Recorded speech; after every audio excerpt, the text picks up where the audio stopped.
Hello. Hello, Hello. Jenny. Hello, Kari. Hello, Carolyn. Hello, Hello. Naomi. Hello, everybody. Good morning to our second day of activities of the 11 Architect Symposium 3000, 4000, 5000. Welcome, and I leave you with Noemi Paimal and Professor Neil Pinder. Welcome. Welcome, everybody. Hello, Neil. Hello, everybody. What a fantastic day, afternoon we had yesterday.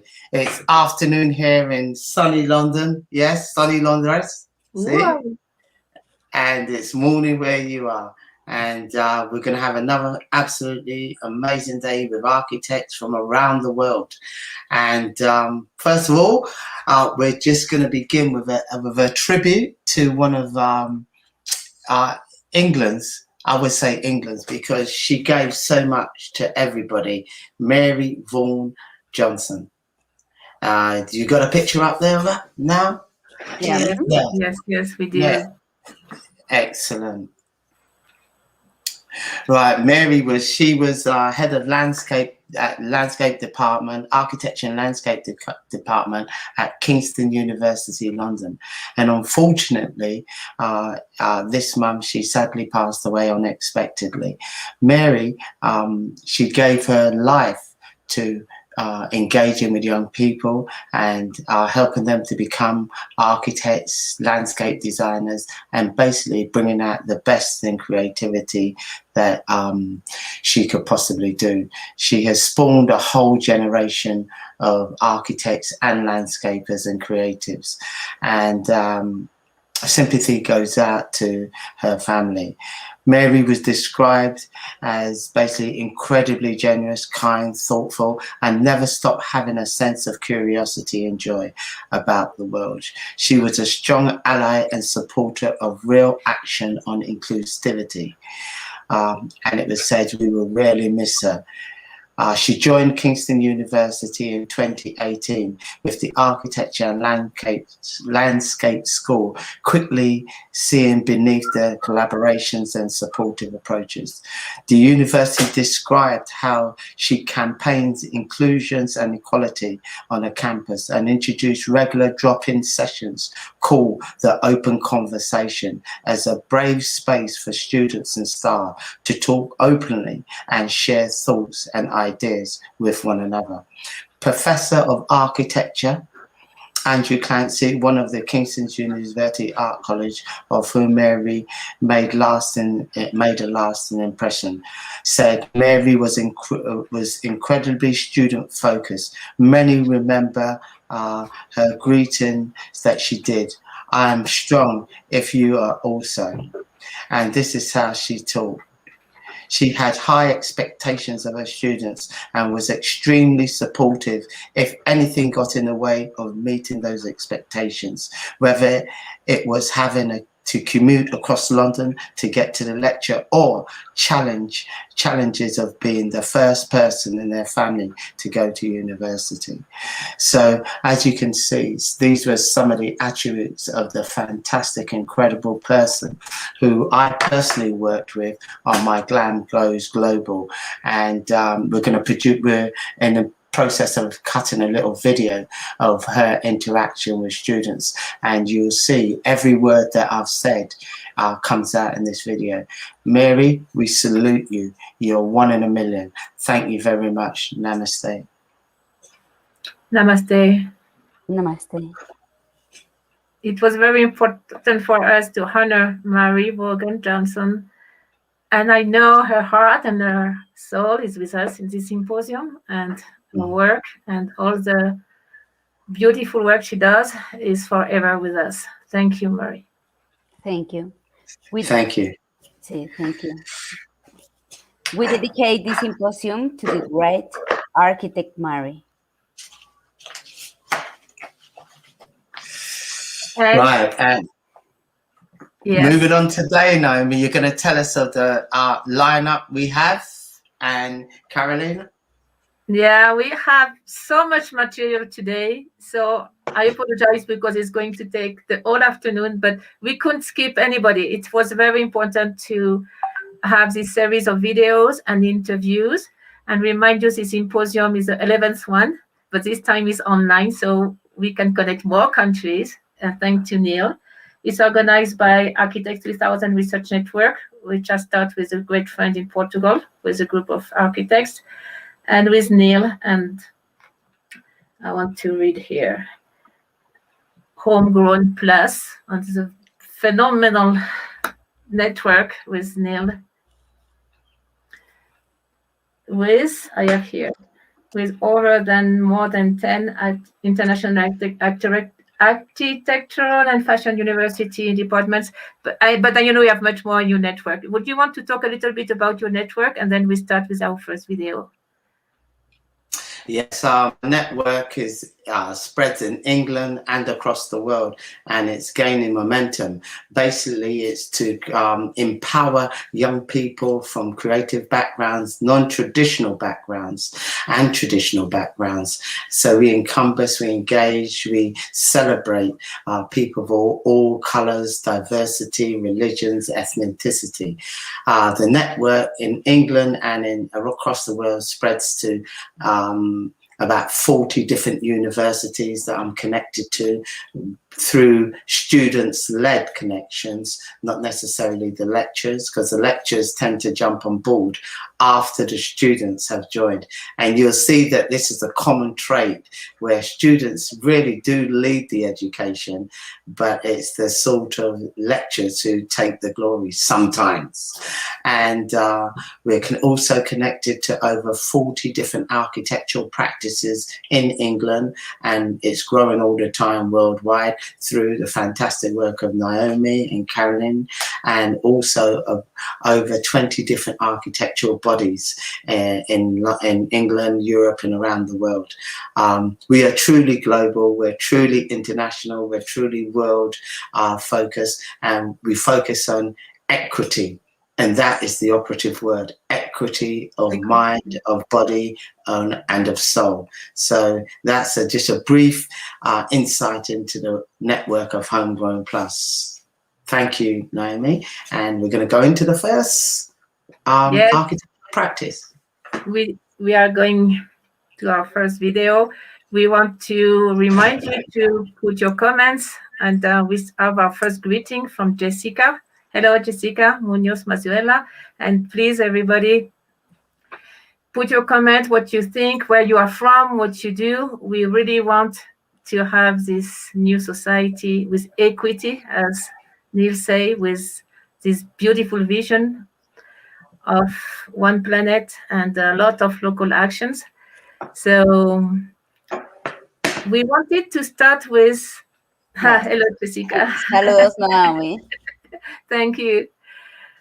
And thank you for the heart and for the okay sign. We wanted to start, it's a very famous project. It's called Venus Project. And as well, we wanted to honor Jacques Fresco because his vision is beyond everything. I mean, at that time, he had the first energy efficiency towns, sustainable cities, natural resource management, cybernetic technology, and the vision of it's for all. He had a motto, it's abundance for all. And that is a very nice way to introduce this symposium to recognize the genius that represent Jacques Fresco. So we will start with a short video of his work, and then we go on with many, many, many, many guests. Thank you so much. Genesis of a new world civilization based on human concern and environmental reclamation. It proposes a holistic social design in which automation and technology would be intelligently integrated to maximize the quality of life rather than simply profits. Undesirable behaviors are products of long exposure to detrimental environments. If we wish to surpass the limitations of our present-day society, such as war, hunger, poverty, and bigotry, we need to make changes and arrange society very differently. Most of our problems today are technical But we still look for solutions through political means in a monetary system. We have the resources. Money is an interference because it limits our ability and it limits our dreams. Modern society has access to highly advanced technologies and can make available food, clothing, housing, medical care, a relevant educational system, and at the same time develop a limitless supply of renewable, clean energy such as geothermal, tidal, solar, wind, and more. The solutions lie in the intelligent and humane application of science and technology and more appropriate resource management in order to supply goods and services to everyone equitably, enabling the entire global population a very high standard of living. We don't have enough money to accomplish this, but we do have enough resources. If we initiate what Jacques Fresco calls a resource-based economy, this is where all goods and services are available to everyone without money, credit, barter, or servitude of any kind. For this to be attained, all resources must be declared as the common heritage of all the Earth's people. Imagine the possibilities of an unprecedented mobilization of scientific and technical alliances toward problem solving without the interference of money or politics to initiate global unification and restoration. The Venus Project would start with a systems approach to city design using highly effective construction methods, emphasizing the conservation of resources. The first city would be a huge research center, making automated systems for the next city. It would be a place where we would disseminate information as to what sustainability really means for the future. The aim of the city is to constantly maximize existing and future technologies with the sole purpose of enhancing all human life and protecting the environment. The society I'm talking about is global cooperation, where all the nations work toward improving the lot of humankind. Now, why do that? Because the smarter people are, the richer and more secure everybody is. We have the tools at hand to design and build a future that is worthy of the human potential. It is imperative that we continue the process of social experimentation in order to transcend our present limitations and truly create the beginning of a civilized age.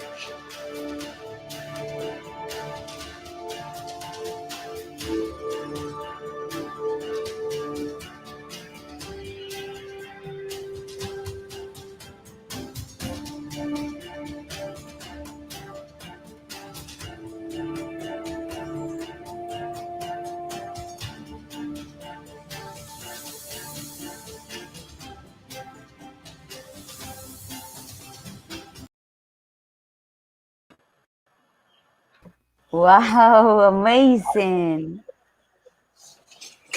Yes, absolutely amazing. Imagine, Jacques Fresco was a genius. yeah. Imagine a world where we had, and I'm writing it down, resource-based economy, where we had collaboration of all the countries in the world, global collaborations, and where money wasn't the actual trading post, but we use the basics of what we produce and give and trade to people around the world. And that, and just in that sheer sort of thought process, we could eradicate poverty, deprivation, and everything else. Yes, he said we have the resources, and I'm convinced too. We have the resources and we have the human resources. If we work in team with all the countries together, of course we can do it. But he saw it far in advance, and now we are starting to build that. So he was like the father, let's say, or the grandfather, one who threw the ideas in the quantum field, and now we have the one who are following his path. I think that we have to.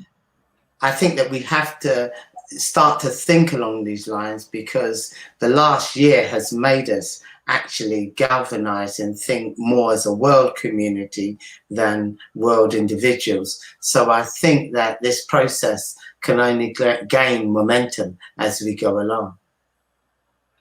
Yes, yes. Yes, a project for a very close future today. Yeah, the young Yes. generation, they want it right now, and they are right. That's the way we have to do it. Yeah. Yes. Yeah. Please share this symposium, comment on where Yeah. they connect from, and if you have any project like this or have any question, right there, please. Thank you. We will go on with a great video. It's from two friends of mine, actually. It's from Urban Future Organization. And it's nice because urban is U, future is F, and organization is O. So we have UFO, which is great. And it's a huge network. They start in London in 96, actually. And now they have like 50 architects from all over the world. And I love their view as well. So we gather three of the architects of this huge network. It's Claudio Lucchesi, my friend from Italy. 2 years ago, we had the symposium in Italy. It was a physical symposium in his office, actually, in Messina, Sicilia, Italy, a beautiful place. So we invite Claudio. Is an architect from the Faculty of Architecture of Reggio Calabria, Italy. We ask Jonas Lundberg, Sweden, to be with us in this interview too. He is from Sweden, as I told you, and he studied in the University of Kansas. And the third person is the architect Andrew Y. Tat Yo from UK and originally from Hong Kong. So the three of us, we asked them for their views and as well a little bit about parametric approach in architecture, because they worked as well along, at the beginning with Patrick as well, Patrick Schumacher. So it was a very nice interview, and we have the three of them at the same time, and I want to thank them a lot. So let's watch them, and we go on with all the questions we had for them. Thank you. So it's about Claudio, Jonas, and the third architect is Andrew Whitehead.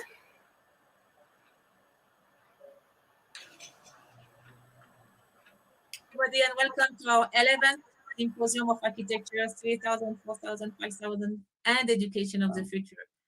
And I'm so happy now because you have three, I will say, worldwide experts, not only architecture, but parametric architecture. We have with architect Claudio Lucchesi, Italy, and we know each other from the workshop in Italy, and with architect Jonas Lundberg from Sweden, and architect Andrew Yo from Hong Kong, but from London right now. So welcome so much. Thank you for your time. And maybe Claudio, do you want to give us a little introduction? And thank you for your time. I do appreciate. Yes, thank you. Thank you to you. Now, this year, so we celebrate 25 years from when we started our network architecture office between London and Messina in Sicily. So I studied in London at the AA with Jonas and Andrew. Nowadays, they both teach at the AA. And Jonas teaches as well at Chalmers University in Gothenburg, and Andrew teach even in the Westminster in London. So when you said you were interested in parametric architecture, so I thought about them. So we did some research, some study. So we can start. I can pass the word. I'm very pleasure to pass the word to Andrew and then to Jonas to say something about this. Well, thank you for all the contact, dear Claudio. Who would like to start? Andrew, would you like to present yourself? Well, yes, it's honored Welcome. to be invited. It's kind of interesting opportunity to talk a little bit about what we do. Perhaps I'm not 100% sure it's about what we do or about the subject of parametricism as such. But yes, I kind of have the opportunity to study at the AA, and at the time was sort of like supervised by Jeff Kipnis and Patrick and Brett Steele at the time. Wow. And yes, and since then we kind of suck into the world of doing architectural design in a very in a kind of pretty prescriptive way, if you like. And been here in London for since 1995, so it has been a long time. And it's a privilege to work with so many kind of talents in London, and obviously including Jonas somehow. He come down to London, and we've been sort of like talking about some of those subjects. Maybe not whether we would call it parametric design today or simply just computational design. Those are kind of conversations that we have in the last, say, 15, 20 years, if you like. Perhaps I would say a little bit sort of like in a way that the way I see it. Dear Andrew, I want to remind you, we are not only architects in the symposium, we are as well teachers and parents and people who wants to rebuild the world, education and schools. Definitely. I mean, please, could you tell us basic, we don't even know what is exactly the definition of parametric architecture. Do you want to help us with that? In terms of definition, that's interesting. Well, I think that's easier to understand as a, say, computational design in that sense. To say we are looking at design through computation tools, working with one would say driven by design parameters. And perhaps some of this is also relates to recently working with artificial intelligence, and maybe it's also have a little bit more focus towards about, say, production, particular construction production, using with robotics, relates to, say, performative, sort of like a driven design approach. When I say performative, perhaps something has to do with some kind of data-driven design approach, with from visualization to sort of like a design process.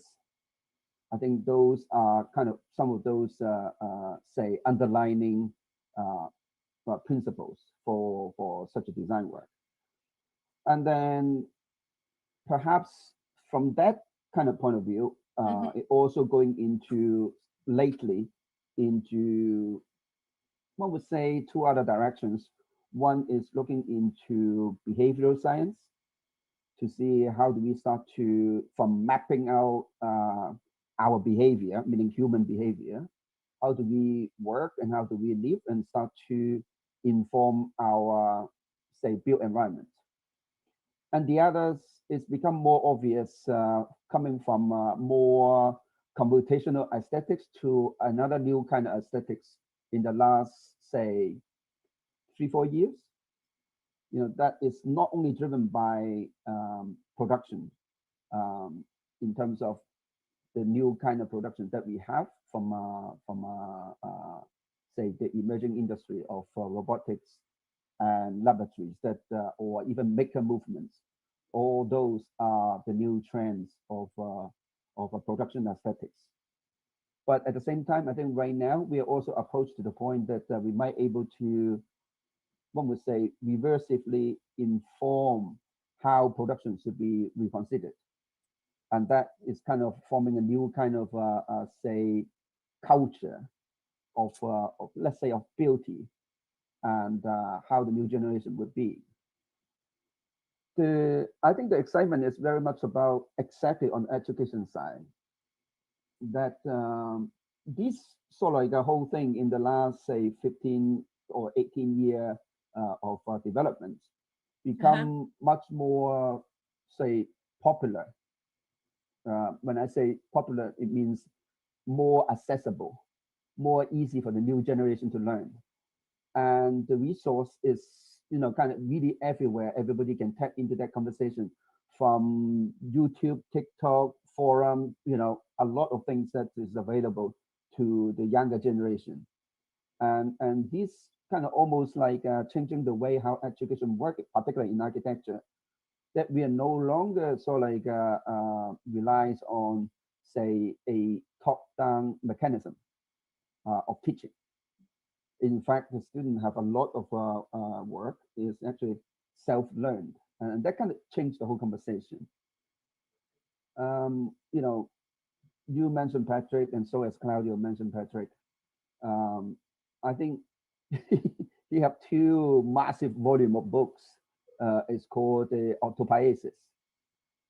And that book fundamentally lay out the conversation about from single authorship to multiple authorship, design work, or maybe even education work, and eventually towards, I would say, no authorship required, because it just keep evolving through different input, if you like. So that is kind of the ultimate goal. I think in terms of the design is not driven by a top-down process. I think that's kind of pretty much the one would say the theoretical framework as an approach. Beautiful. So for building schools and university, we have the perfect pattern, don't we? I think for that, and we're going back to the conversation, that there's a few things that we can look into, right? The pattern is one thing, but the pattern is also learning from, one would argue, education behaviors.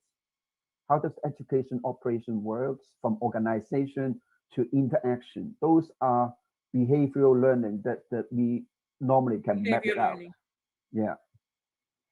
And some of this, of course, we still might, you know, occasionally deploy known geometry in order to work with, one would say presume engagement, if you like. So I think that is a kind of some of those things that set out what some of these things, the current practice and the future sort of the generation would approach. Thank you so much. Thank you, Andrew. Sure. And maybe we would like to know your thought about Jonas as well, please.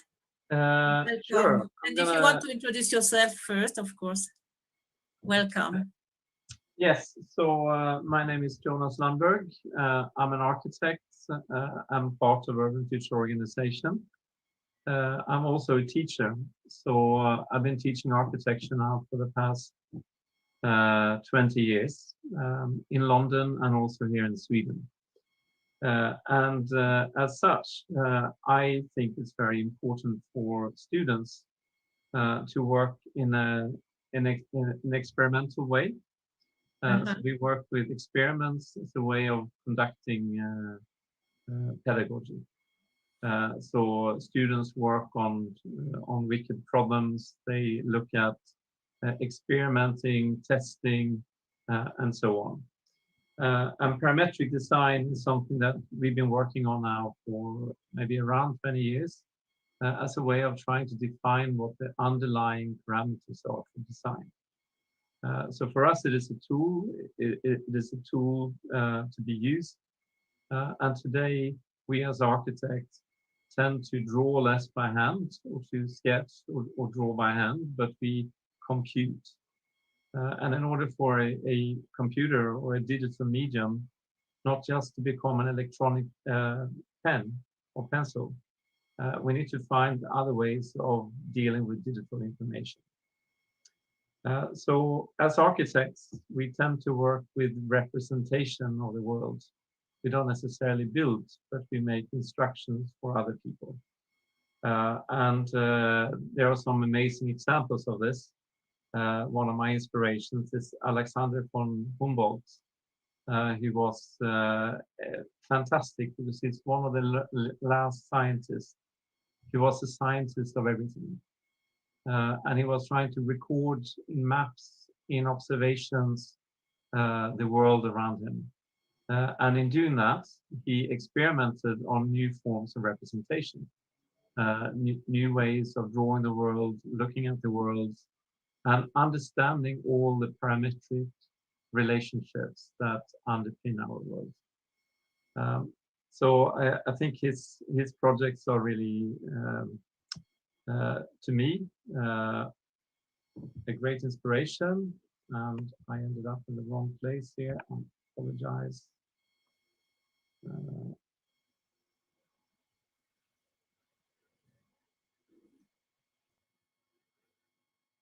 Try again. No, not the right slide. I'm sure that's the one.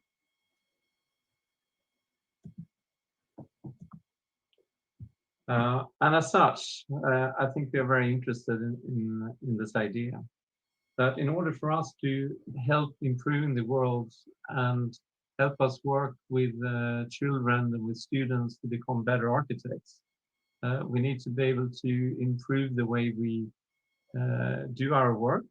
And in doing that, we want to experiment on, can you see the screen now or not? No. Okay, let me see again. Apologies.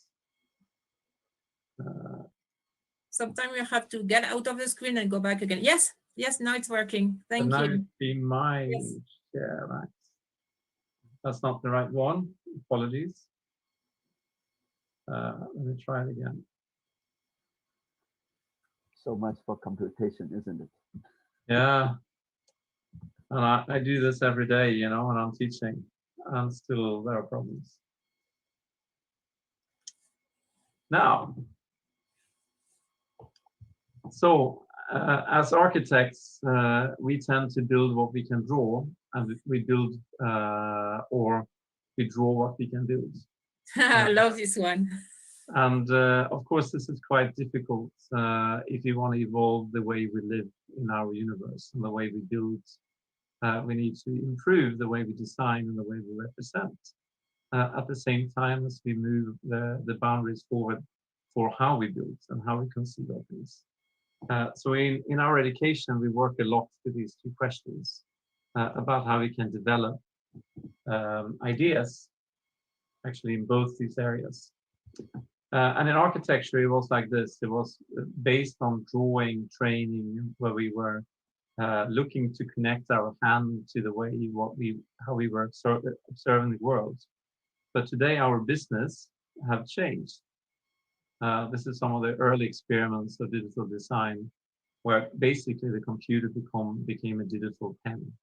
So you're trying to translate this ability to observe, to look at things, to something which is digital. Or suddenly we have a screen, we have a mouse, we have something else that connects us to our medium. And the computer is good at other things. So I think we have to find ways that we can work with the digital medium in as a free way as we would when we are drawing things by hand. I had a professor my first year in architecture about 30 years ago from Argentina. And he basically said, if you learn how to draw a rock, you can draw anything. His idea being is, even if you want to make simple architecture, you need to understand and free yourself from the restrictions of what you can draw and what you can conceive before you can decide actually what you want to do. So we have been working with something which is the equivalent of, let's say, first, like digital freehand drawing. We can use digital medium to sketch, to work freely, to help the students develop a free relationship to the media, so they're not limited by the type of tools that they pick, just as you would do in art training if you were working with analog media. And as such, we also build connections to what we can build. So since the digital model suddenly is made up by a series of parameters, numbers, and relationships, we can also relate this to the way it machines things, how we fabricate things, how we build things. And that's kind of what we've been working on. This is an example from Unit 4 at London Met, where we were working on this and ultimately building buildings, going from a digital sketch to a parametric model to fabrication outcome in the realization of a solar-powered building made entirely of foam or lightweight material. So this is done with a university in London that we competed in a competition with. And the idea here is that you go from a sketch to assembly drawing to maybe things that you make in a factory. This is not from the same project, but here we can go from a digital model directly to something that we can make in a factory. This is something called engineered timber or cross-laminated timber construction, where you work with big engineered elements that you can cut directly from your material. And with our students, we go and we work in workshops and in factories. We work in multidisciplinary constellations, so they can consult and work with experts to realize projects of varying complexity, but with other professionals. And I think this type of collaborative models is a much truer reflection of the type of complexity in our business today. And we think in academia, when we teach, that we have to prepare the kids, the students, to work in this type of multidisciplinary collaborative constellations, and not just look to their own designs. And again, of course, this is a connection between the way that you conceive of something, the way you design something, and the way that you fabricate something, and the way that you can understand this translation as a series of parameters or relationships. And this is a student of ours at the Architectural Association School of Architecture that Andrew and I taught a couple of years ago, Dalia Matsura Frontini. And this is our kind of work we do on pedagogy that allows you to go from the artisanal way of working with analog medium to a way of digitizing and working with fabrication. So in her case, she was working with new digital media called 3D painting. And she had a little 3D printing pen that she could connect to this. And in this very haptic process, she could also control and work on the workflow to, in this case, a robot arm that could also extrude material. And then all of this work is done in first person in virtual reality. So she is actually inside her paintings or in her creations. That makes it experiential, and she connects her body to it. It's very similar to the light paintings down in the 1940s. There was many experiments done on that by light painting. And then we try to understand the new media, in this case, VR, in the way that they can be translated into drawings and representation. Then it, in its own turn, is a form of experimentation. So it's a lot of playfulness, and this is Dalia at her final review at the Architectural Association School of Architecture, when she can see the kind of outcome of her year. She was working in Tibet, and she was looking at this type of tree root systems that you find that she was working to explore using this medium. Digital of virtual reality, 3D painting with an actual physical outcome. So we think this type of playful experimental work, it's really important in helping students fulfill their own ambitions, to free themselves of limitations, take responsibility for their own projects, and to allow them to work in a speculative, creative way on the kind of worldly problem that we face, that allow them to attack and look at situations and context in different ways. So we think this is incredibly important in developing the agency of the students moving into the professional life. Okay, I think maybe I can stop there. Beautiful.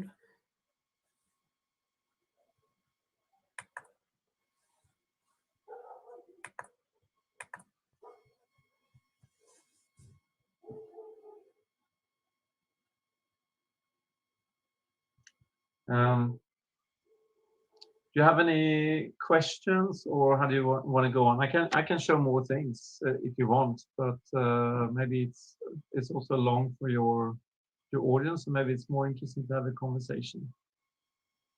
Time is flying, actually. Do you want to? Oh, that's so beautiful. Another just a couple of slides just to enjoy the beauty. Yeah, so this is a student of ours at the Architecture Association.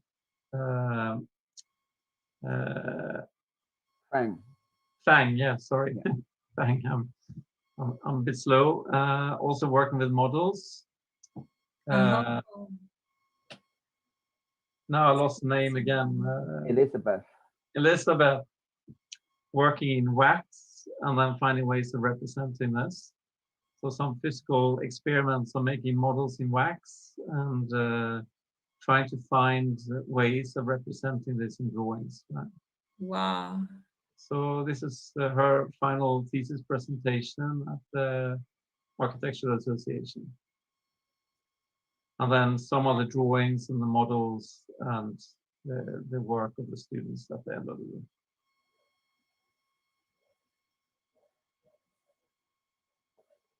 Beautiful.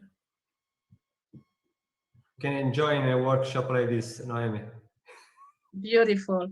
Maybe we should do a special, do another interview. This is so beautiful. Would you like to stop with the screen, the sharing? Yes, I can. And we can, maybe we can close up. Time is really flying. We can close up with each of you with maybe a little message for all the viewers, if they are architects or not, some recommendation or something you want to say in general to us. And we will close the interview with that. Do you want to start, maybe, Jonas? In general, about parametric.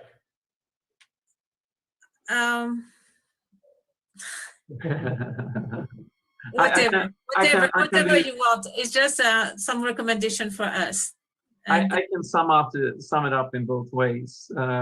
I think in pedagogy, it's really important to work in an experimental way and an experiential way. So you make tests, you work on projects, you pose yourself, design problem where you can work on different ways of evolving your approach to something that you find interesting. And I think this type of pedagogy is incredibly important. Me, myself, my sister is a Waldorf teacher, so I have lots of connection with Steiner in the family, but also in the Swedish school we have adopted Emilio Reggia, I think it's called. It's also a pedagogy that deals a lot with creativity and the way that you experiment and you test things in the classroom.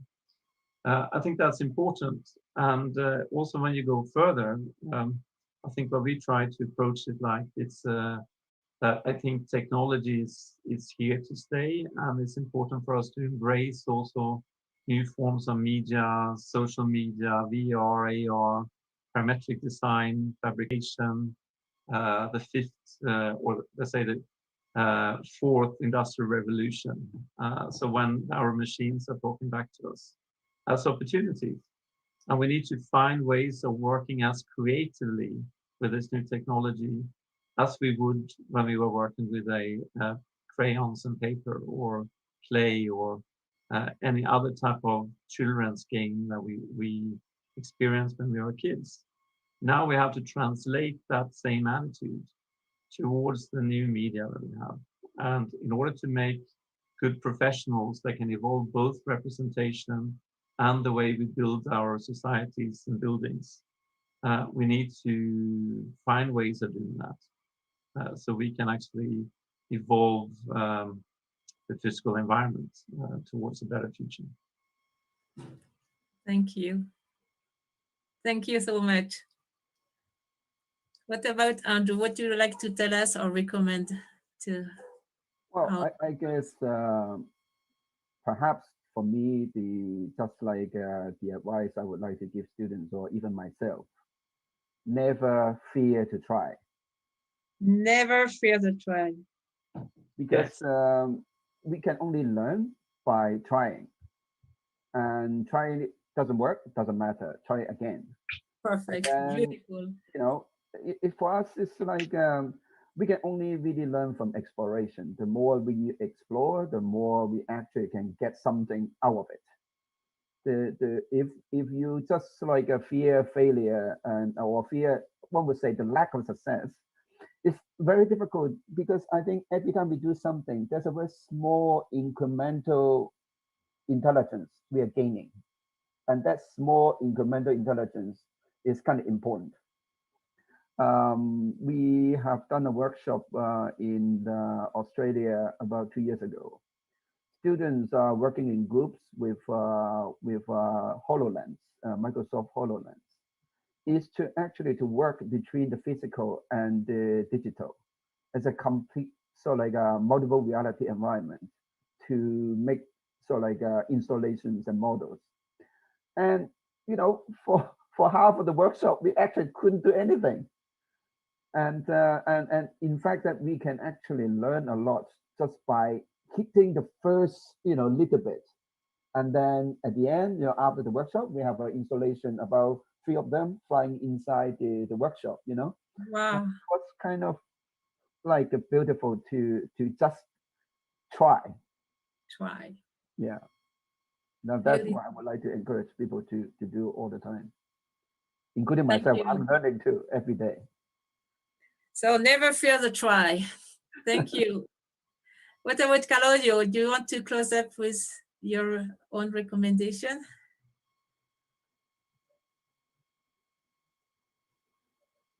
And we will need your microphone. As Jonah's sister, I'm lucky that Maria Rosa, my wife, she teaches through the Steiner education in a way.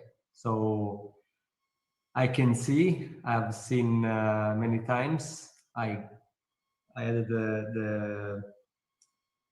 been lucky enough to follow this kind of experience with the students, and I can see how they improve and grows much better in terms of creativity, in terms of fantasy, compared to students that go in like normal school. So I think the architecture should follow in a way this kind of and help this kind of process in terms of creativity and fantasy. And in this sense, parametric is like sometimes it's a very useful tools because you can test multiple possibilities in a very short time. So if this can help even in that sense, I think it works perfectly. So. Yeah, beautiful. Maybe I could, if I may, I can add something at the end. I think what Andrew said, this of not being feared, of not having fear to making mistakes. I think this becomes kind of interesting in today's world when the kids, and I think we have now a new millennial generation who grew up with so many games and so much social media that there is a general sense of being afraid of making mistakes, because in games and so on, you always learn to find a way out in a very simple way. So with gamification and so on, the reward is always close. So what we have to work with today quite a lot is to get the students to take risks and to have the will and the courage to make mistakes, because it seems like they don't want to invest time on things that they don't know the value of yet. And for us as teachers and educators, I think that's one of the biggest challenges out there, is to be able to learn by doing and learn by also making mistakes. And I think there's a culture today which is kind of adverse to that. And I think it's not good for learning. Thank you. Well, thank you so much, Claudio, Jonas, Thank and you. Drew, Thank for you. your input, pictures, and the good strength and good vibe you are giving us. Not only for the symposium, but for the life of everybody. Because you know what I realize? You are helping the humanity to get out of a box, physically and mentally and with the heart. So it's such an incredible job. It's like take the humanity to the next level with the creativity, with the human part, with all possibilities being possible. Thank you so much. And definitely we will be in touch and do some more. Wish you all the best Great. to your symposium. Yes. Thank you, Claudio, for the contact as well. And see you soon. Okay. Take care. Thank you Bye-bye. very much. Bye-bye.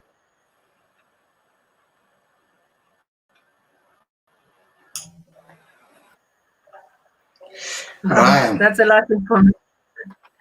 Yeah, it's a hell of a lot to get through. First of all, the thing about getting students not to fear to make a mistake, it's so, I mean, I think that is really, really, really good. But unfortunately, the systems the educational systems that we're in today are trying to wean out, trying to knock out students from making mistakes. So now where I teach, students are scared to make mistakes. They're always, you know, they've got a template of this, a template, and they call it scaffolding, or they call it, you know, this and that, and they're scared to make mistakes. But by making mistakes, that's how you learn. And I'm at the beginning stage of it, or near the beginning stage. And if it's happening with us, you imagine as students go on, they're scared to make mistakes because they're scared to get it wrong. And if you're scared to get it wrong, you're scared to get it right because you don't know what is right from wrong, if that makes sense. Yeah. But I love the fact that, so I teach all my kids, build what you can draw and draw what you can build. That's a lovely statement, you know. Build what you can draw and draw what you can build. What do you think of that? Yeah. Without limitation. Without limitations, yes. Yeah. Yes, definitely. Definitely. And I teach my kids, parametric architecture is fantastic. The digital form is fantastic, but also I think you have to start off by drawing parametric architecture, the shapes, the forms, because let's not forget, there is digital poverty. There is people who can't afford to have the screens that we're looking at now. There are people who can't afford to have the packages that parametric architecture demand. And the tools, the machinery, the digital tools and machines. So if we get everybody to draw like I think Jonas did in the beginning, get everybody drawing and then let them experiment. And if you have access to the digital form, then you can move on. And if you can get access, or if you have access, or if you can create access, let's do it. Yeah. Learning from mistakes is, wow, very interesting and great project that Architect Parametric. And Noe and Professor Neil, we have comments. Oh, let's see. Thank you. Jessica Muñoz Macela, saludos a Noemí. Hello. Hello. Giovanna Specht. Hello. Hello from Houston. A Hello, dear Giovanna. friend. And Jason Boyle, my architecture mentor. Hello from the UK. Yes, we'll be and sitting. see your video today, actually. Yeah, he's to come about 5 o'clock. Jason is, yeah. Perfect. And Giovanna, this is amazing. Thanks for this program. Yes, thank you. Good. Right, just keep your comments coming, and we'll flash them up in front of you. And the feedback is always worthwhile. Remember, learning from our mistakes all the time. Yeah. And by the way, we should rephrase. It's not a mistake. It's a step towards solution of something new. It's like this guy, Edison, to get this bulb, he made like 800 tries.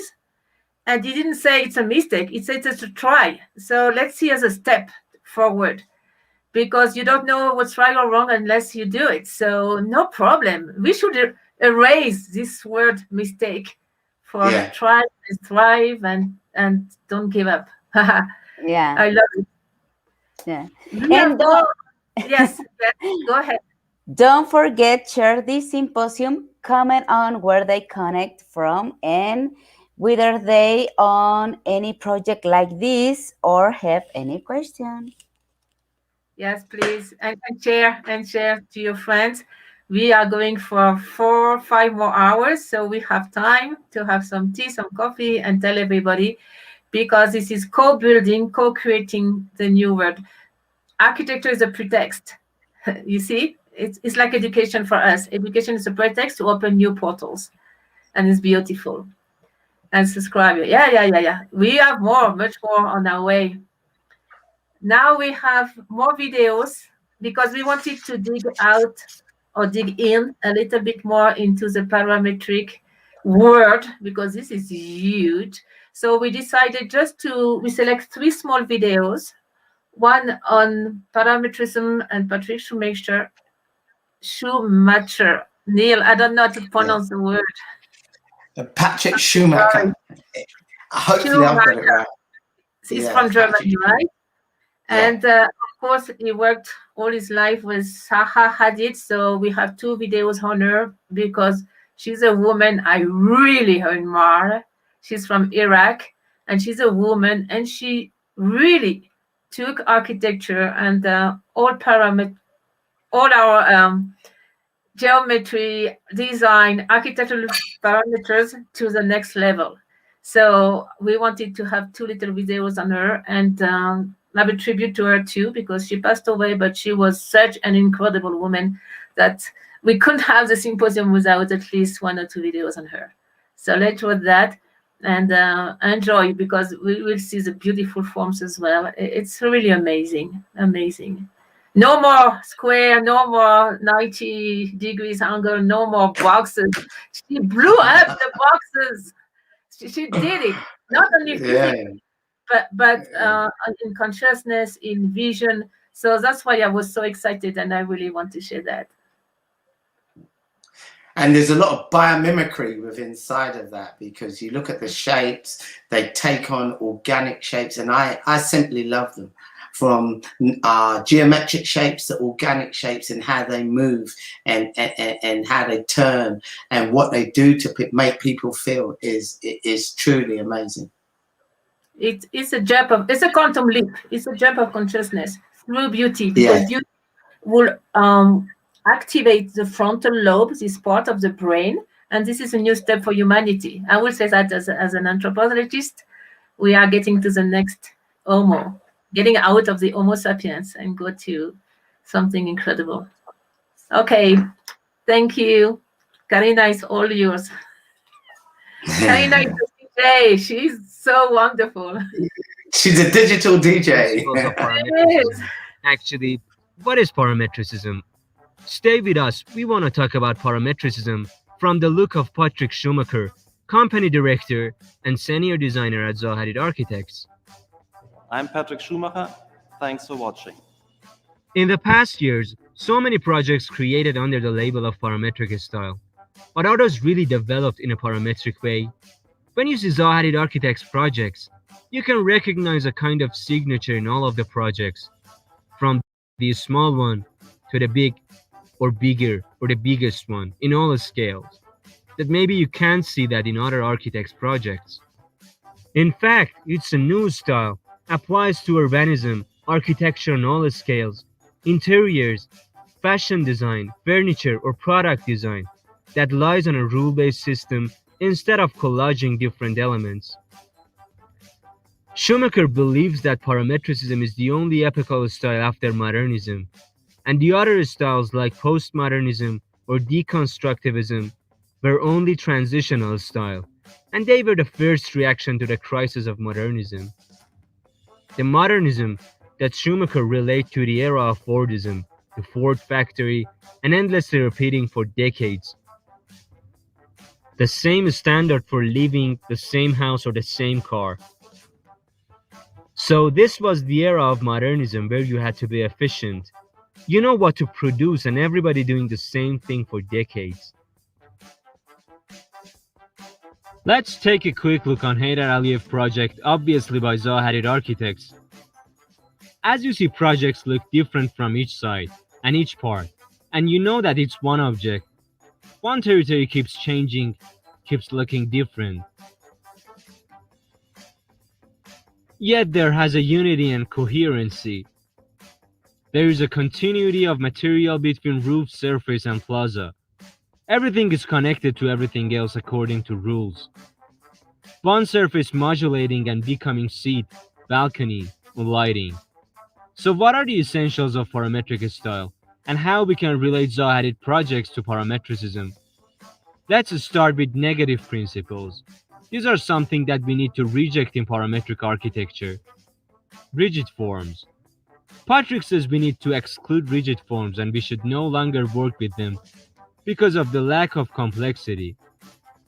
Repetition. It's not the image of our contemporary society when you have an element just to simply repeat, and it's also taboo.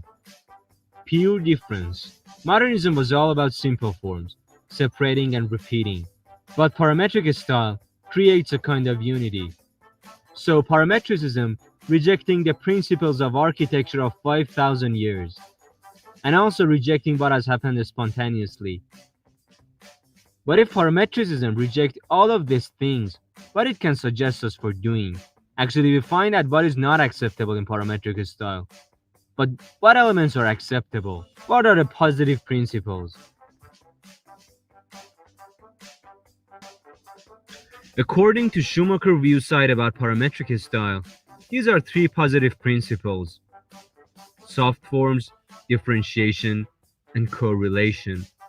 Schumacher compares modernism with parametricism and also adds if modernism as an epochal style had some subsidiary style like functionalism, brutalism, or high-tech, we can also see some subsidiary style in parametricism.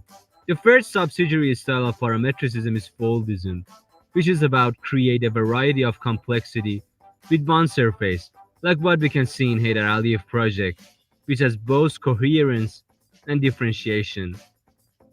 Next one is blobism, the fusion of blobs into volumes. You can see the zones partially articulated. The next subsidiary style is swarmism that applies to urbanism, and it's about particles, which associated in different ways, and you have swarms of elements that deliver variation and differentiation. The last one, tectonism, is not only different from the others in morphology. It has grains of textures and colors. So tectonism heightens the structural and fabrication logics. It's the architect's stylistic expression to the engineering solution, where the joints and material limitation of fabrications are considered as natural ornaments to the work of an architect. At the end, we want to know what is your opinion about parametric style. Do you think it's the main style of our time? Do we need any style or ism to explain the way that we look in architecture? Or can we use a formula for defining architecture? And the main question that we want you to think about it, is architecture a cultural knowledge or a scientific one?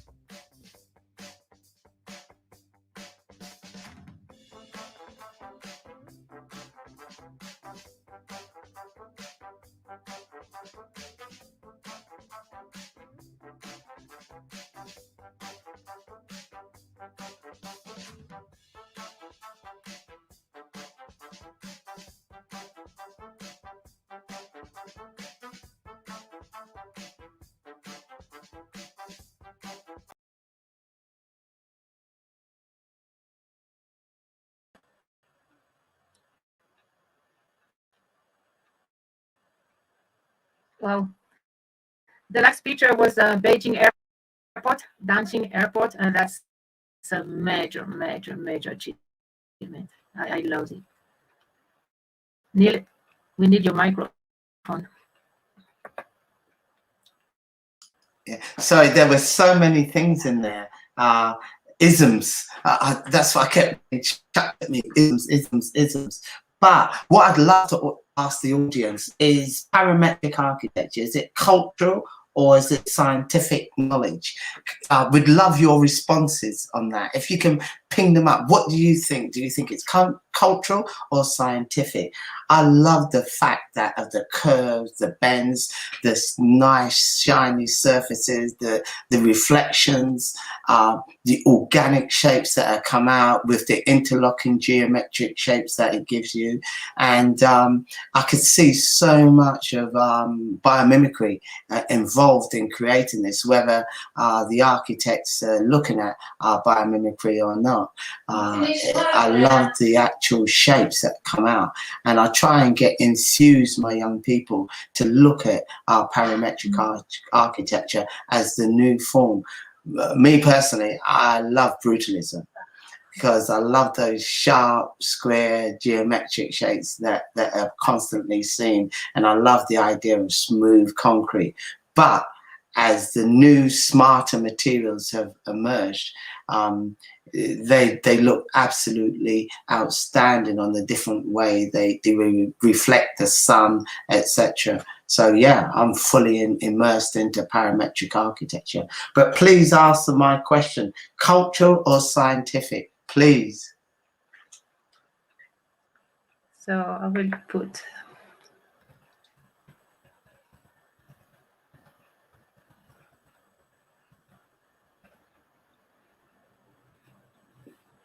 Perfect. So the question is it cultural or scientific? I'm going to put it here. And meanwhile you answers, we can watch the two other videos on Zaha Hadid, my hero.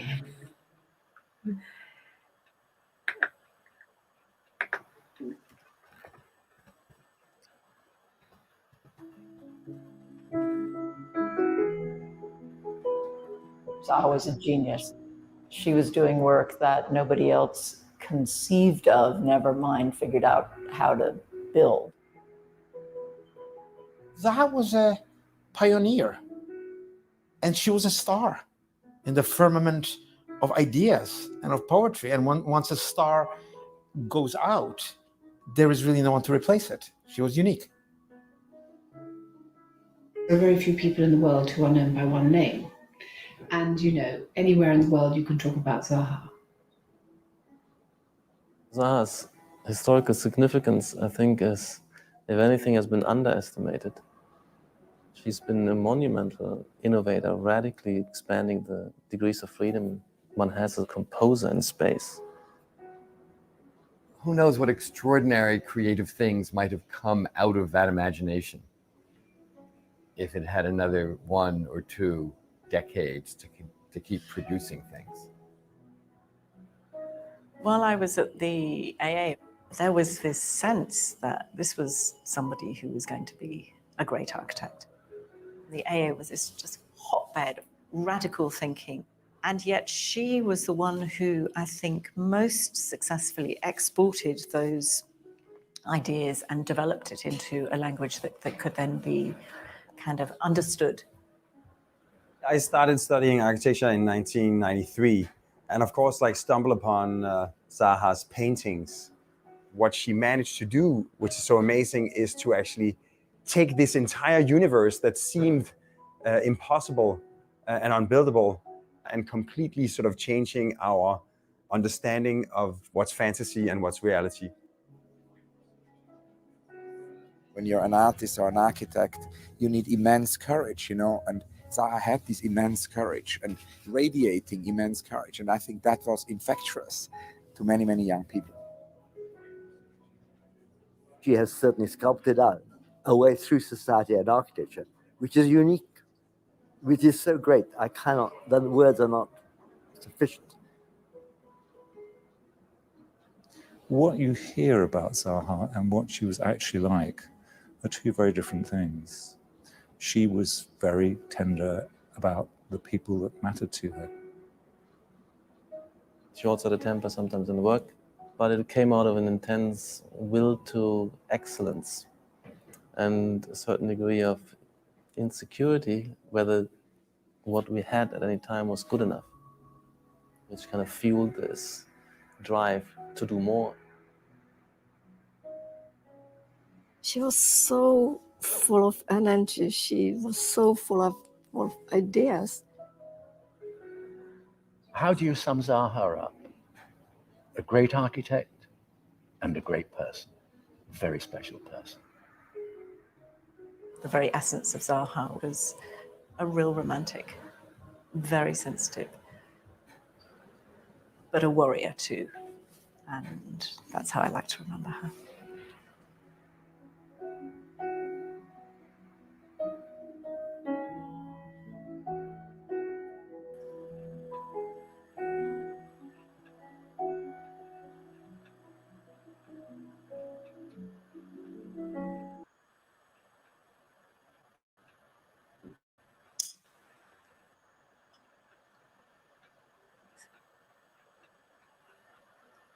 Here's a question. Meanwhile, you prepare your video.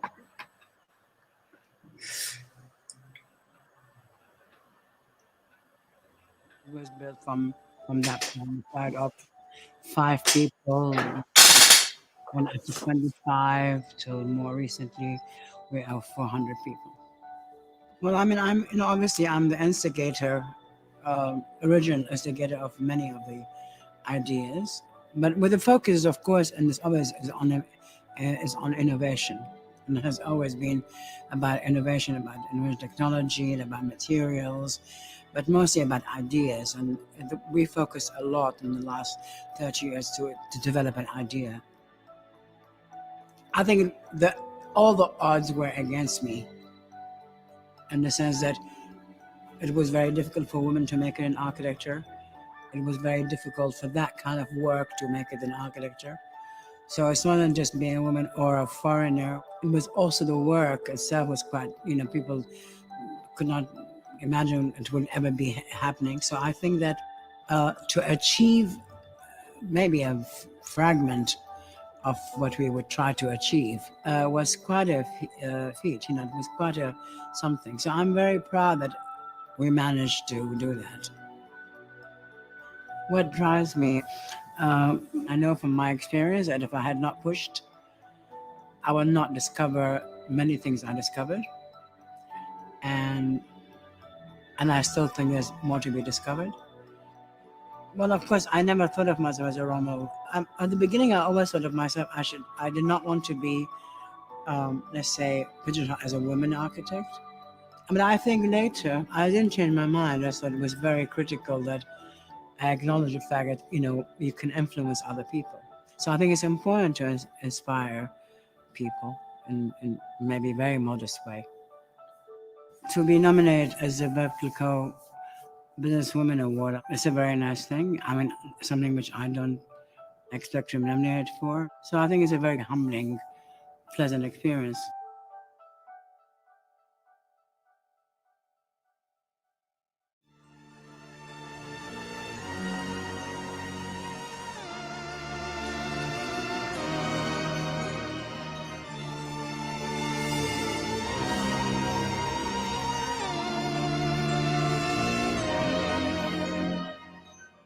In the last 30 years, Zaha Hadid has gone from paper architect to global megastar.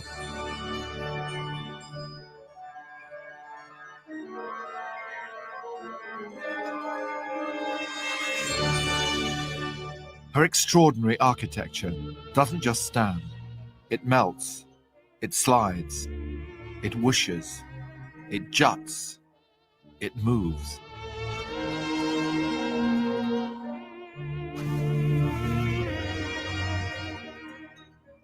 Her buildings make us feel like we're in another place, another world even. A Zaha-shaped world. Zaha Hadid has won all the top architecture awards, the Pritzker Prize for Architecture and the Sterling Prize, twice. I was women, I did strange stuff. I think they're all together intertwined, but there is definitely has been, and it still remains, it's much better now. There's a definite stigma too about the women thing. Born in Iraq in 1950, Zaha Hadid is now a dame of the British Empire. This year, she's even been named Businesswoman of the Year by Verve Clicquot. The winner is a great architect who happens to be a woman, Zaha Hadid.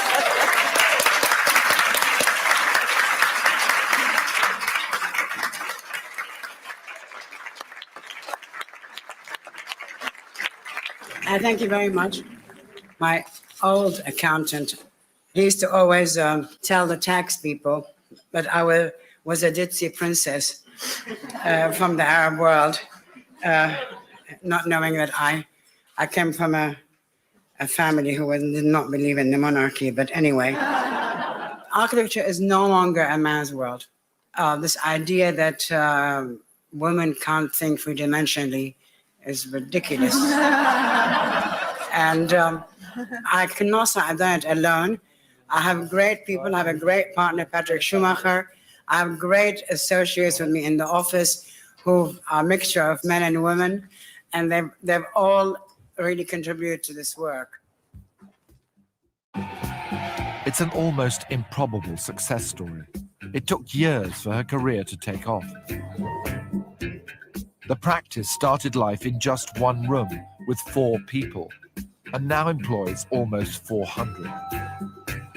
It's a global brand with buildings all over the world.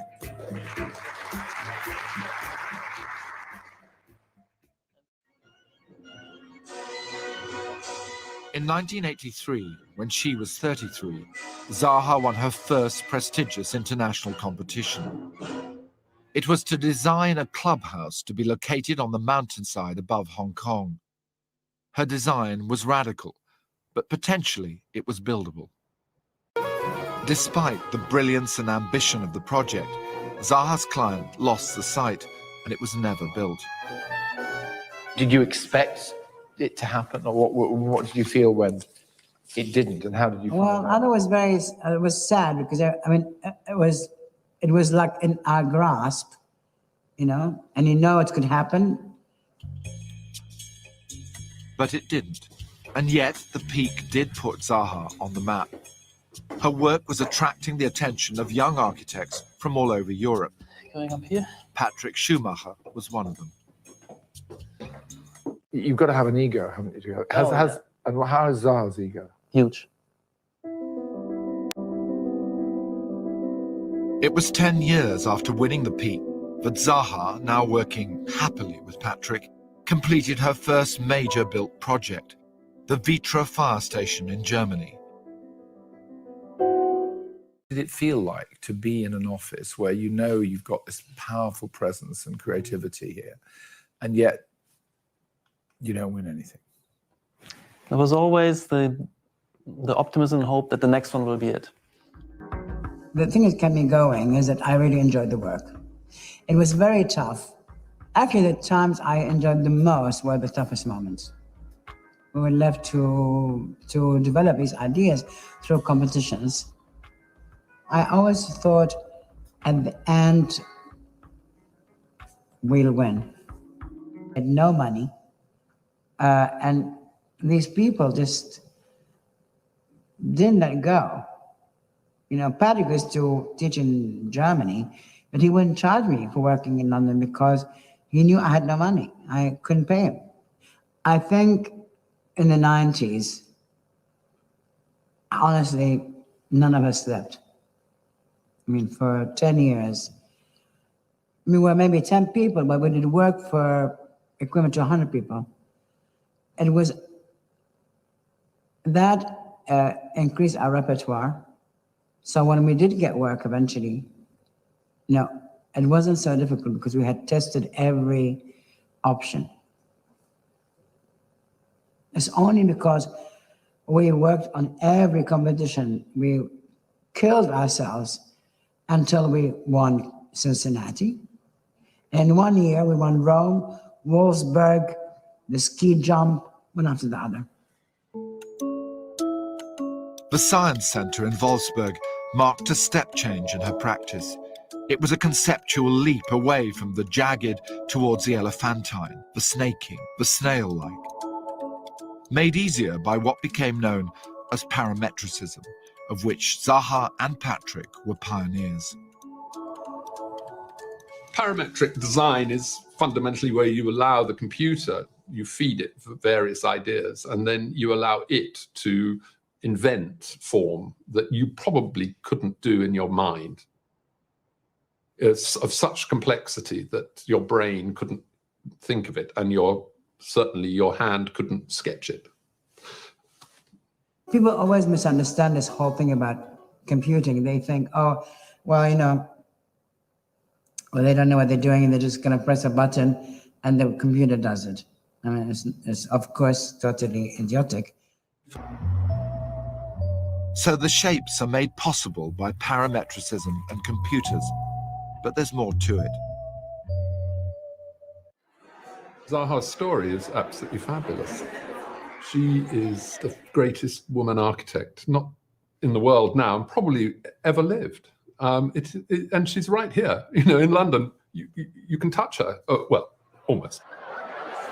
She does demand attention, and she gets it. She goes to the States and she has dinner with Obama. She is a superstar. Zaha is, if you know her and if you understand her, very inspiring person. But you have to have patience. You have to give her room. If you try to constrain her, then she will explode. Zaha was a genius. She was doing work that nobody else conceived of, never mind figured out how to build.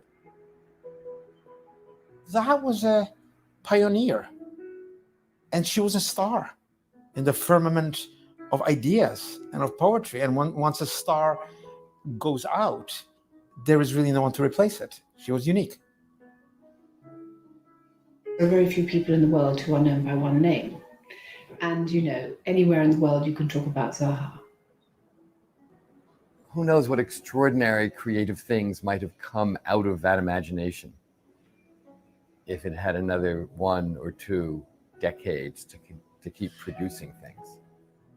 What she managed to do, which is so amazing, is to actually take this entire universe that seemed impossible and unbuildable and completely sort of changing our understanding of what's fantasy and what's reality.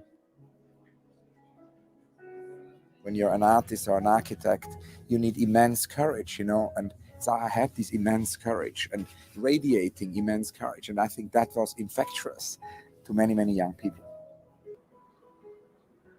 How do you sum Zaha up? A great architect and a great person, a very special person.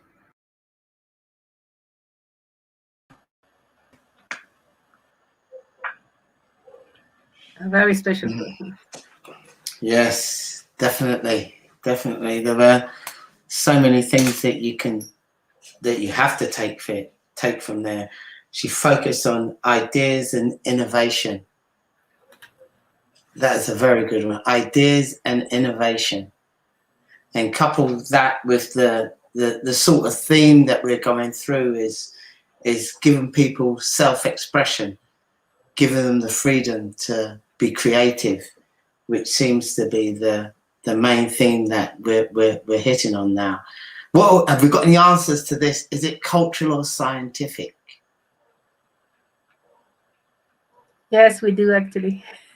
or Right, let's go, let's go. From Metita Alejandra from London.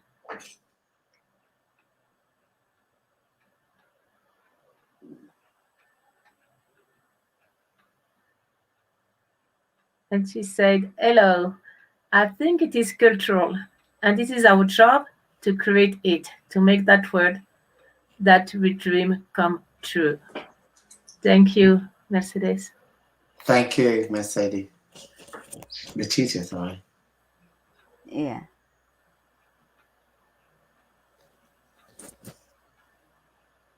And more than that, it's up to us. This is what I like. Thank you.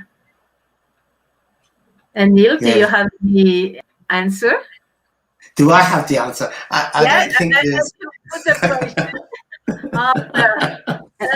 What's your idea? I mean, you put me on the spot now. Is it cultural? Well, I think there's a lot of culture in there, personally. I think, you know, from where she came from, and we're all guided by the inner culture that we've been given, we're brought up with, we're surrounded by. So I think all of those major influences.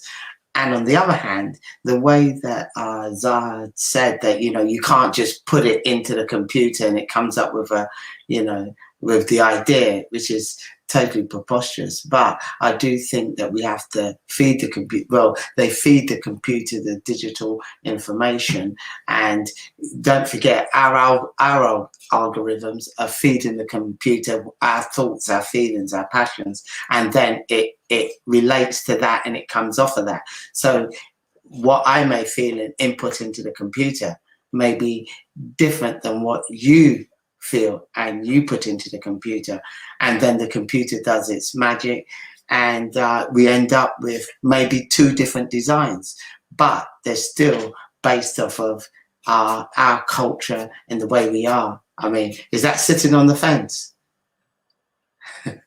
Am I trying to get the best of both worlds? Wow, please go on commenting whatever ideas pops out. Those 3 days, actually, because we will go on tomorrow too, will be like feed, inputs, feelings too. And I promise you by Sunday, we have all a quantum leap of understanding and feelings and consciousness, I will say. Neil, what if we go to Peru and Italy now? Yes, why not? Why not? Who are we looking at now? We have a proposal for a school in Peru and another school in Italy. The one in Italy is the 7 Petal School, which we started with a great friend and architect, Claudio Lucchesi. We already saw Claudio in the first video from the UFO organization. It's Urban Future Organization. It's not a UFO, kind of. And watch the video with Peru is very interesting because the whole roof is used. It's called a useful roof. And we can get some ideas from this beautiful proposal of Claudio. So let's watch him. And I want to thank Claudio. Thanks to him, we had many events in Italy. Thank you, Claudio. Everybody, welcome to our 11th Symposium of Architecture, 3,000, 4,000, 5,000, and Education of the Future. Welcome to the architect Claudio Lucchesi. Hello, Claudio. How are you? All okay? I'm fine, thank you. And Claudio is from Italy. Buongiorno. He's one of the co-founder of UFO, Urban Founder Organization. Along with now they have 60 architects around the world. It's amazing. And he's a pioneer with parametric architecture, which I really love, and expert in education and architecture. So today, what are we going to talk about, Claudio? And do you want to present yourself a little bit more? And thank you for your time.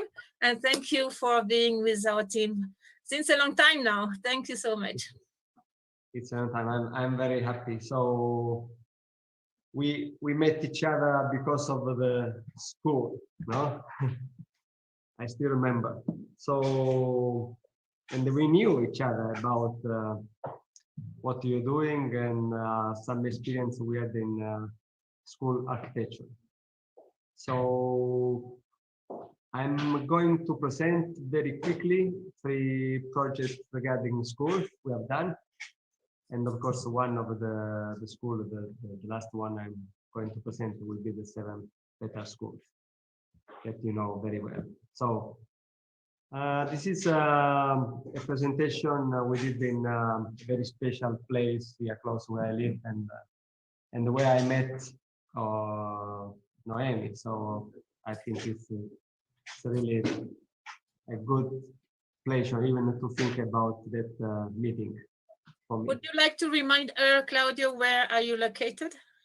Yeah, I'm located in Milazzo. It's a very beautiful small town in front of the Aeolian Islands and Sicily.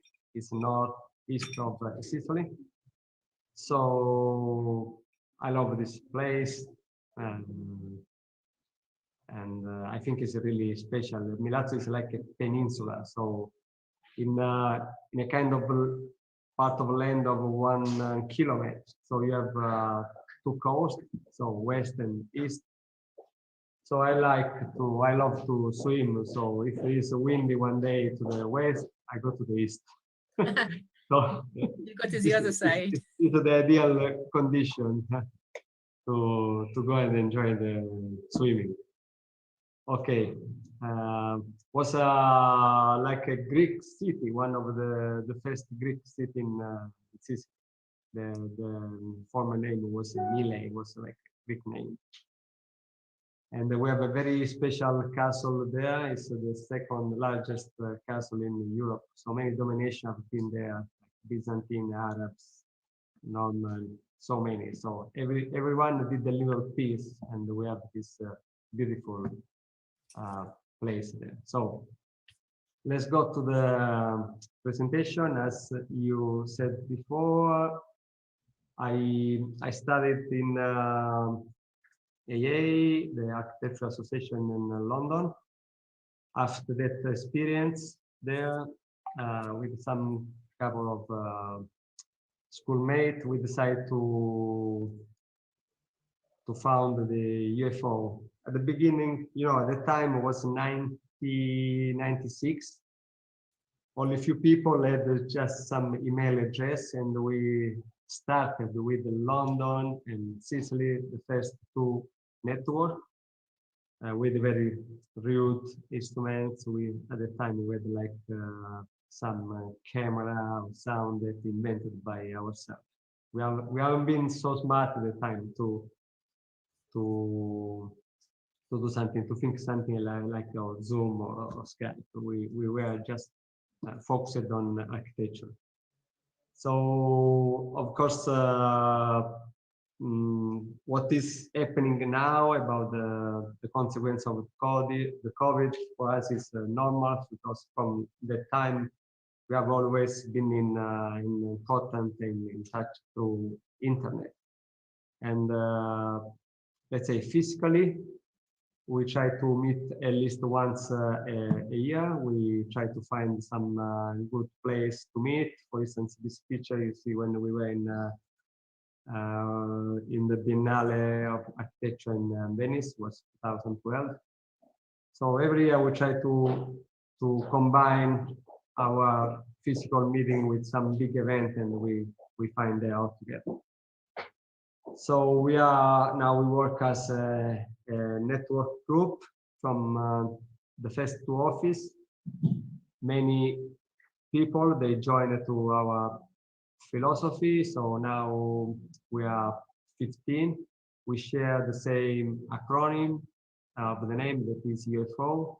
So, and then we get the name of the city where we belong. So now we have offices in Italy, in the UK, in Australia, Sydney, in China, Beijing, Shanghai, in South Korea, many places. We are nowadays 15. Every office is like, every studio is independent, but when we have to work together, of course, we join together and we share the same portfolio. This is, I think, very good for everybody. This diagram shows us we meet each other in terms of work, how we share the work and the place and office work together. So there are a lot of connection between us. And here we show some of our office around the world with some people. Andrew, Jonas, Pierre, Daniel, so many.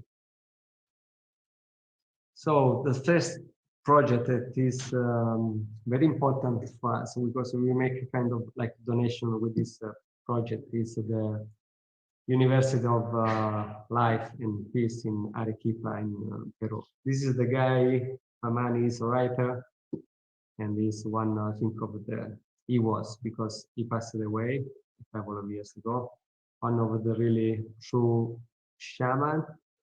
And he has written many books. They are like bestseller in Italy. And he found a school for poor kids in Arequipa. Arequipa is the second largest city in Peru. You know very well this. So it was very fascinating to be there and to find this special location with the misty, the volcano of Arequipa.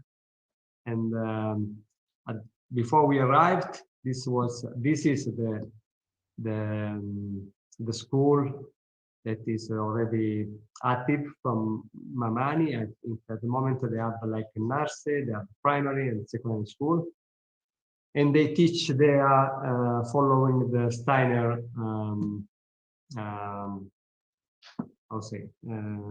theory, Rudolf Steiner. So I think it's something that is very close what you're doing in the Pedagogia 3000, 4000, 5000. So Yeah, part of some growing. picture, part of the picture about the kids. Oh, that's nice, this picture. I can see you with your cap. Yes, so this was one of the You're most happy there, huh? lovely moment there. Yeah, some special event, the school. We are all there celebrating with the kids. So because the school must be sustainable by private money, we try to find a kind of sales, like a prototype that could be like implemented with some other and form this new school. And this is the prototype we thought was the good one for them. So we can combine with there. And this is like some picture that I took in an Inca location there. So the walls were made by this kind of rhomboidal shape that we used in our project. So we did something similar in concrete because it is the material that they can use there very easily. So all these elements, everyone on the roof have a particular task. So someone needs for the light, someone needs like for the water storage, thermal mass, the ventilation, and especially for growing plants, because all the economy of Arequipa is based on agriculture. So we want to dedicate all the roof space to cultivate, like it was like it should be like a vegetable garden. So these are the elements, the components, how they make together. So they stand in like forming this big arch, and we don't need any pillars, any floors. They just stand by yourself. This is just one cell, how it works. Wow, that's so beautiful. Yes, and then you can see there is like a ramp. You can go on top, and you will have this big vegetable garden, and go there and cultivate fruit, vegetables. You can see from this section, because then everything would be even helped in terms of energy by the windmill. And yeah, it's important even for the storage, because it doesn't rain a lot. So just once, maybe a couple of days, twice a week, a year in Peru. So this is a diagram. You have to collect the water for the whole year. Yeah, Is that right? We can collect the water there. So I'm trying to save water as much as possible. This is a diagram how all the functions, the programs, they related to the school, and how the plants, the function, they can stay together. This is all the plan when it will be completed. This is a view from the top, from the roof, and some images about the school. I hope he can start soon, especially with the first cell. And this is again Mamani. This is the tribute to him, because in a way, for some part of my experience in my life, I consider him like I still consider him like a master. It was really good to talk to him. I've been very lucky to share his friendship for at least 10 years. And sometimes I was really, how do I say, I can't believe like just one person can know everything. And I asked so many things. He always had, I think, a good answer. And I realized in time that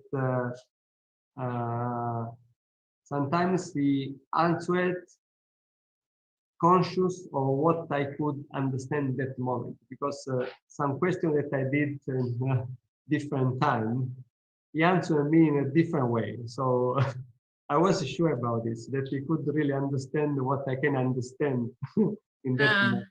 It was really brilliant. Okay. Dear Claudio, let me translate for our viewers the slide in Spanish, in English, because it's so beautiful. Okay, sorry. But what do you want to translate, or do I do? Oh, yeah, you can translate. Pachamama is the mother of all living beings. She is our mother. We are our children. We have to love her. I love her, respect her. And for that, we have to know her. Wow. Many good phrases I still keep about Mamani. And this is a quote from Hernand Huarache Mamani, the founder of the foundation. And the foundation is De la Vida y de la Paz, right? It's in the foundation is the Universidad de la Vida y de la Paz. The University of De la Vida de la Paz is it's located in Arequipa. Arequipa, Peru. Peru, yeah. Thank you. So then we did what's called the innovative school. This is a school competition we did. So when we have to start the competition, really, we went to some primary and secondary school to ask the students, the kids, what was the shape they would love to have for a future school, for their school. And most of them, especially the boys, they said that the idea was like the shape of the car tracks where they can play the people. So we got the idea from so they can run on the roof, right? Yeah, you can walk on the roof in a way. So this is the site, and because the school should have three kind of school together, but in a way they should maintain its independence. So we have the nursery school even here, the primary school, and the secondary school. The three circle with different color you see is like an open courtyard that it belongs to a particular school. Okay, this is like the structure, the pillars, the framing inside, the roof, the garden, and the landscape, trees, some sports facilities, and this is in a way all the diagram with all the program. In the middle, you can find like common space, like the gym, the canteen, the auditorium, the library, all the services. And then with the three circle around, you have three kind of different school. It's interesting because all the class have two direct access to the open courtyard, the inner courtyard, and the outdoor courtyard. So there is this constantly relationship with the green and the landscape. Of course, everything is made by save energy with the eco. This is all the internal circulation, pedestrian, for the student circulation, the public circulation, all the entrances. So these are kind of like public event when they happens, where the people can stand more. This is the biggest inner courtyard is even like an amphitheater, so you can have like cinema, theater, you can play different events there. And this is a kind of like called the sports facility. One of these is like a track and field running track that goes even inside the building. These are the open workshop or the laboratory outside or the playground.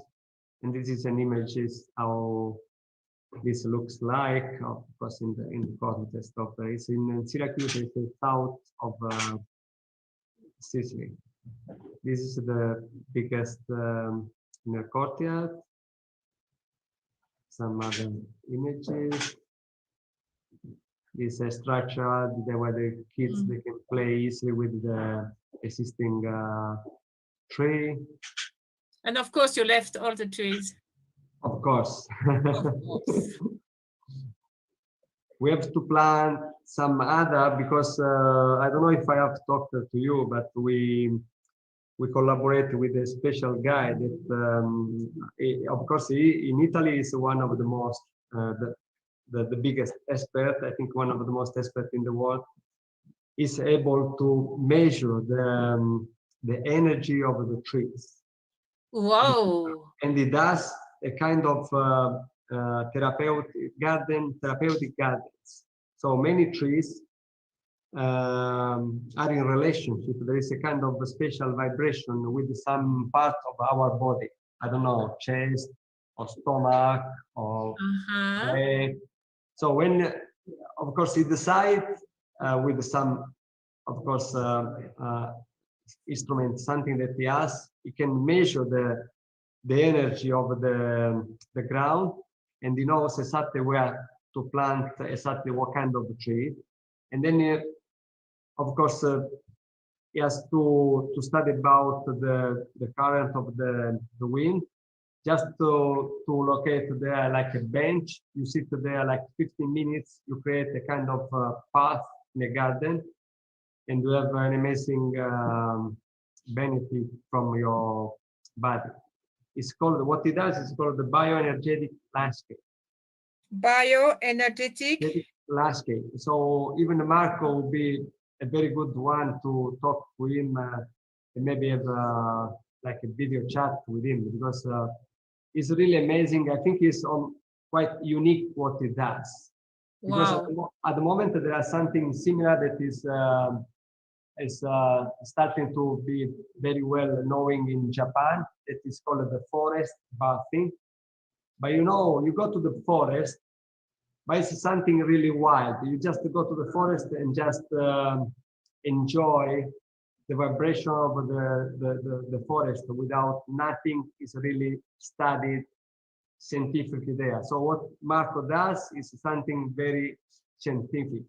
So it's really interesting. It does most of his work for all the kids' school, about the school, hospital. So it does not only just outside the landscape, but even inside. It creates this kind of a green filter to clean and try to change all the air filter and to make all the space more comfortable and livable for everybody.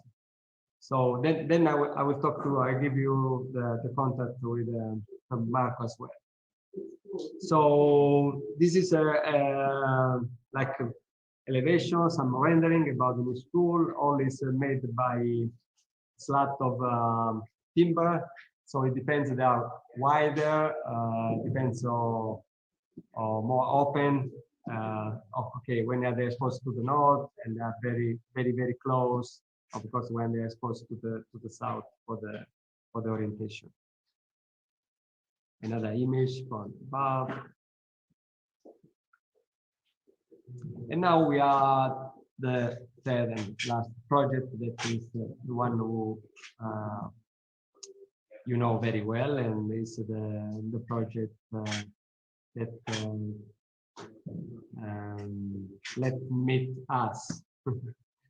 So we tried to put in architecture what was your theory, your vision, your dreams at that time. Of course, everything can be updated. Now this is, I don't know, I don't remember what was the year we did this, but I don't know, maybe it was like 5-6 years ago. Yeah. I don't remember the time. So I got, of course, some info about you, and we start with this that we consider the mother, you say, of all the sacred geometry, and there is the flowers of life that Jumbalo, of course, explained very well in his books. So we have 7 colors. Every colors have a special program. Now I go very quickly, and then now we will see like a video that explains much better what I'm saying. The image are much better. So this is this kind of like circle with another not regular circle shape in the center, where there is like a park. There is these flowers of life. So even in this, like the project I showed you before, so all the class, they have like 2 direct connection with the landscape, the inner one and outdoor. So, and they are all in relationship between them, maintaining their own privacy and program and function. So this is one image about the inner core, and now you can see from the night, even all the lighting will be in the same color of the colors of the petals that describe exactly what is the program and the function. I tried to make the video. Let's see if it starts now.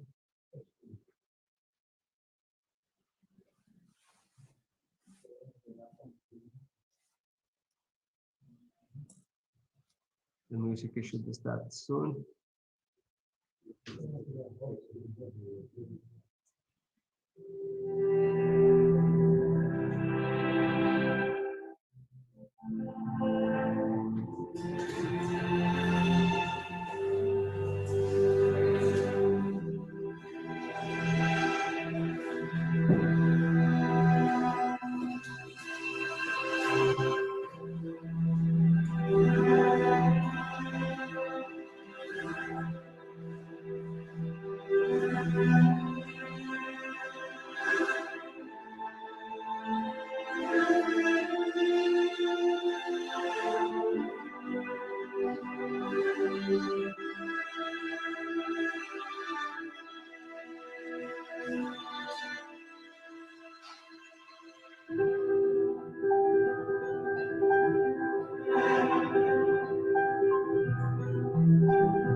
bello. Beautiful. So, as you know very well, this is very flexible project. Of course, it can be flexible because it can be located and placed in different kind of landscape. So it can be above ground, a little bit on lower ground. So in this sense, it's it's very flexible. So I want to remind the workshop we did here, and of course organized by Noemi. So this was September 2018. In your office. So, okay, And this in Milazzo, in Gigliopoli. This is Gigliopoli. Okay, good time. Wow. Yeah. I remember, at that time it was in situ, it was not online. Yeah, so some study of sacred geometry you made. This is in with all the participants, or part of the participants in the office during our work. So very good to share that moment. I still remember that. Oh, thank you for the pictures. Yes, I think this is very nice. Okay.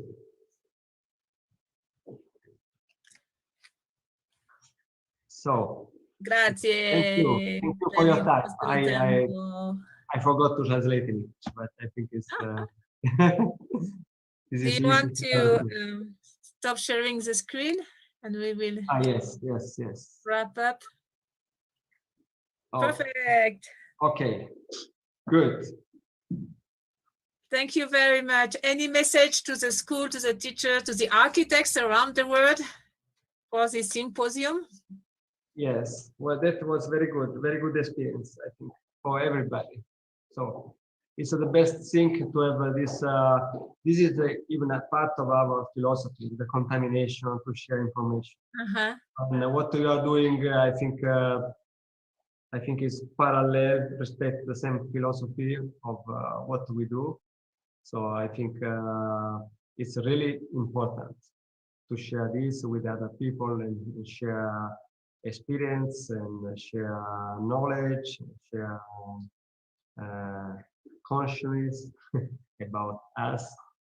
All this can make our world a little bit better. That's it. Let's share. It's a time of sharing. Yes. The critical time, actually. Thank you so much, Claudio. You know, I know you are busy, even though. Don't worry. We are still very busy. Good. Please take care. Say hi to everybody in Sicily, Italy, and we keep in touch. We keep in touch. Thank you very much. Ciao.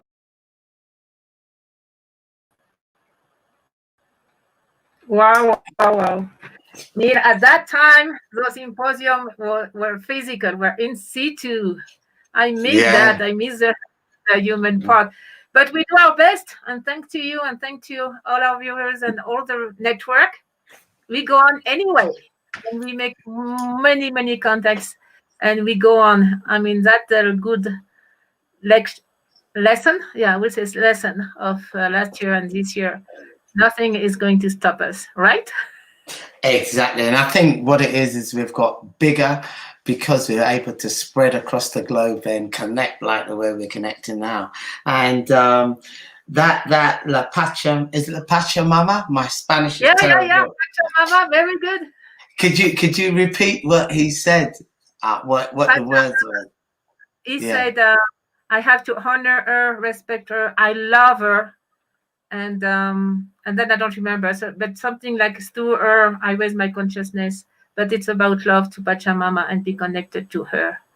This is what we have in South America. It's like, you know, South Hemisphere, we are still a lot with Earth and try to connect and honor her. And I always say her because she's a being, a living being. Yes, I thought that was that. I wrote that down, and I also was fascinated about the way that he got his person in Italy who was an expert on trees and where to put the trees and in relation to the benches and how the trees interact with people. I find that absolutely fascinating. It's called bioenergetic landscape. I think that's what he called it. Bioenergetic landscape. Bioenergetic. Because, you know, Neil, we are getting a land in Uruguay. So I got the idea. Yeah, we have to do this bioenergetic landscaping. Yes. Because that's true. Trees have many virtues, and if you know them, you can do a healing tree. Like you can have a walk, and you get the healing from the trees. Yeah, I love it. Landscaping. Yes. And you can do the same with flowers. Actually, you can have different flowers, and by just smelling the flower, it's healing as well. You just have to cut the flower and make essences or make that flower. You can have. And it's also teaching young people to respect nature as well, which is and how we could go back and interact with nature, which is really good. Right, are we going on to the next person? Yeah, Jason Boyle is a friend of yours. Do you want to introduce him? Yes, Jason Boyle. Basically, Jason, I met him last year. Sorry. Pardon? He's I said Jason. Jason. No, Jason. Sorry about Jason, that. My Spanish would be far worse than your English. Your English is different languages. Right. So Jason is the beauty of being life. You can say you can be spontaneous. yes, definitely. Jason is a nuclear architect, which I've never ever seen or come across one in my life until I linked him up on LinkedIn. Yeah, and he works at Sellafields and is an absolutely amazing inspirator. He gives energy to young people. You can see him if you've got Clubhouse. He hosts a room on Fridays, and he also makes videos, YouTube videos. He's got a YouTube channel, and the information that he gives out totally free will enhance your education about architecture, how to get into architecture, some of the pitfalls of architecture. So he's a really, really good inspirator. So Jason, are you ready to receive your global fame? Here we go. Okay, welcome again to our 11th Symposium of Architecture, 3,000, 4,000, 5,000, and Education of the Future. With a very special guest, we are now in England, Manchester, with the architect Jason Boyle. And he has quite a vast curricula, but is ambassador of the Royal Institute of the British Architects, RIBA, which is quite impressive. Architect with nuclear construction, right? Teacher involved in universities and schools. So would you like to present yourself and we start the interview? Yeah, thank you sure. for joining us. Yes. And thank you for your time. No problem. Lovely to. Oh, and you have a huge network as well, all around the world, which is very nice. And that's a new way of working. I'm very glad to hear that. So please welcome.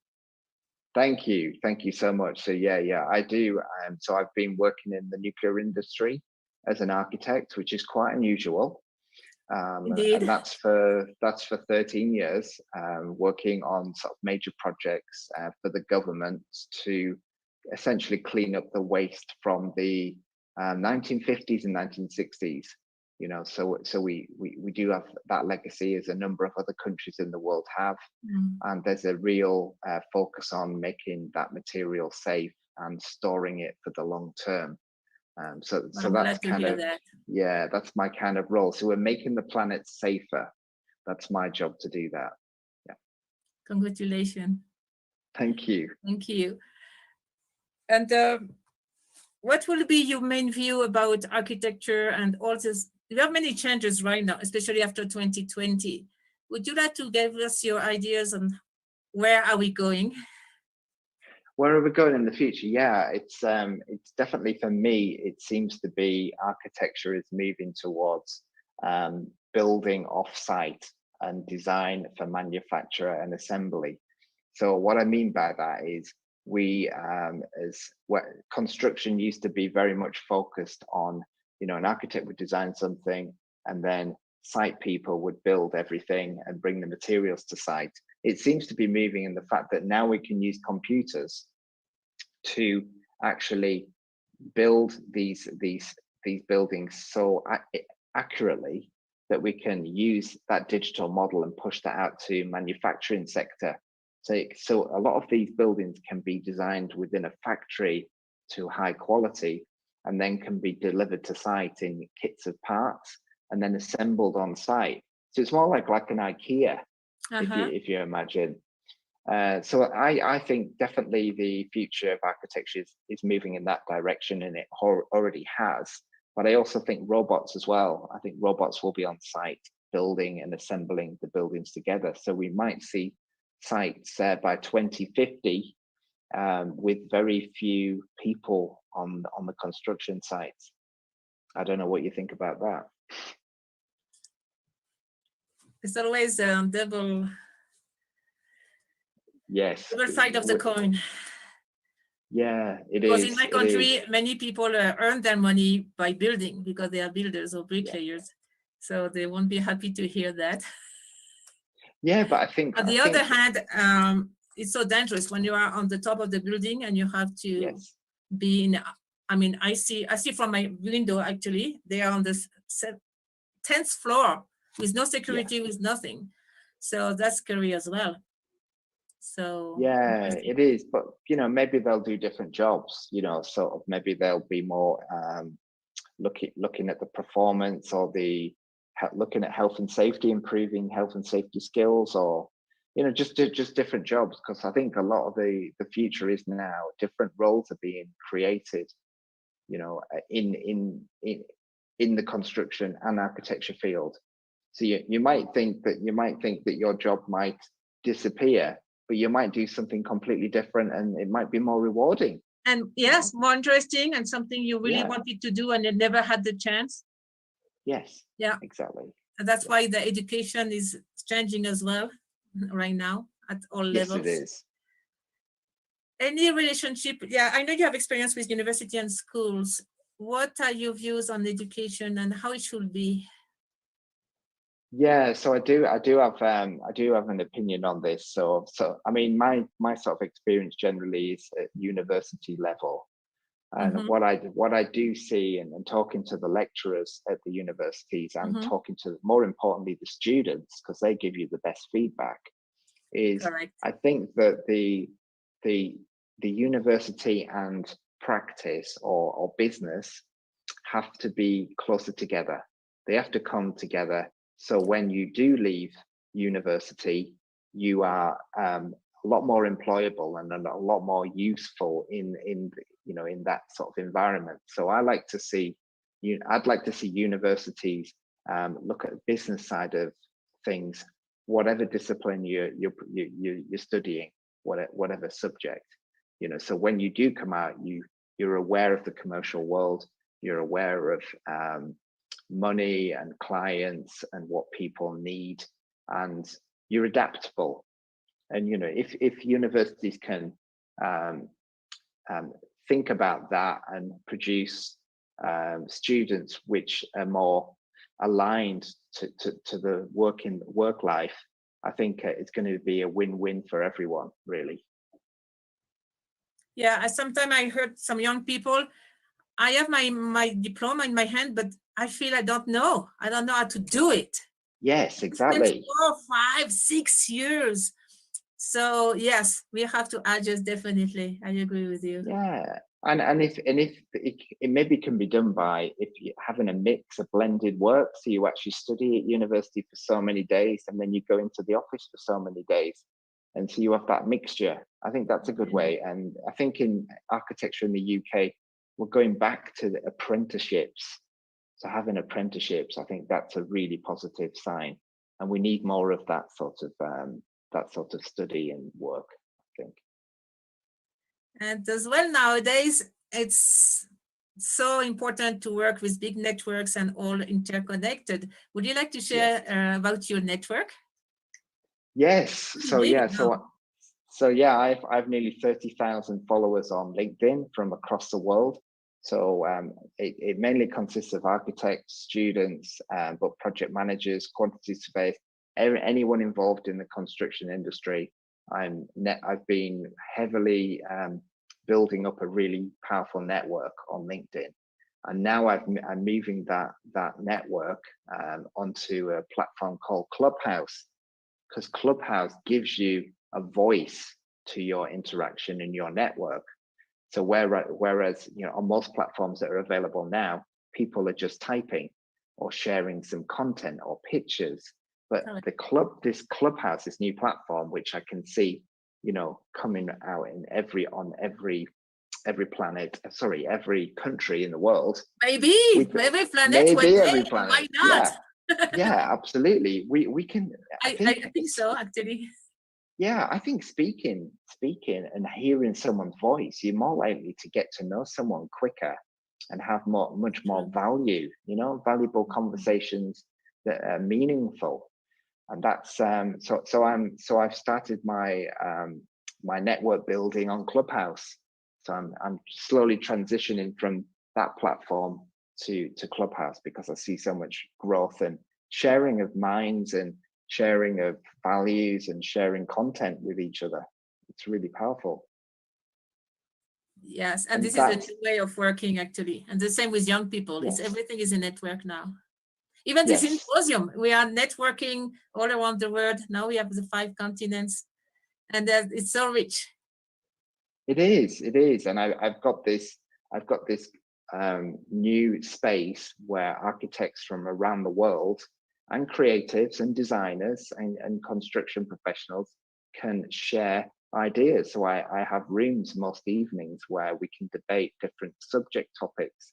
We discuss culture. We're discussing culture on Wednesday about it within architecture. We've discussed salaries all in different countries around the world, mental health, all of these issues are great issues. And what it seems to me is no matter what country you're in, the issues and the problems are still the same. That's true. Yeah.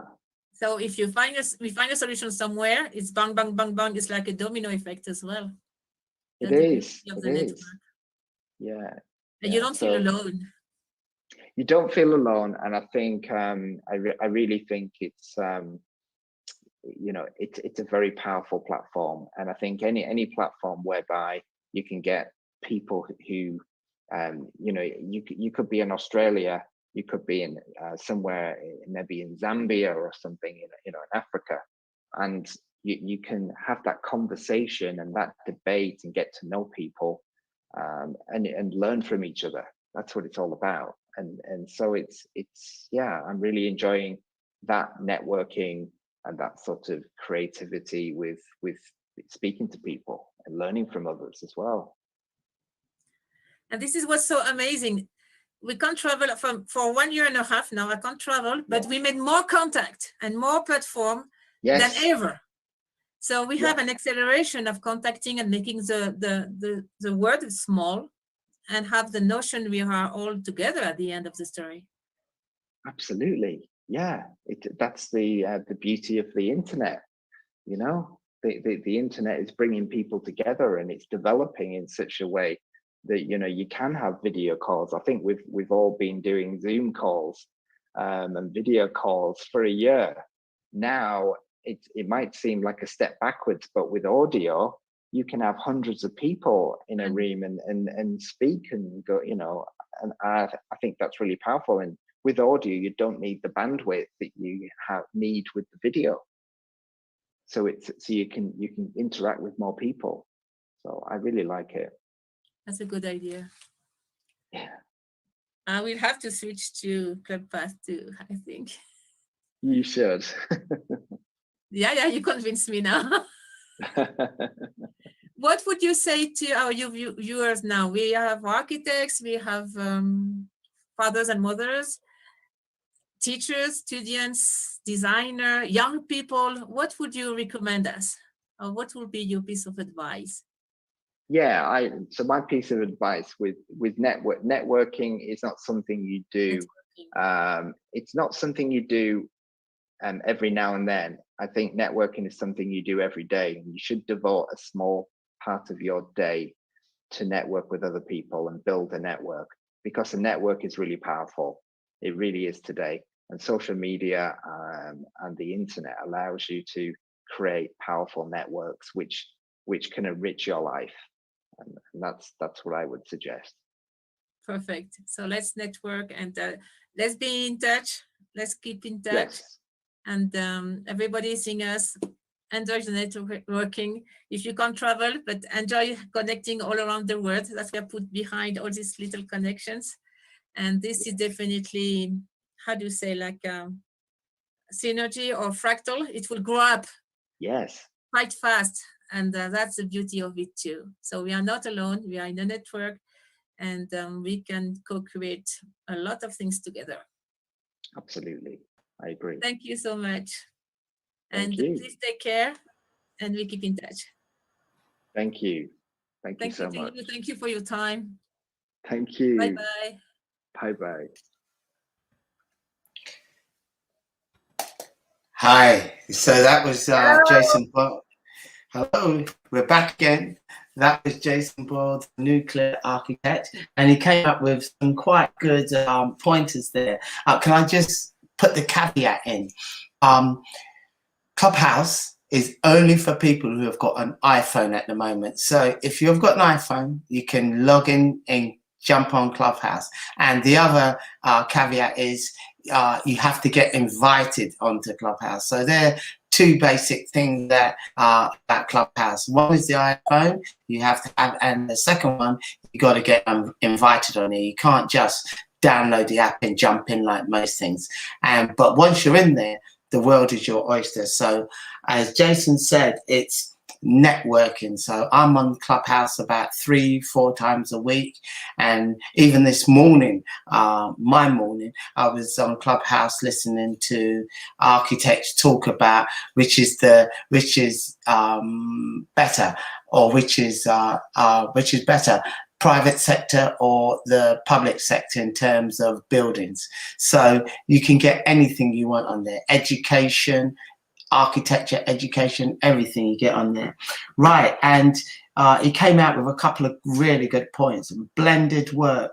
So the idea of students now studying part of the week and then actually going into the workplace for the other part of the week, I think is crucial to the development of most young people today. Blended working, not just learning the academic side of things, but integrating it with the practical side, because as all of us know, we've got some fantastic academics, but they can't do anything, they can't make anything. I'm not saying them all, so don't get me wrong, but that is what we find is there are quite a lot of people who are, the theory comes to it, they're absolutely phenomenal. They're better than I will ever be. But when it comes to the practical side of things, they tend to see that as somebody else's tool. So blended learning is really good. Apprenticeships. Do you have apprenticeship in Bolivia, Naomi? No. No. Well, Germany and Europe tend to be more hot on the apprenticeships than we are in England. And I personally think some people and some students, they would benefit more than actually by doing an apprenticeship, which means they're learning on the job, as opposed to going to a university and then coming out and then having to learn on the job. So blended learning, apprenticeships, I think it's a multifaceted approach to education.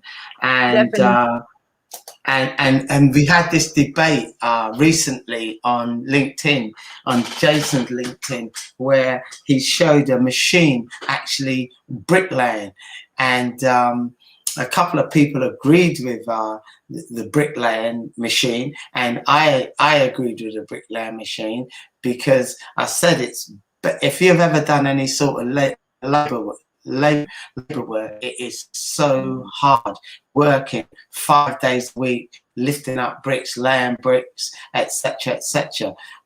And it burns your body out. So maybe we can have a combination of the two.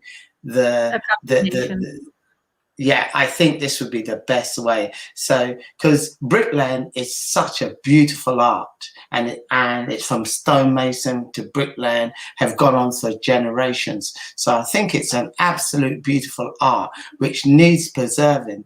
But I do think we can, as Jason say, blend the two together, and where it's the more laborious bricklaying, get the machine to do it, the beautiful stuff. And a bit more complicated, get the humans to do it. What do you think of that idea? Sure. And one word on apprenticeship. How do you say that? Apprenticeships, yes. Apprenticeship. Yes. Is that apprentice, right? Yeah. Because there is that's the way it was before. Some very school and even esoteric school, and they have a beautiful bond with the teacher, and this is what we really need too, this bond. Yes, and definitely. Here we have a good surprise. Guess what? What? The next video is not only our friend, but we have with Maria Faraone.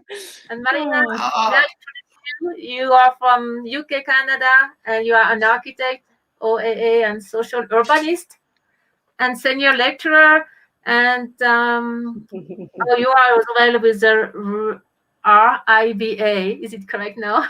Yes, RIBA studio. You are a great teacher as well. You teach master program, and you are into environmental science and social architecture. I mean, it's such an honor you just pop out or pop in on this Saturday. Thank you, Maria, and welcome. Pleasure. It's my pleasure. Thank you both. You guys are both leaders in really expanding who gets to be involved in the field of architecture. This is so important. I think when I was thinking about what you were doing today and what I might say, I really, all I want to say is exactly what you said to me, which is welcome. The profession needs to include and needs to be very welcoming and open to a big range of citizens of the world, everybody who wants to do something good for society. And it's not just about buildings. Architects solve many different problems in the world. And I think it takes leaders like you to look at why people are not being included and create those bridges. So I'm really happy to be part of this. Can I say, Marie, I'm absolutely blown away that you've come on live onto the show. You know, surprise. Can I just say, Maria is what I'm surrounded by absolutely beautiful people inside and outside. And Maria is one of the prettiest people inside and outside. And she gives her life to engaging with students from non-traditional backgrounds, encouraging them, inspiring them, helping them to go the extra mile, helping them to see their full potential. And she does this without favor, and she does this with not getting paid enough. So I'm telling your boss, Maria, if your boss is watching this, you need to pay Maria more money. She is definitely worth every single cent and more that she gives you, her blood, sweat, and tears, and devotion and loyalty. So, Maria, if you don't get a pay rise after this, just tell me. You know, it's not about the money, Neil. It's not about the money for any of us. I know. You can't even buy this kind of love for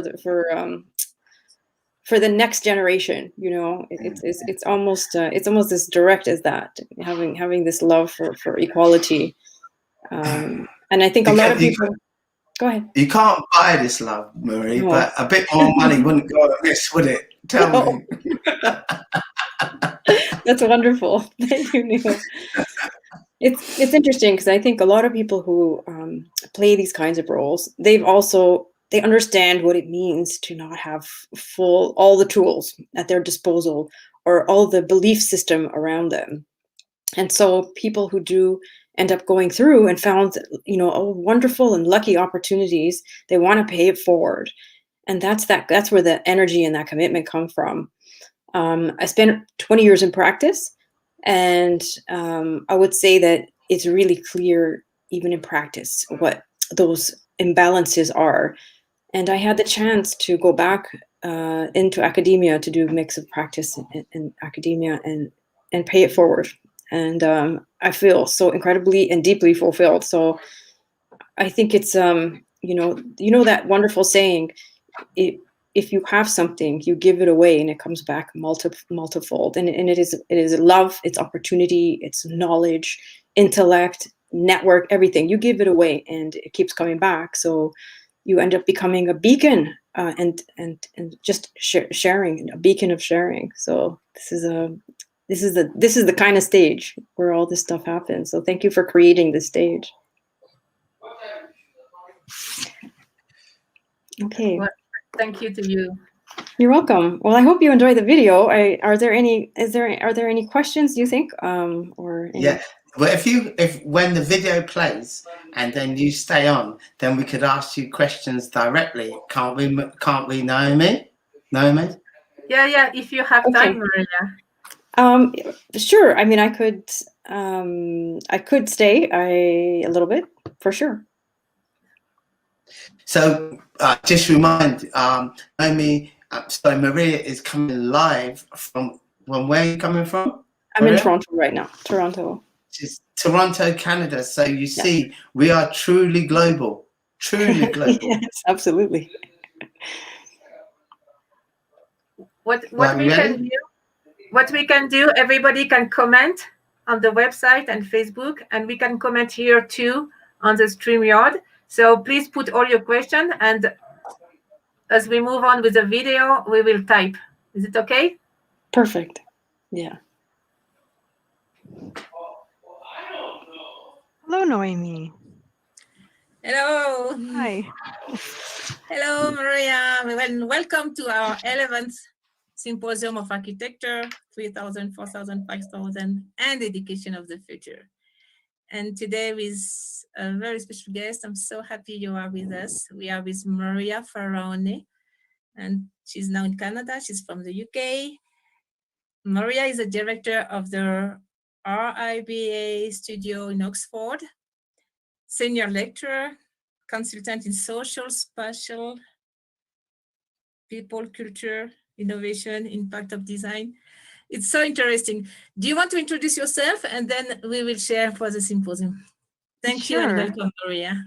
Oh, thank you, Noemi. Thank you. This is so exciting what you're creating and raising out of the earth. So I'm really, really pleased to be part of this. Architecture is not about buildings. Architecture is about people. We know that the role of the architect in society has increasingly become about solving problems. So I'm really, really pleased that all of the work that the students are doing that we work with at Oxford Brookes University and on the RIBA studio, myself as a consultant, my focus has always been social impacts. And I'm really looking forward to being part of this symposium. And I think there's maybe a few questions we could talk about together. We can have a little discussion as a kind of introduction. So I'm really happy to do that. Yes, we would like to know the impact of design directly on people and all living beings actually. Mm-hmm. Why is it so important? Or do you have an example maybe? Oh, that's such a wonderful question. It's a wonderful question. It's the important starting point for students and for architects. When we think about architecture, very, very different from art in the city and art in general, because we carry a massive responsibility for major private and public costs for something that's going to exist for a very, very long time. So our true client is society, it is the individual client group, and it is the environment. And all living things, that is the true client for the architect. So when we think about projects, we have to think about every scale of what we're doing. We could think about very specific examples. Some of my favorite examples to think about are projects that try to answer the question of social mobility. So you could ask yourself, how does architecture actually respond to social mobility? You know what?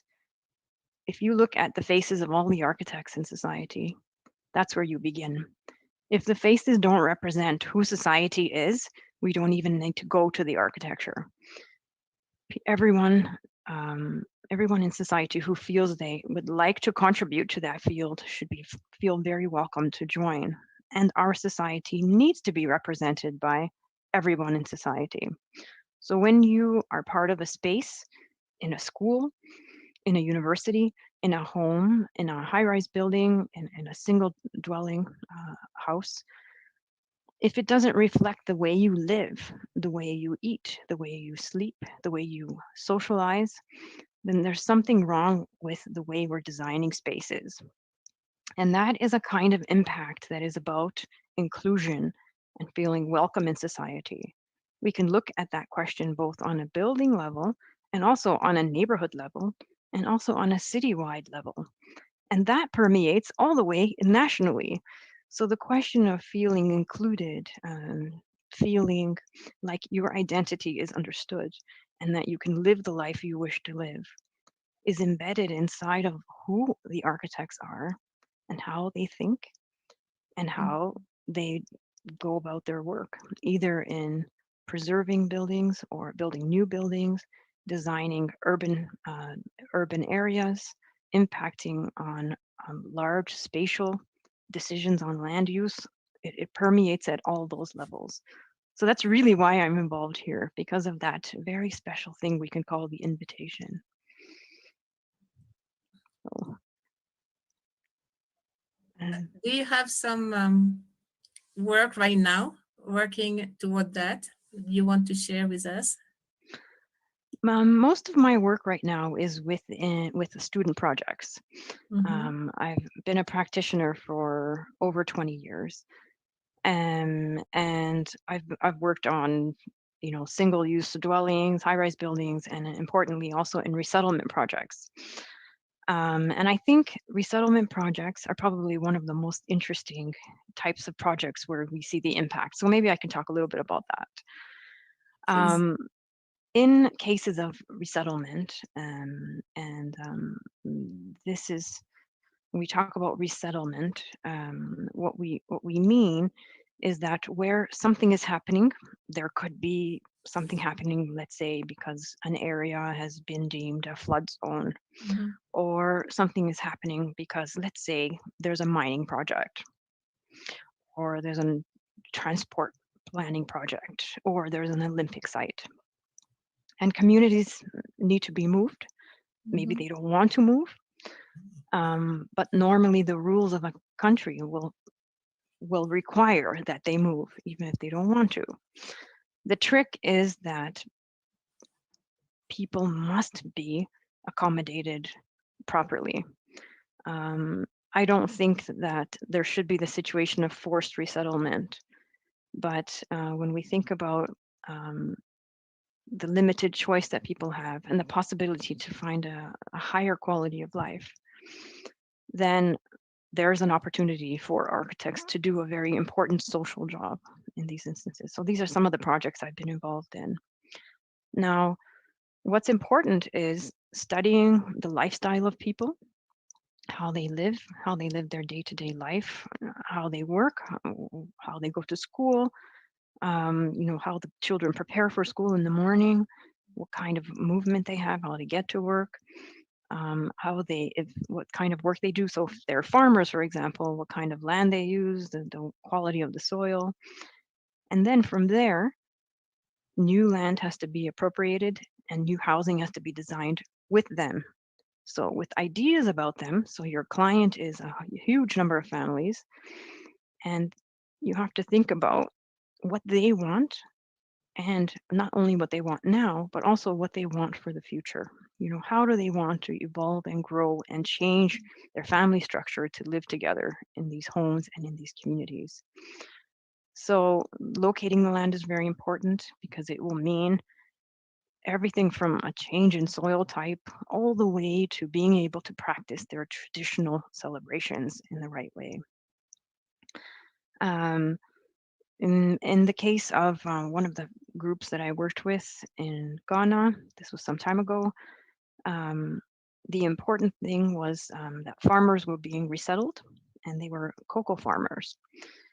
And probably the most important aspect of their shift was the fact that they learned from a local NGO group in conjunction with the resettlement team.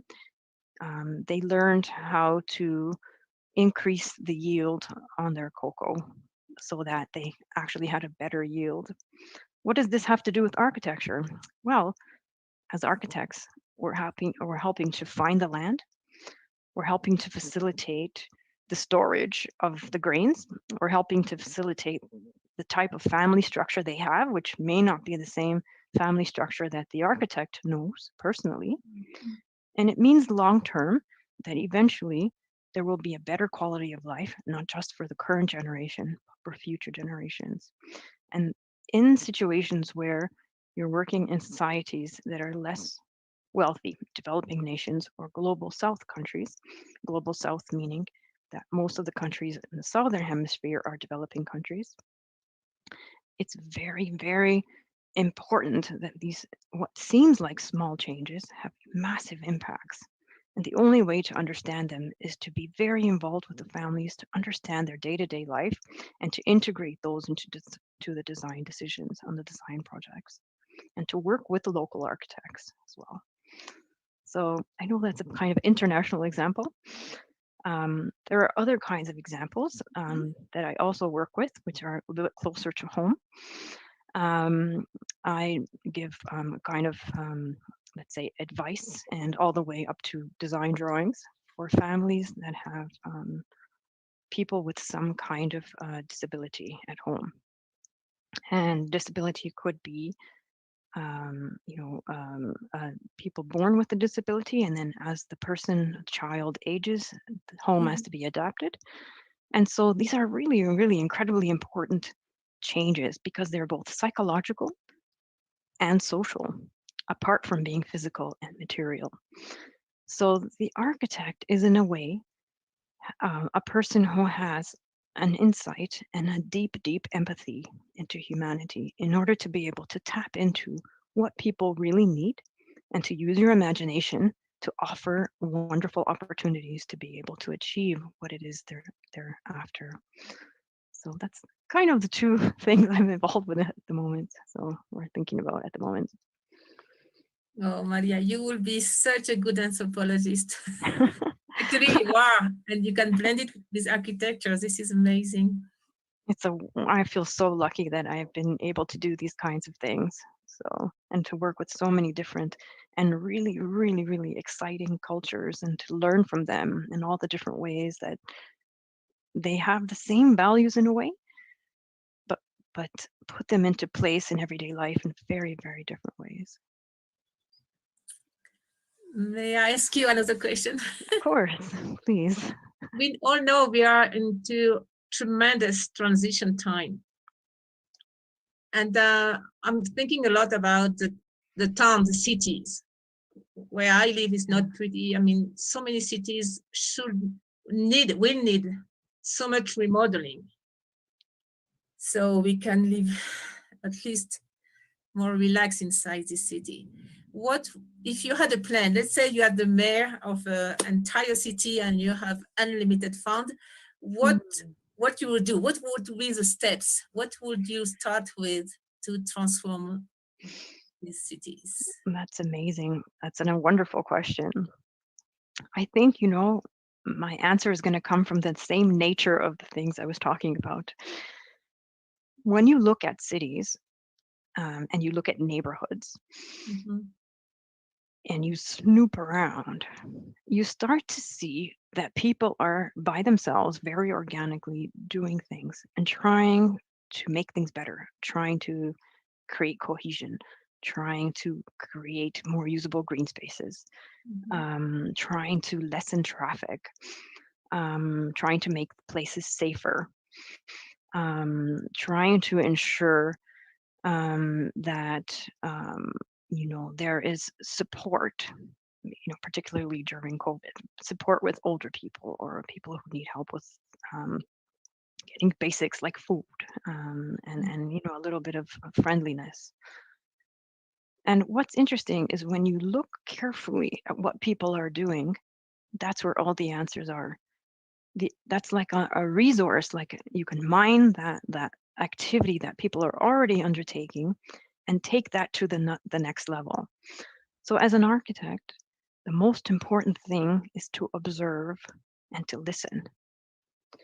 And then you will not only become clearly attuned to what the real issues are, but also how organically people are already starting to address it. One of the most interesting places in neighborhoods and cities is places where immigrants go to. They're interesting because when immigrants choose a place in a city to go to, there will be already some kind of support mechanism in there. That's why they were drawn there. Immigrants have a lot at stake. Usually they've left their home. They may or may not be with family. They may or may not know the language. They may or may not have a job. And so when you watch them to embed themselves in a society and evolve and contribute to the society, those decisions they make and the places that they are able to thrive in can tell an architect so much about how cities of the future need to be shaped. Because if you can shape it for that very vulnerable situation, then you can make life and quality of life better for everybody. So following that trail of what's happening, you can learn a lot about what to do. And I think the cities of the future are cities that are going to be shaped in ways that allow people to self-thrive. It's not about necessarily putting things in place for people to help people. It's actually to create the space within which people can be independently helping to solve their own problems and creating the quality of life for themselves. And the immigrant situation, and I mean, this was also my PhD research for many years and also my personal life, and many of the resettlement projects I've been involved in has been this kind of inspiration, which it's that inspiration that just keeps on giving. Yeah. So there's always so much to learn from that. This is so inspiring. This is a revolution. I think so. And it's interesting. Talking about your PhD, would you like to tell us why and how you end up with this kind of subject? That's so interesting. Sure.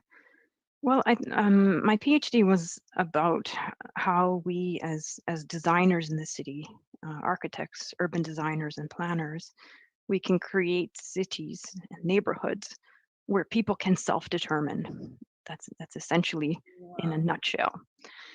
If people can be influenced by design of cities and spaces in order that they have more access to freedom to self-determine. And it is a case, and it is such a case. In my PhD, I looked at very, very challenging situations. I looked at situations where people were not necessarily welcome, or in situations where people were not themselves embedded in society or not really committed to embedded in society and still needing to thrive within those communities. So those were the two most challenging types of communities. And what I learned working with them for many years, and I still continue to work with many of those groups, is that ultimately the goal of everyone, a migrant, a long-term person, indigenous, is always the same. It's fantastic when we have workshops that bring people together who are in conflict in a way over land use. The ultimate reason everyone is making the decisions they're making is for the betterment of the next generation, their children, the safety and education of their children. And when people realize that that's the goal, all of the conflict falls away. And the decision making, very specific decision making on where to live, how to access neighborhoods, what kind of school you want to be at, what kind of job, how available you are, what kind of job you take. All of these always circulate around this improving of life, quality of life for the younger generation, the next generation. And it has been such a wonderful and organic way to reveal that every time there are workshops related to land use. That seems to just get rid of all the conflict almost immediately, because people are revealed at a deep level of humanity and they see that they are all the same. And this has solved things. And it's funny, I keep coming back to the question of, I'm an architect. So as architects, we design things. You could design an event. You could design a system of, a gaming system. You could design a way to have a conversation. You could design a series of questions. It's the answers that you use to help you design things. But that first step, that first thing that I'm calling design, is way more important than the physicality you design later. So that's all coming back to the education. If I'm going to put it to this, if people wants to know more, is there anywhere they can access to your material, ideas? How can they be in touch with you? I'm sure you just trigger something everybody's resonating inside, so I'm sure they'll be in touch with you. If I would love to have a conversation with people, I've published a couple of papers. I wish I had published more. I'm teaching so much, but that's just an excuse. I should be publishing more. And I'm going to be inspired by you, Noemi, because you're publishing some great books. There's two ways people can contact me. One is through the RIBA Foundation. The RIBA Foundation is actually an academic course. It's for students all over the world to take a course with us online, and you work with a tutor online that you meet one-to-one with, and you can, you study with us, and you can study these things on the course. It's up to you to lead the subject area. And it's designed for people to start to think about what it means to be an architect, to develop a portfolio, and to get your first hours in practice. And we know that bringing those two things together, the portfolio skills and the first hours in practice, it really commits people into believing that they can be architects. So if you look up the RIBA Foundation, you can find me. I think it's quite easy to find me that way. And in terms of my consultancy work, I mean, I think it's just looking up, contacting me. I mean, it's something that has enriched me as a human being to be involved in these kinds of projects. So I feel incredibly lucky. I mean, if you're lucky enough in your life to do the things that you really believe in, and that you feel so excited about, and that you keep learning through every day, then you're very, very lucky. And I think the field of architecture is so broad that it has that room for you to choose the things you want to do. So the RIBA Foundation is a course that I designed with the RIBA and with Oxford Brookes in order to allow people to discover what it is they want to do, what kind of architect they want to become. Beautiful. And to close this up, not only for architects, but in this symposium, we have a lot of teachers, parents, families, people involved into education that believes that we can make a difference. What would you recommend them?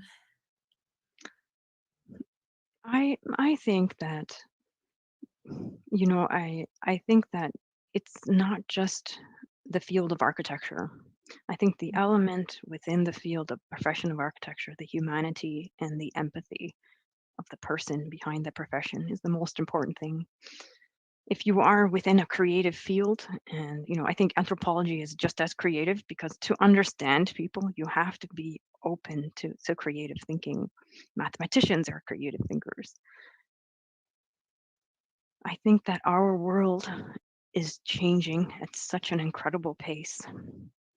And it is the young generation, it is the next generation that has the tools. You're equipped with that confidence, that technological confidence.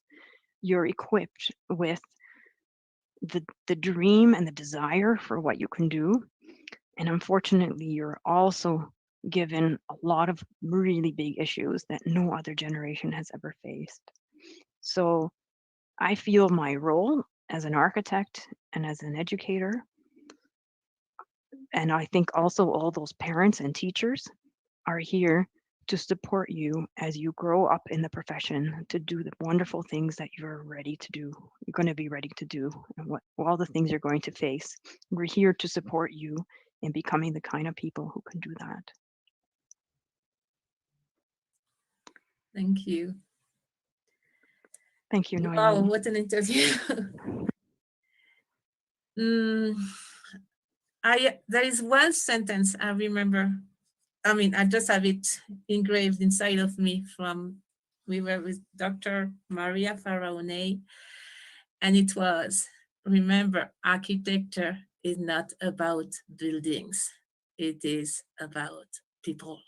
So we will take this and meditate on that. Thank you so much, and we do keep in touch. Thank you, Noémie. It has My been pleasure. a great pleasure and honor to be with you today. Thank you.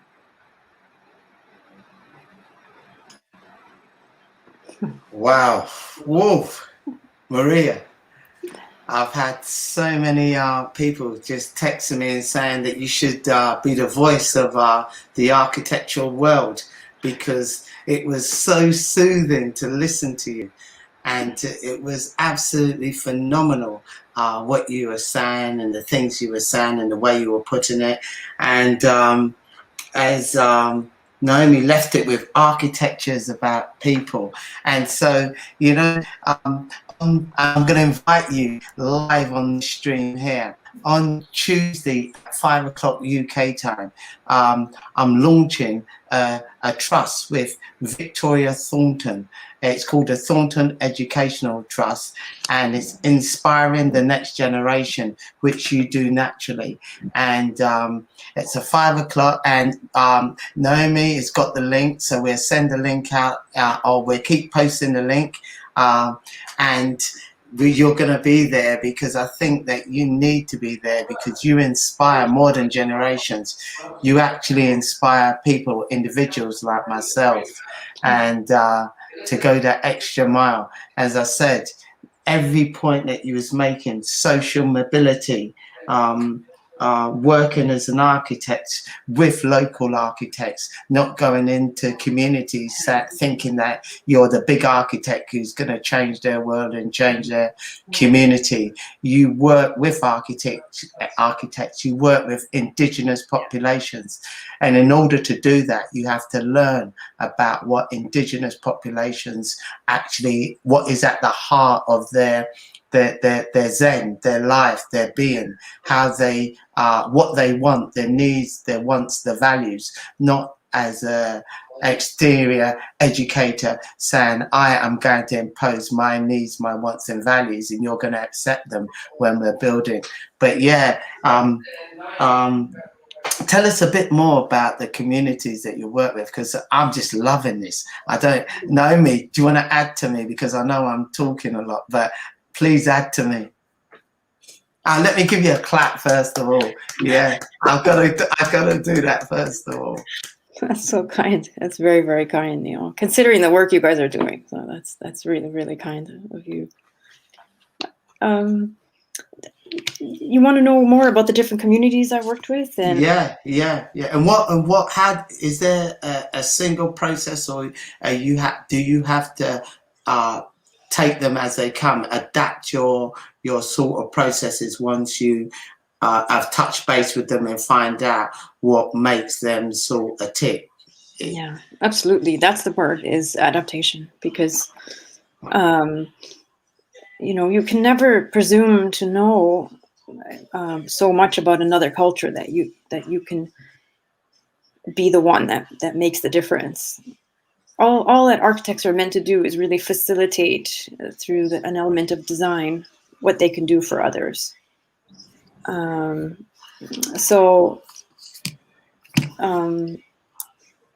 Sorry, can I put you on pause a second, because there's some noise here that I need to. Yeah, sure. Can you sure. ask me a question? So Naomi, you can ask her a question because you're smiling. Sorry about that. There was just some noise. Actually, we have a couple of questions and comments. Okay. Maybe you would like to see this one.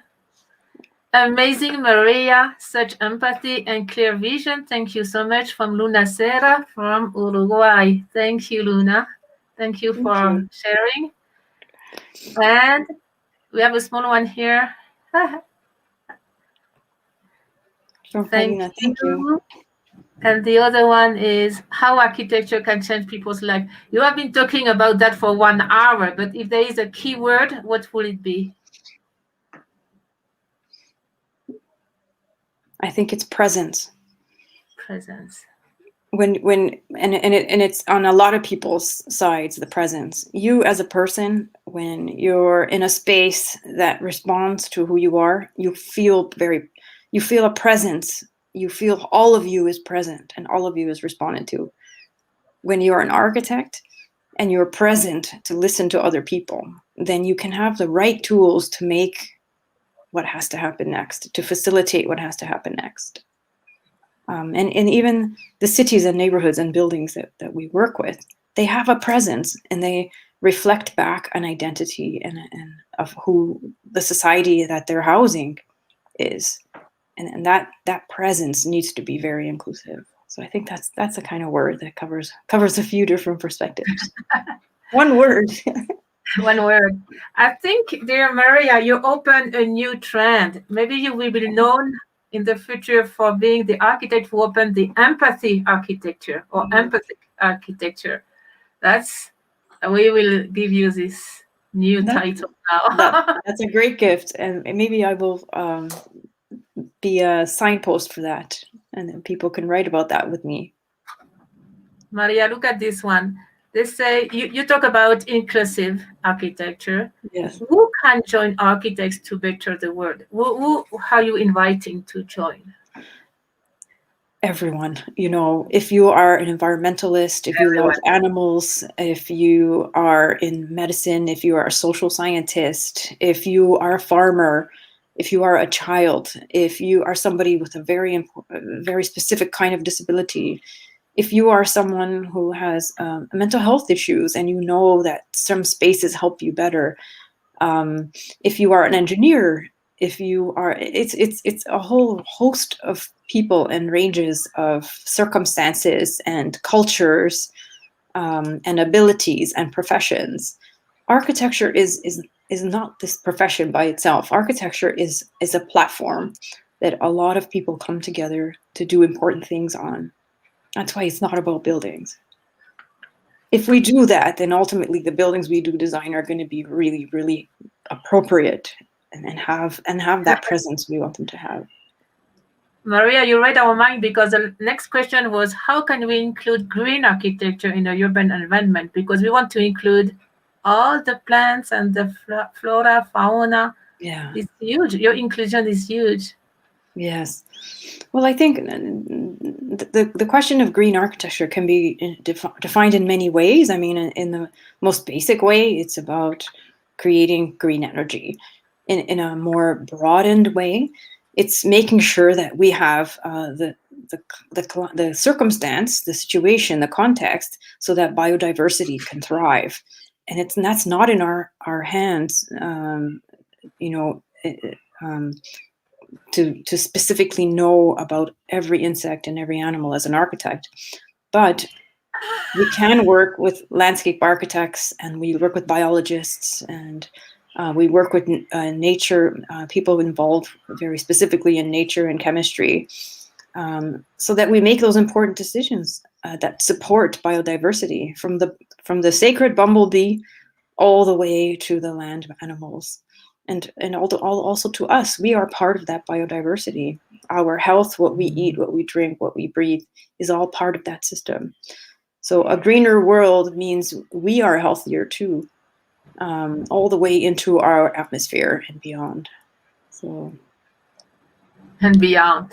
Oh my God. We are going to Mars now too. Let's hope we. We are. Yeah. We want to do the right things here. Giving an entire huge different dimension to architecture. You open it up to everybody. Maria, if you could sum up your feelings of architecture in a few words, what would you say? What drives you? Oh, I think what drives me is a love of humanity. It is at its most fundamental level, and the belief that everyone deserves a good quality of life, and regardless of where you are in the world and what situation you're in, we can always work together to make things better. But more importantly, people should be allowed to have the tools to do it themselves. And as architects, we actually have those opportunities to do that. It is the excuse of the building that allows us into a society to make things better. The excuse of a building? What did you say? The excuse of a building? It's the excuse of a building that allows us to penetrate into a community and a society to see the issues and to help to make things better. Yeah. I'm just writing this down because I'm gonna take these statements one day and use them, and I'll have to quote your name. Thank you. Dear Karina, do we have more comments somewhere you want to share with us? You can share. You can pop up. We want to see your face, Karina. Tienes que estar con nosotros. Hello. Karina is from Mexico. Architect Maria Parone is right now in Canada, and she's from UK. Neil is from UK. I am in Bolivia. This is a miracle of technology. Yes. Yes, I agree with this comment about observing the land. Definitely, you want to observe the land and the biodiversity that's on it and the different microclimates, who is using the land, animal and nature and human alike, or how the sun changes, all of these important things, how it's used even culturally. And then you have a starting point. And yes, the immigrants. Well, that work is so interesting and conscientious. Many congratulations and a lot of more comments that Luna say, like in permaculture, before you do a project, the advice to the observes the land for a year and then start the project build. Yeah. I love your part about observing the immigrants. Thank you. Thank you for writing in English, everyone. Thank you so much. This is an inclusion. Thank you. But Maria, you speak Spanish as well, though, Maria. Only a little. Yo hablo solo un poquito. Well, thank you for your time. I knew it was a tight Saturday. Thank you for my pleasure. We really appreciate. Thank you so much. Maria, you are a superstar to us. You are a superstar, very kind. Yes, you are a superstar. We love you very, very dearly. Have a fantastic weekend, yeah? Good luck, everyone, and have a good time. And hopefully see you on the road. Thank you. Bye-bye. Bye-bye. Wow. Right, guys, that was a fantastic, amazing Maria Ferrans, who basically, she infuses a pathway as she goes along. So what have we got next? After that, we've got, who have we got, Naomi? We have a friend of yours. It's Mark Jason. And I love what he said. Please keep in touch, everybody, because it's so cool. It's about social architecture. And Neil, would you like to present Mark? It's an student of yours, actually. Yes, right. Mm. Right, Mark Jason Warren, absolutely fantastic young man. He has karma to the hilt. I first taught him when he was about 16 years old, and he said to me, I came in his technology class, and I was his new design and technology teacher, and he said to me, and this was the first lesson that I had with him, teaching him A-level product design. And he said, "Sir, what can I make?" I said, "You can make anything. If I don't know, somebody will help me. And if they don't know, we can get somebody else." And he looked at me with these big eyes and he said, "Anything?" I said, "Yes, anything." And I said, "You're going to be an architect." And from then on, he's never looked back. He's an amazing person. And Mark absolutely personifies the word circular economy of education, because I helped him. He went away, helped others, and he's always come back and worked on my workshop, enthuses the next generation of young people. He's an amazing young man, and he's so talented, and he deserves every single praise that he gets. So here he goes. Let's fire away. Okay. Let's go to the video.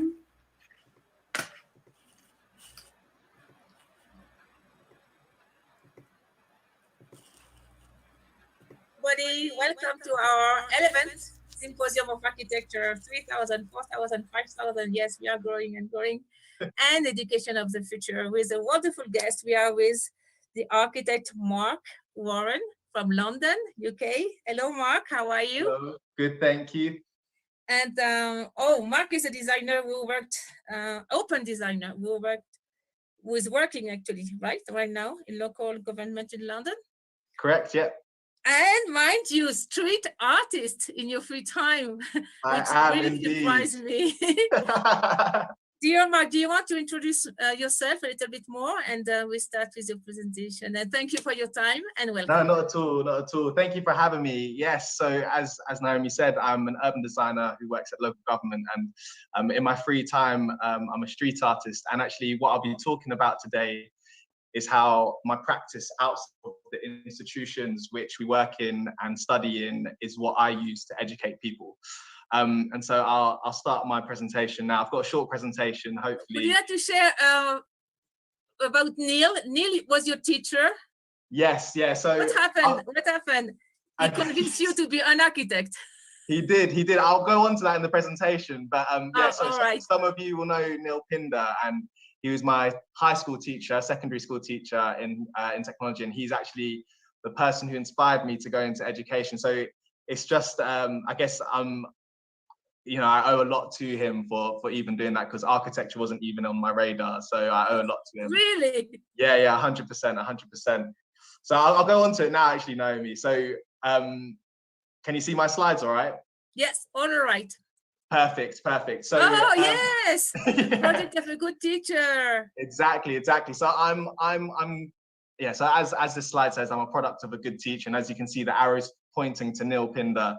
And in London and in England, the architectural profession, the built environment professions are typically run by white males, and they're building cities, places, neighborhoods which are for people which don't necessarily reflect that.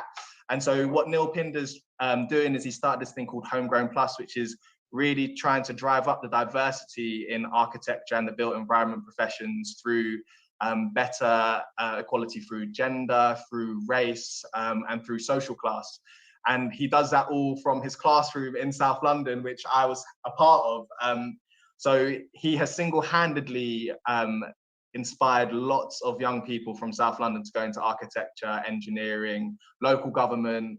It's an amazing thing, and all so that we can help shape the future of our neighborhoods, because our voices are so often unheard when developments are happening. So I owe a lot to him. He's the reason I'm here, and he started this thing called Homegrown Plus, which is a method of improving skills of young people to go and enter university. So they're going in and they actually know a bit more about architecture and design, which is something which is so often not thought about in secondary school and high school education. So what I wanted to start with is talking about formal education. And I've had the opportunity to tutor university students. The image to the left is one of my students sending me a late night image of her Photoshop collage, stressing, saying, is this right? Do you think this is cool? And the thing on the right hand side is what I've been working on in local government, which is developing design guidance for development, small sites in London. So small sites are small sites for homes and things like that, which are typically brownfield, which means that there's nothing on them, and they can offer an opportunity to create more homes. And so it's quite interesting that within the formal environment, we are still educating. It may not necessarily be the way which you're taught at schools. It may be through a conversation on WhatsApp, or it may be through design guidance, but the design guidance I've created in local government is trying to influence developers or future developers or architects to design better quality buildings. And so within my workplace, I am educating, but it's very much within an institution and it's very formal. But what I wanted to talk about is the informal side of education. And actually, we only work 7 hours a day or however many hours a day, and there's a whole load of life which exists beyond the walls of working. And how can we grab that and teach people as well, so it's more of a conversation and it's not one-sided? So this was a workshop I did with some children. I think they were 8 years old in a primary school. 8 years old, all right. Yeah, and purely maybe 30 minutes of talking, and I asked them all to draw a house, or I didn't say a house, I said draw a home. And they all drew these really cute images. And what's really lovely is, you could see, they've got their TV antenna. These are very typical for like a London home. You've got your TV antenna on the pitched roof. You've got your chimney. You might have a tree, you have some flowers, and it's really sweet. I then spoke to them about architecture and showed them, what architecture could be. And then at the end of the workshop, I asked them all to draw another home. And this is what they came up with. Wow. And you can see, yeah, it's amazing. And you can see the same 8-year-old who drew this, and that's what they consider a home. Yeah, the same 8-year-old drew this, and you can see, what's really sweet about this is you can see the aerial stays, because that's what they believe is a part of a home. But there's these little bits. I think there's one over here with the same door number, but they're very different things. This girl here really wanted a heart-shaped swimming pool. Yes. Yeah, and you put two hearts at the end. Exactly. It was definitely an upgrade. But what's really interesting is from half an hour's conversation, you've already unlocked after so half an hour. Half an hour, yeah. After half an hour. Exactly. Amazing. So you've already unlocked a whole load of thought in their minds, and actually, it proves to me that everybody is curious. And so how do you start to plug into that curiosity to teach people that what design is? Design isn't necessarily a house which looks like this, because design could be a house which looks like this. And how do we start to make everyone in society think that way? I think it's really, really interesting. And so I've structured this presentation into kind of different chapters. It's quite short, but the first thing I think is really interesting or really needed is how can we start to challenge perception? And so, as Naomi said, I'm a street artist during the evenings when I've got a bit of spare time, and a lot of my street art is around using public space and improving the access to art, and really allowing the public to question what places are. And so this is an alleyway which is in my neighborhood, and it's quite a horrible alleyway. It's actually nicknamed Shit Creek Alley, sorry for the language. But it's not a pleasant place to be, and people quite often run through it because it's quite a gloomy place. And so with £10 and a load of ribbon, I made it into a rainbow. And you can see here, it was basically, how can you begin to grade color through a really cheap material? How can you change the life and the spirit of the space? So and beautiful, yeah, and the meaning too. Yeah, and what was really interesting about this was, from this image on the left-hand side, after we installed this, we had people taking photos of this place. We had people saying thank you to us for doing this. It was just random that people were taking Instagram photos and wanted to take selfies in a place which usually looks like this and now looks like this. And it just shows that what spaces can become has so much power. And a lot of people, if you show people what they can become, then they automatically start thinking of spaces differently.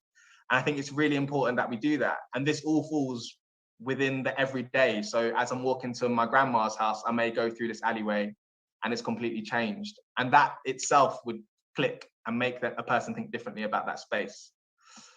Other ones which I've done is a bin, which has turned into a basketball hoop.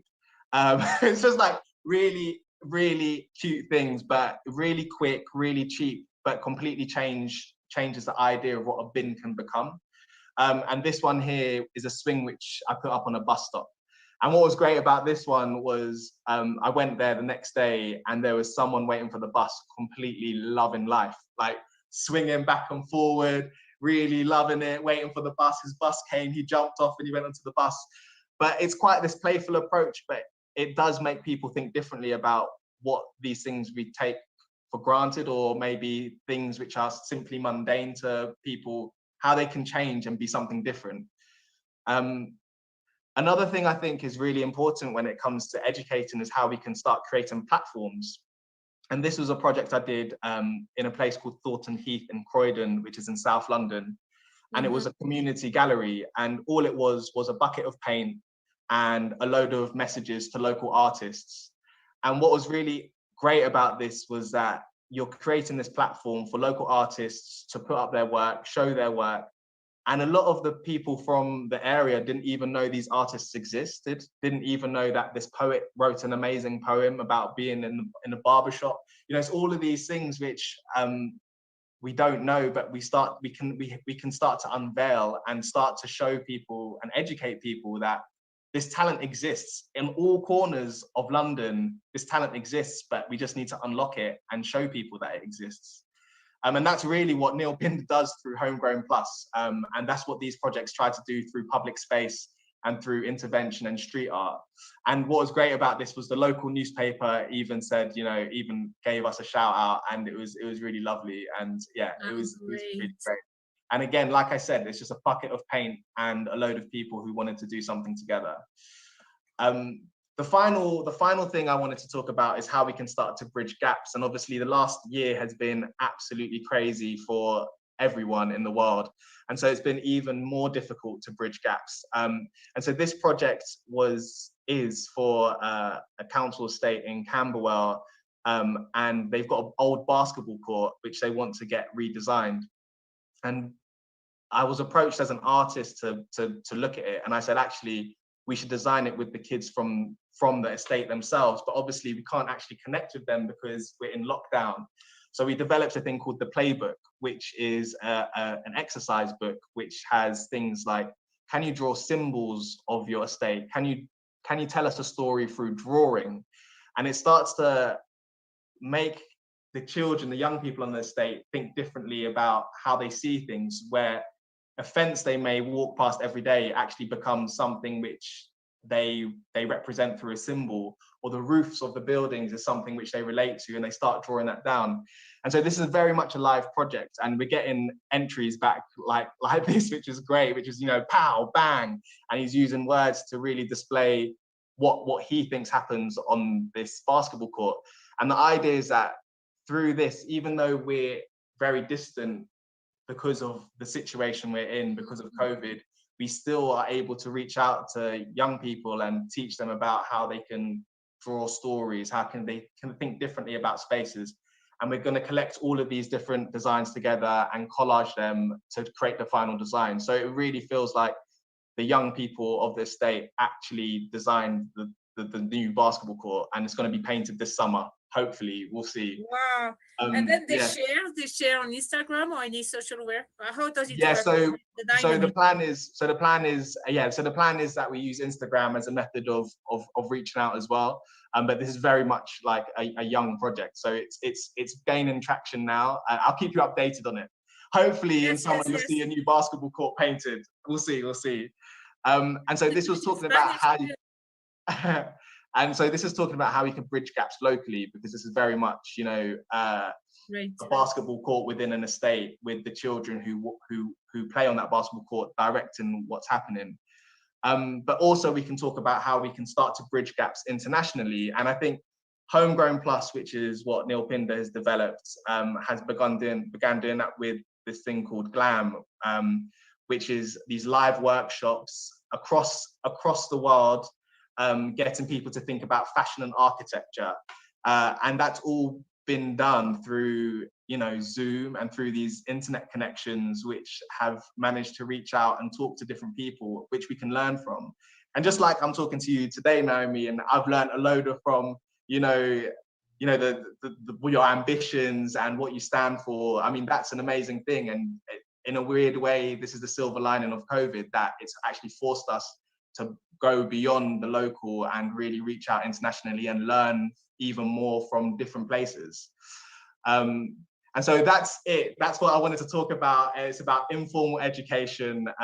It's about the conversations and the mundane situations and how they can actually influence how we learn. And I just want to say thank you very much for having me. Hopefully that was okay. Thank you so much. Yes. Definitely. Perfect. What would you work in the local government in London, right? Yeah, I do, You yeah. have a lot of people like, how do you say that in English? Decision makers. Yeah. Politicians, mayor of the town, the responsible of a district too. What would you recommend? Because it's not even architecture, it's your art, your approach is so human and so social. Yeah. I don't know if there's a name for that, like social architecture. Or, do you have a name? No, we can think of one now. Yeah. Human and fun architecture, and to make us live and smile. What would you recommend to the decision makers? Because now it's crucial. I mean, the town are too sad. Yeah. I think, do you know what? It's actually been really interesting working in local government. Before that, I used to work in private practice for a leading London studio, and it's just interesting to see it from both sides. I think that I don't know. I actually think my street art approach is obviously my practice, which I do outside of work. It's what I do, but I think it is a good way to bring it in. I think disruption is actually really positive. And if we can start using small interventions to test ideas, to prove that they do work, that's actually quite a good thing. That local governments are doing that. Some are successful, some less successful, but each time it's an iterative process. So they learn from it, and it should inform the next prototype almost. I think in London, because there's a lot of development happening, and in the UK, and I'm sure it happens across the world, we have a thing called meanwhile uses, which is temporary spaces, temporary projects before a larger regeneration or development happens. And quite often they are used to kind of kickstart a site to gain traction, to get people there, to kind of start to build character. And again, they can be successful and they can be less successful. But a successful example of that, I'd say, is King's Cross, I think, is a really good one, which is one of the largest regeneration schemes in London. And they had like a natural swimming pond, which was really, really great. And lots of people used it, and it was just like completely random, but really successful. And that really did bring some buzz around there. But I think it is happening. I think, it's always going to be political. So it's quite a difficult one to answer because you don't know what the political will of the decision makers are. But I can't really answer it directly. But that's a very good question. Well, what would you tell the young people? I think the young people, I just say, do you know what? Young people they are the future, and I think they have the best ideas. They're the most willing to to test ideas, to think of new things, and they're not fearful, you know. And I think that's a beautiful thing. I mean, I hope I'm still young. I hope me too. Exactly. But yeah, young people, I think, just need to get out there and get heard. Because you know what, actually, what is interesting is that when you're working in local government, or even when I was working in practice, young people are quite often the group of people you hear the least from in terms of what do you want to happen in your neighborhood. And it's typically, you know, older people who have time on their hands, who are a bit more savvy when it comes to planning decisions and stuff like that, who make, you know, who actually respond to things. And so all I can say is I think young people need to shout, they need to be heard, and they need to just, you know, be seen as much as they can. And I think, do you know what? I think it's about switching. I think it's really important to kind of make them see it as a cool thing, because I think quite often it isn't the cool thing. Like, why would they care about 50 homes being built in their neighborhood? Because it doesn't really affect them. But actually, if they did think it was a cool thing, and, you know, that the fact that they can shape their neighborhood actively and have a say, it would do massive things. Mark, that's a beautiful message. I would remind everybody watching the symposium, it's not only a symposium for architects, it's a symposium for everybody. And listening to you, it's nice to remind everybody we can do something wherever we are, wherever we are, whatever age we have. It's we are responsible. We are the co-creators. So it's a beautiful message. Thank you to remind us. That's all right. And everybody watching the symposium. It's not only to watch or listen, is to act. Whatever Definitely. you feel now, or maybe you had an idea and you always wanted to do something in your neighborhood or somewhere, it's time. That's it. You know, it's a nice way to start and make groups and believe in ourselves. Definitely so. So thank you so much. We definitely keep in touch. Yes, definitely. Thank you for having me. All the best for all your work. You. And I really like your street art and everything you do. It's beautiful. Thank you. Well, hopefully I'll be coming to Bolivia soon. I'll do a few pieces. Sorry, Mark? Hopefully I'll come to Bolivia soon and I'll do some pieces on the streets there. You're welcome. It's beautiful here. See you soon. Thank you so much. Thank you. No worries. Bye-bye. Bye-bye. Right, now we're back live. Oh, what a fantastic young man. Yes, absolutely amazing. As you can see, he offers energy, drive, determination, artistic ability. He's an architect, and he basically encapsulates the circular economy of education. He just hasn't been through the system, but he's given back to the system. And one of the things which I think was really, really good, what he said is small interventions. So these little projects that could be done by local communities, I think they need to be listened to. And he exemplifies a person who believes in his community. That's why he does so much to make his community look better.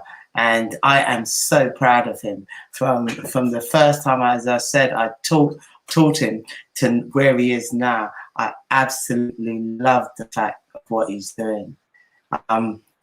It's your turn, Naomi. Over to you.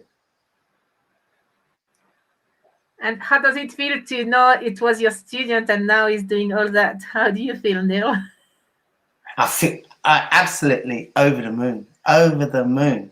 I mean, he will go far. He will go far because, as I said, you know, he thinks outside the box and he's got a loving heart, which is the most important thing. He's got a caring heart, and he's intelligent, articulate, and he wins people. Well, he just smiles, and he's a really, really nice, soulful individual. Beautiful. Thank you, Mark. Thank you, Neil. Thank you. What are we doing now? Listen to Bryony again. Yeah. She was yesterday at the opening of the symposium. I'm talking about a great friend, Bryony Vandenbuscher. She's an expert in business. Actually, she's into high finance. You know what she said to me? She said, I spent 5 years studying economy and finance, but it's not very useful. I want to do something different. And she's an expert now in innovation and economy. Education innovation. She was a director of a school in Belgium, a very holistic and beautiful school.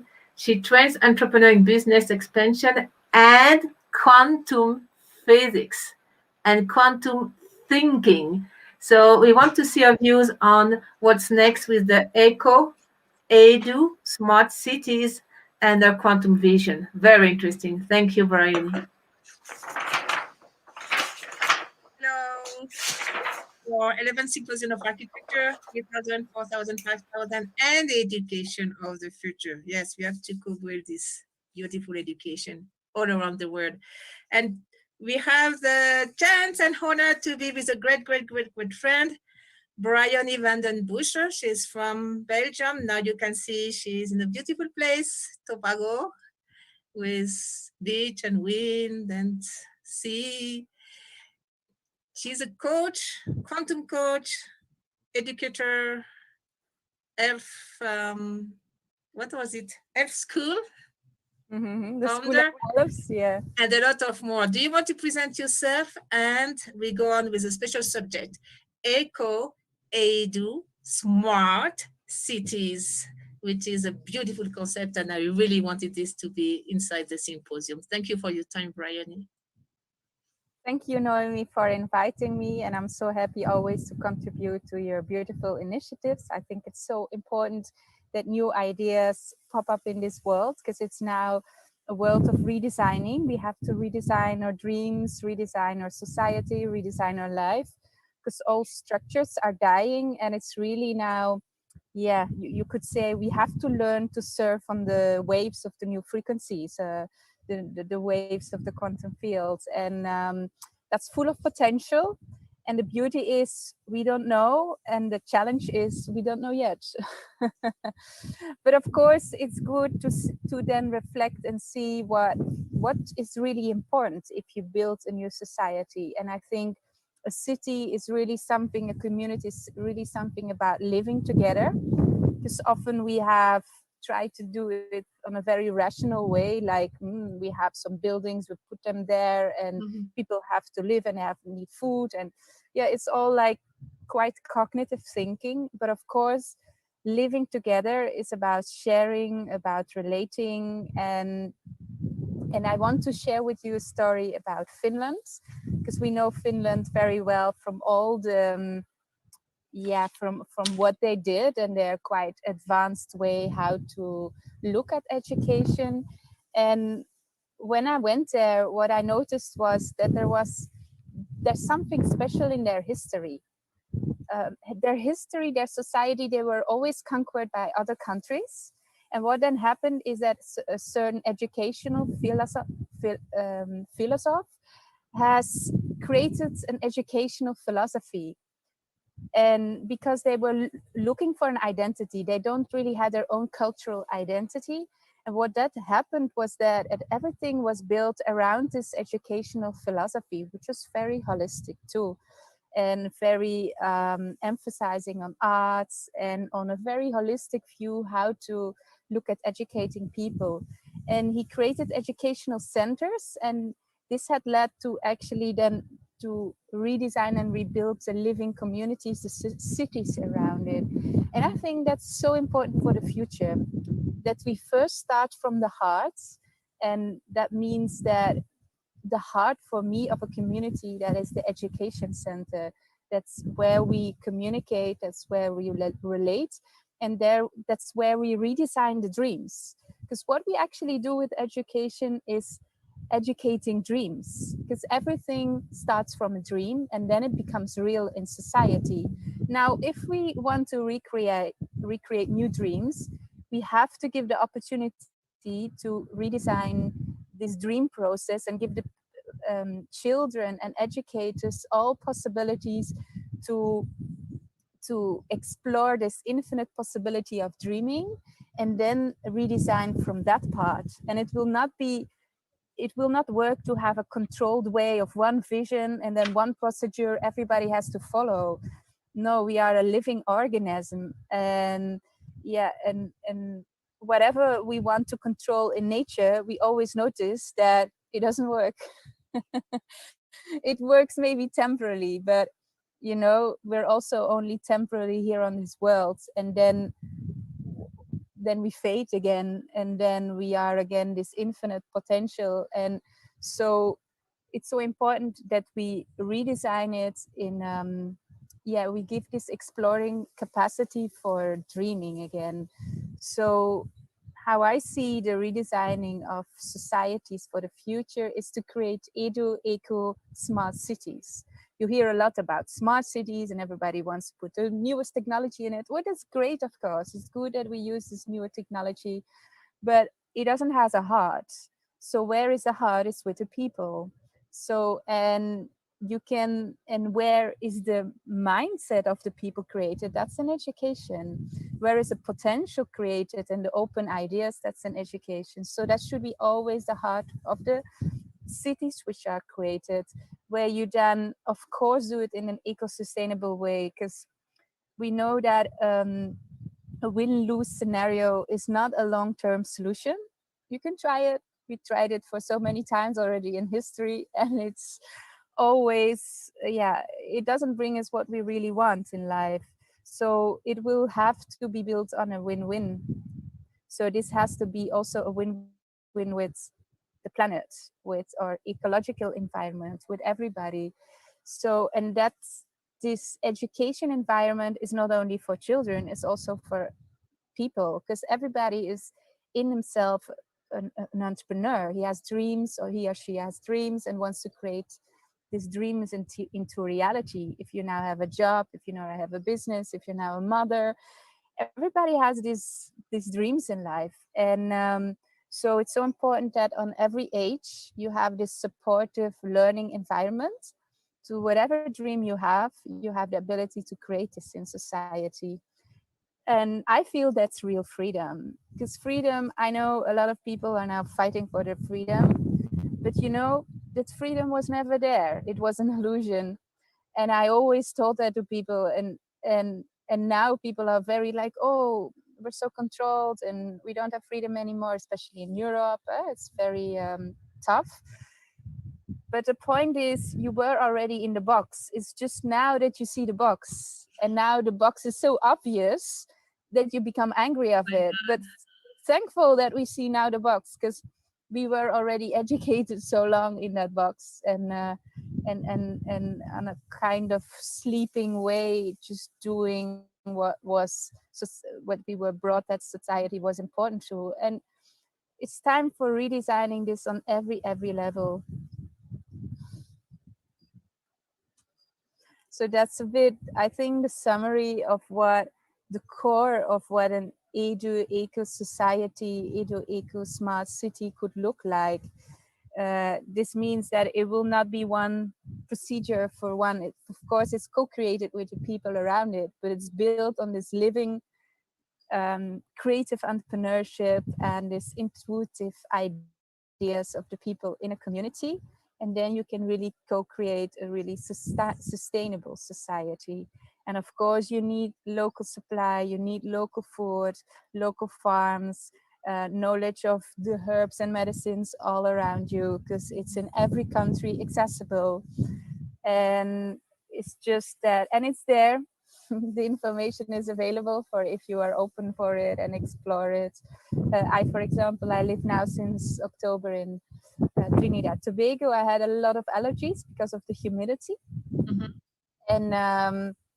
And I was trying all kind of chemicals, medicines on my skin, which was not working at all. My partner is a doctor, so he knew everything, but it was not working until, and I said, I think you should find a plant from here. maybe that could help.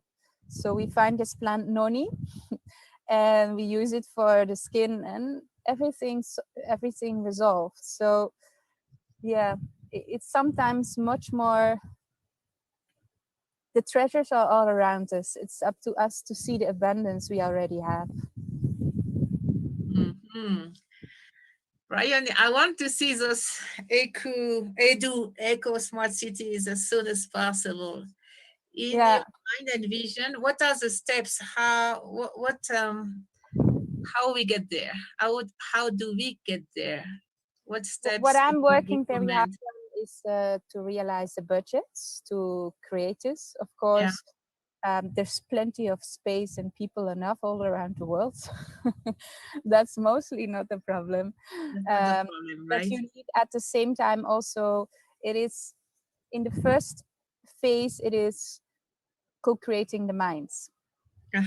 So, and helping the people with the basic supply for them. So create what is around you, see what is around you. This local farming is so important, but also the educational part.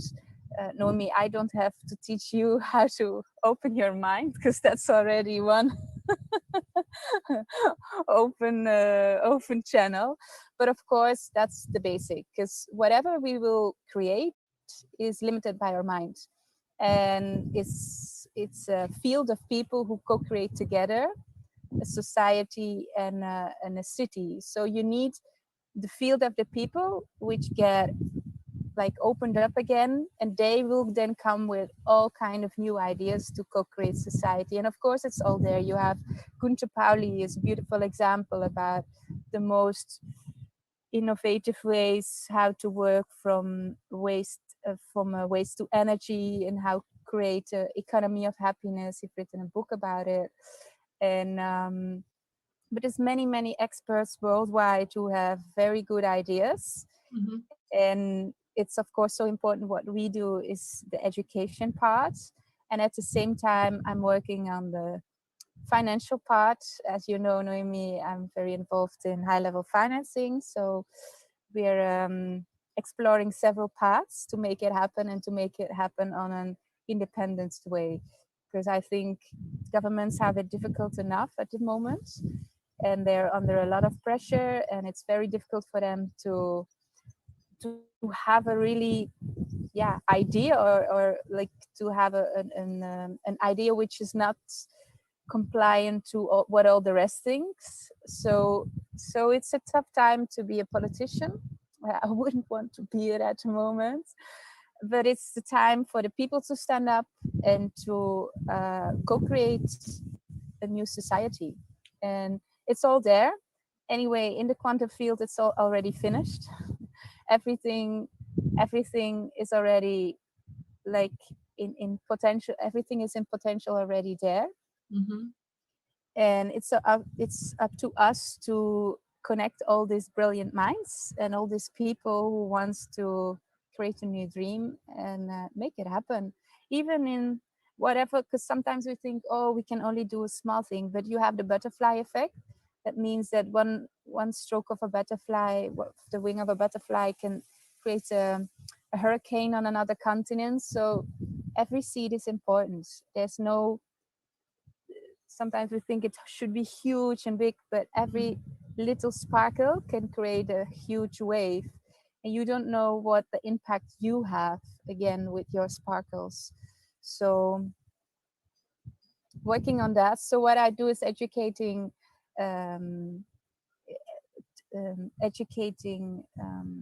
entrepreneurs in the quantum business framework. So I've set up a framework where you learn all the levels which are important for your business. So redesign your dream, your life, the dream of your life, the dream of your business, to set up a business which creates fulfillment, happiness, and also freedom.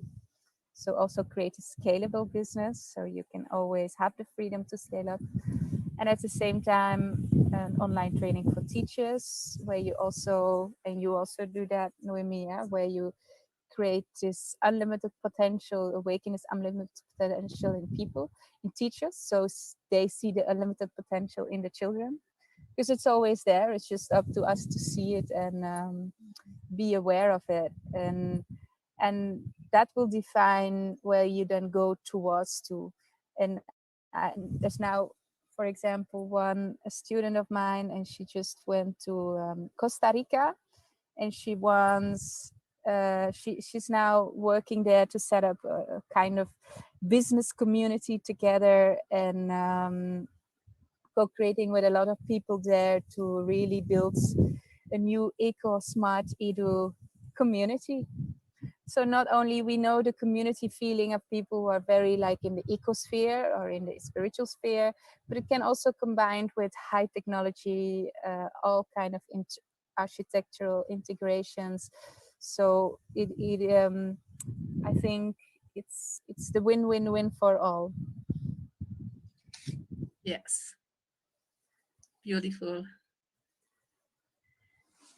And I think two things.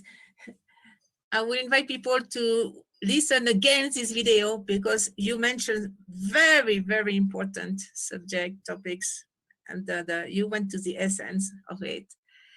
And ask everybody, that's a call for everybody to unite, because we have all around the world the ideas and people, and I mean, it's a beautiful time right now. Get united and make it happen. It's not an utopia. It's not only feasible. It's like how do you say? It's a must. I mean, the years can go on like that in the societies. So now we are realizing that, and we have the solutions. So this is what I like. I repeat, we have the solutions. Yeah, and everything what you can imagine is possible. Because if it wouldn't possible, you cannot imagine it. Because you can only imagine it. Bravo. You are genius. You can only imagine it because it is a potential in the quantum fields. If it wouldn't be a potential in the quantum field, you would not imagine it. So it's the dream of the dreamer. That's beautiful. So we keep in touch. We have a lot on the list of things to manifest, thanks to the big dream. That's true. Everybody will build up a little thing, and it's big. That's very true. And do you have, what would you say to everybody watching at this symposium, the architects and the family and the educators? What would you recommend us? Yeah, everybody at the same time. Up to you. Yeah, what I would suggest is that before you go to sleep every evening, you imagine your dream fulfilled. You imagine your vision accomplished, and just go to sleep with that feeling inside, this accomplishment inside. And what your unconsciousness does is make it happen. So you can surrender to that whatever you feel asleep with, that's what you create and manifest. And timing is relative, of course, but that's the way how you can manifest much quicker. Beautiful. Please, you take care. We keep in touch. Yeah, and if they want to find my what I do, you can find it on educatethefuturenow.com. So I repeat, educatethefuture.com. No, educatethefuturenow.com. Educatethefuturenow.com. Yes, that's it. Because it's now. Right now. I know the young people, they type right away. They watch the symposium, but at the same time, they see all the links. They do everything at the same time. It's beautiful. You take care. We keep in touch. All the best. Bye. And we will see I will go to your first Eco-Edu-Smart City pretty soon. We'll work together, Noemi. Yes, we do. Thank you. You take care.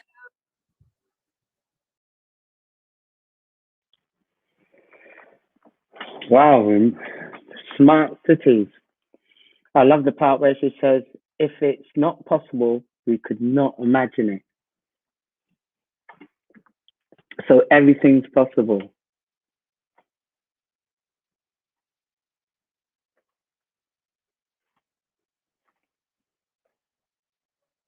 Can you hear me?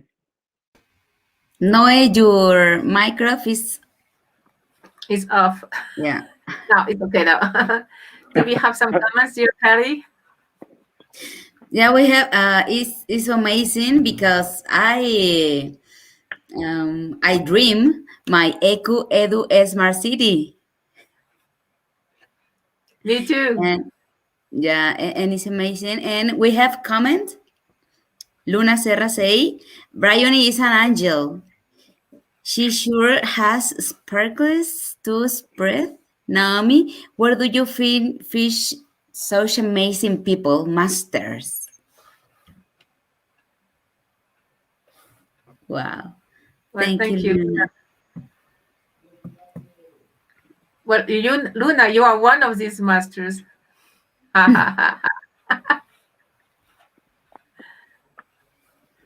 So, Naomi and Karina, what would your smart cities look like then? Sorry? What would Karina, I want you first. What would your smart city look like? Okay. I say in my English, okay? Yeah. In my dreams, I think is community of consciousness, conciencia? Consciousness, yes. Conscious, and everybody work to dreams. Lovely. Yeah, and to help us. Yeah. Yes, beautiful, beautiful. Don't ask me to do it in Spanish though. Do it in Spanish. Okay, with a school and a pool and river, with theater, with clinical holistic clinic. Holistic clinic, yes. Yeah. Yes. Zen garden. Horses and many things more. And dinosaurs. Okay, why not? Yeah, actually we have a program. It's called the 13 Pillar Society. It's not only a city or a place. It's where you can pour into, or you can really, it's like a pretext to, like Maria said, a pretext to start new everything, like new society, new politics, new health, new kind of sport, more healthy, new nutrition, new agriculture, peace culture, health issues. Like the Eco-Edu-Smart City is opportunity to start the new paradigms everywhere. That's why we put 13 pillars: ecology, new kind of energy, high tech, low tech, and of course new education, much more fun. So that's the idea of Education 3000, is to open the door to this kind of society. So that's why we have the 7 Petal School going towards what? The 13 Pillar Society. So we dreamt, we thought, we are together for 20 years. So how do you say? Hold on your dreams. Yeah. Because it will happen. Hold on, definitely. This is what I like in life, to be patient and to hold on my dreams, and to do it in teams, of course. By the way, the next video is mine, so I don't want to introduce myself. Shall I introduce you, Naomi? I know. I saw that you're the next video. So you want me? I'll introduce you, Naomi. Right, ladies and gentlemen, we have an international superstar. Straight from Bolivia, we have the one and only Naomi Paymal. Drum roll. Yes. Take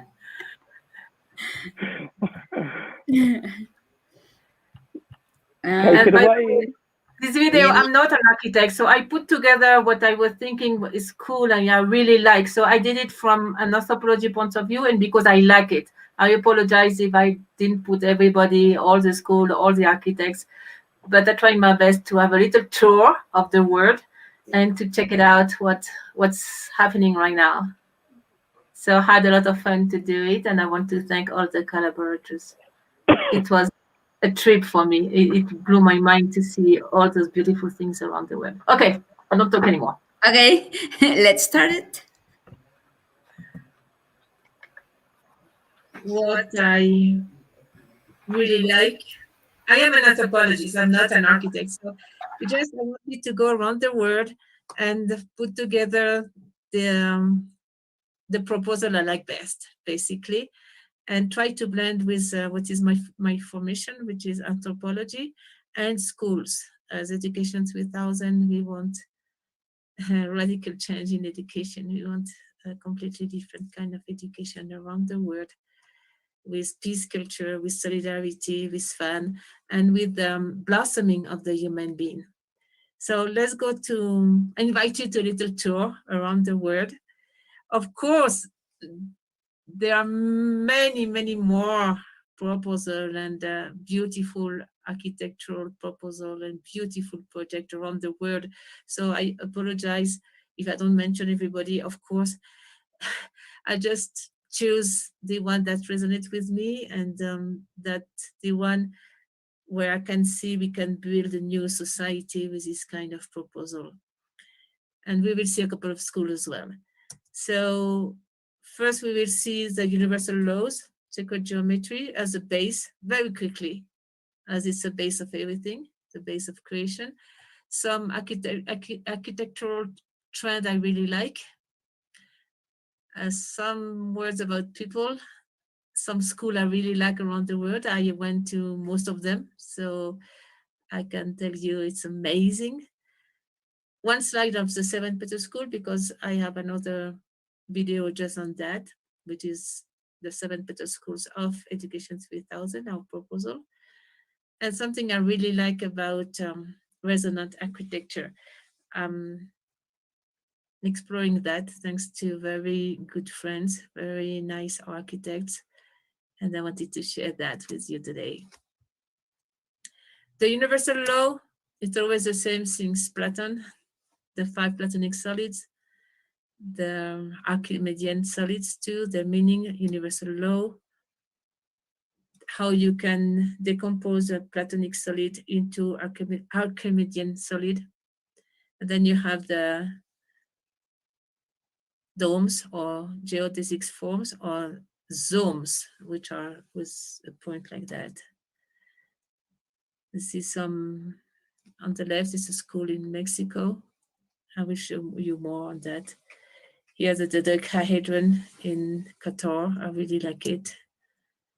I really like the dodecahedron because actually it's a spiral of the DNA, and we are linked with this shape. So in a school, for instance, it would be nice to have a room in a dodecahedron shape because of the relation with the DNA and like to activate our DNA.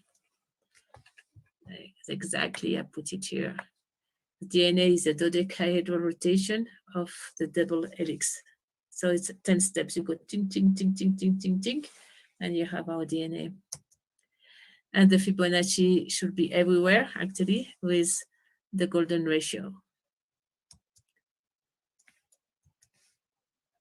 And actually, it would be nice to have a Fibonacci in the classroom, or to have the golden ratio everywhere, like the paper we use,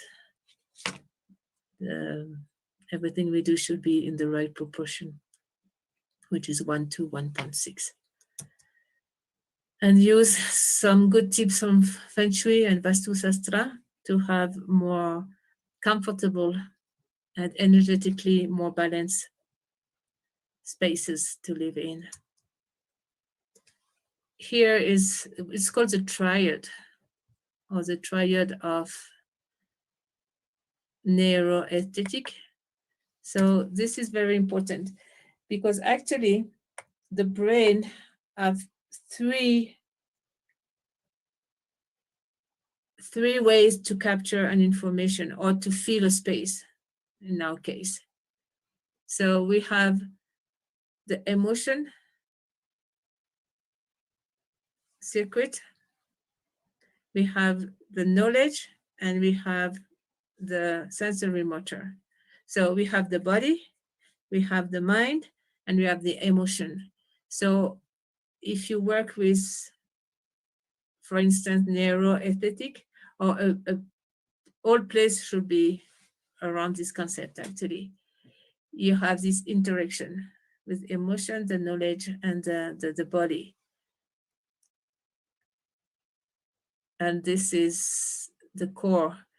Like in education, it will be to feel, to think, to do. Or in the universal law, it's always the same triad: love, wisdom, and will. And it has to do, if we go to aesthetic and more narrow aesthetic, it has to do with the prefrontal cortex.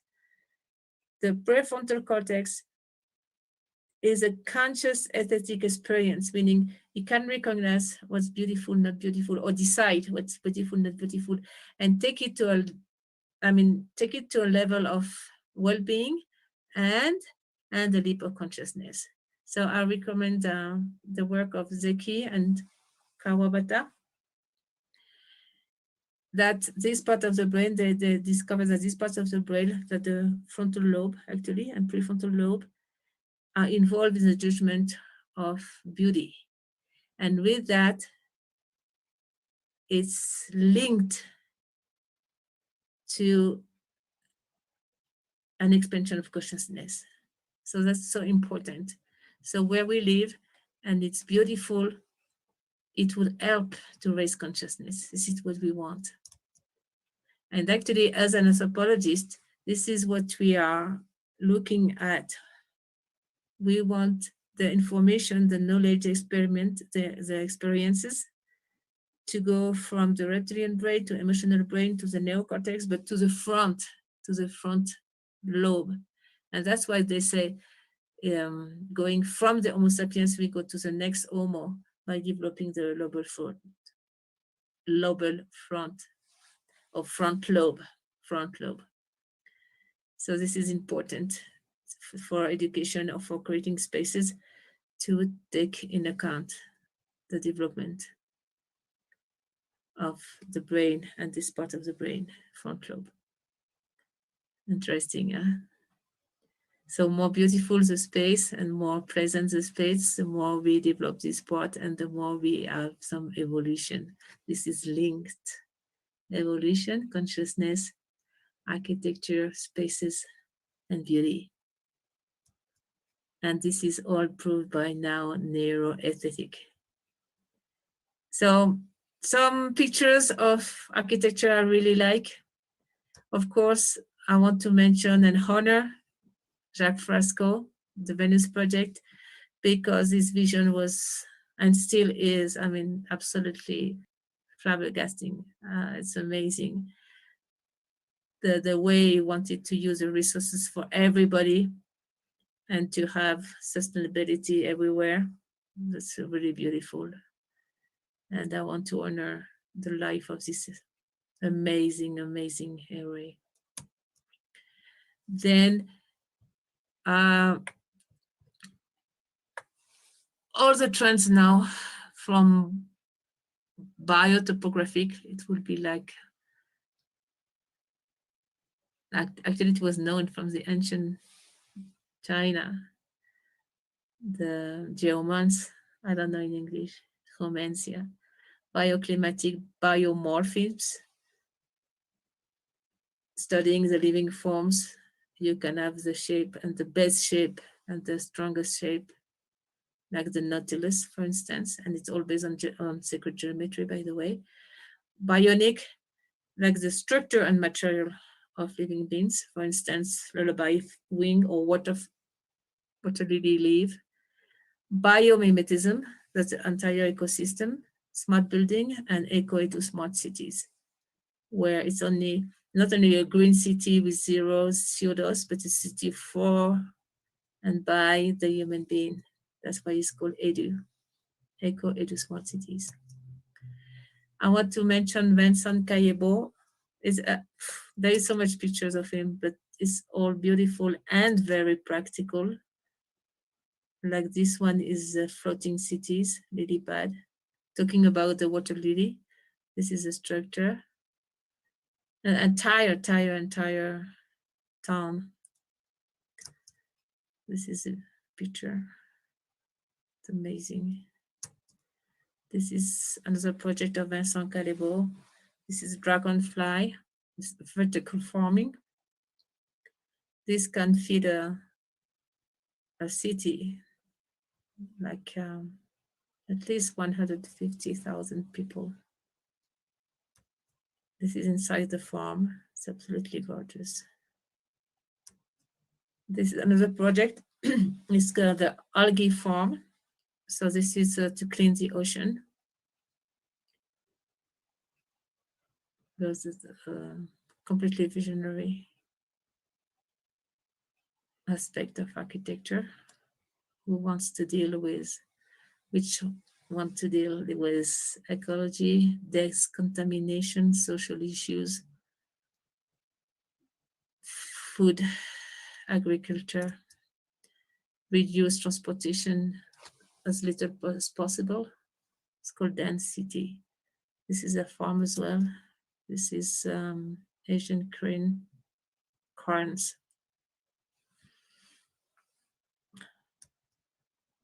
This one is beautiful. It's a Nautilus. It's an eco-resource resort. It's absolutely gorgeous.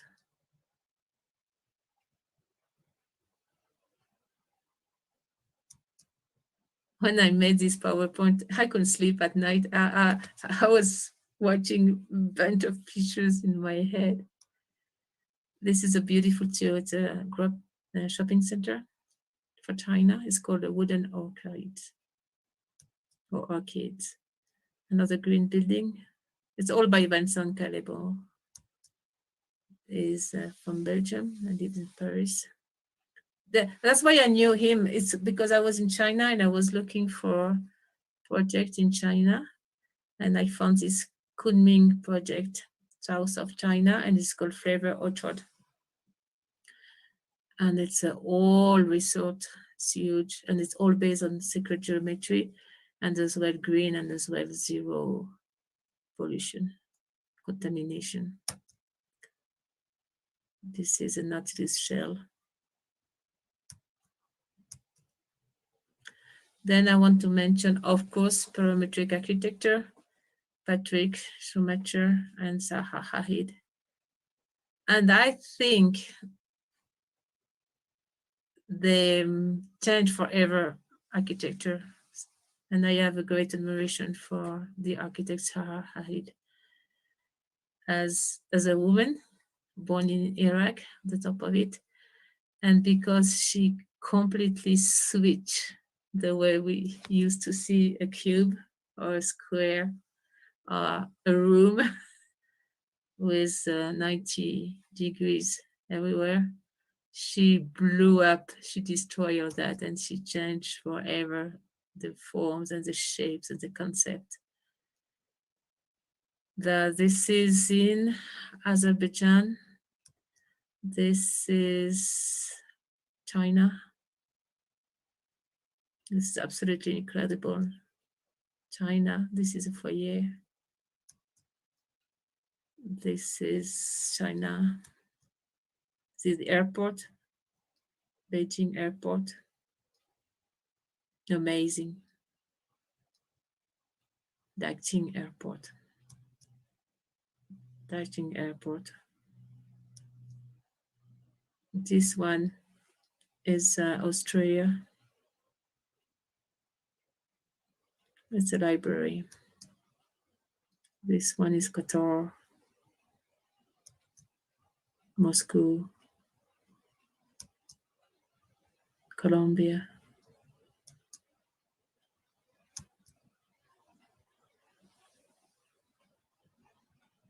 the South Tower. This is Saudi Arabia.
I wanted to mention as well Masdar City. This is between Abu Dhabi and Dubai. And it's a huge complex with zero CO2, zero garbage, and it's an entire city. And it's all no petrol, no gasoline, only electromagnetic vehicle. I went there and it was absolutely amazing. Just the human component was missing, but the rest was amazing. That's why I want to go straight to this slide of people. And I love this quote of Dr. Maria Farone. And she said, architecture is not about buildings. It is about people. And I really liked it. And then as an anthropologist, I will always mention all the culture, all the people of the 5 continents. We are living beings, and we are living beings in evolution with always rays of consciousness. And the way we live and where we live definitely help. What we have outside is inside, what we have inside is outside. I want as well more care for babies, natural birth. We have so much to do. Human hospital, human way of living this plane of existence called death, but it's a transition to have human death with dignity, with your family. And it's part. That's why I like architecture, because it will englobe, it will have the whole view of all the aspects of life. Architecture is intrinsically, combining inside of everyday life of everybody, the way we eat, we sleep, we love. It's amazing. It's amazing. Place where we are all together, place where we can meet, place we can interact, place for the children everywhere, place in nature, place where we can live and laugh and run and have fun, and a lot of sun, all the building with a lot of lighting. This is what I would like. This is what, no, it's not what I would like, sorry. It's what we are working for every day. Now we go straight to school as Education 3000. This is our vision and mission for schools. So I invite you to go around the world and see a couple of schools. Of course, I again apologize if I don't mention all of them. Just the one I personally visit or I really like because I was in touch somehow with them. Architect Cosme Espinosa is very nice. It's a it's called a truly or beehive shapes. And he has a couple of proposals for schools, including the 7 Petal Schools. And it's all bioclimate, bio, everything. Sustainable. proposal. I really like the proposal of Prakash Nair. He has a book, and I visited his school actually, one of them. And No Wall is called No Wall, flexible learning environment. You can transform an ugly place like that to a beautiful, attractive, cozy place. I would recommend as well this beautiful school from Japan, from Takaharu Tezuka. Look at that. You use all the roofs, the kids, they can run. Actually, architect Tezuka, he said, there is some study saying the little kids, they have to run 1 kilometer per 6. I don't know why, but it was 1.6. So they start to monitor one kid to see if that was true. And you know what? This kid was running 6 kilometers per day. 3, 4 years old, little ones, they need to move, they need to run, they need movement. It's life. It's part of their growing and enjoying life movement. So movement. So this school I really like. And it didn't cut any trees. The trees are inside the classroom, actually. It's beautiful. And I prepared a little video so we can listen to him. My name is Takaharu Tezuka. I'm an architect. When we started the project, the vision was quite simple. The vision came from our children. Most of our ideas are coming from our family. If you come to my house, you see a big table, and they kept making circles around the table. When we saw that, maybe it's a good idea to keep children to keep making circles so they can keep running around. So that makes them to be strong. This rooftop is not flat, it's inclined. And also there are so many skylights and the trees are popping out. So there are so many obstructions. But these kind of things makes them feel they want to run around. The kindergarten looks so primitive because the structure is just roof and floor. But it's quite advanced technology. The most important part is continuity between inside and outside. There is no boundary between inside and outside. There is no boundary between classrooms. Everything continues. We keep everything open. So they feel they are a part of the nature. And those acoustic condition is extremely well controlled. Somebody is making noise in one of the classroom, and the next classroom, you don't feel it's so noisy. And also, we found out noise is a very important part of education. When you keep children in quiet environment, they get nervous. If you go to normal kindergarten, you expect many playing tools. But usually, I say the playing tool comes with instructions. You have to come up from this way, you have to go down this way. So it means that they don't need to think. But if you come to this rooftop, you have to think what you want to do. They climb up a tree, sometimes they fall down, they tumble, but it's a part of education. And always we say it's very important to have small dosage of danger, because that is only one way to learn how to live in this world. In that kind of environment, of course, they learn how to help each other, and they become stronger. Always, wherever they go after this kindergarten, they are fast learner. This is a place they do spontaneous movement. We don't need to tell them anything. They know what they want to do.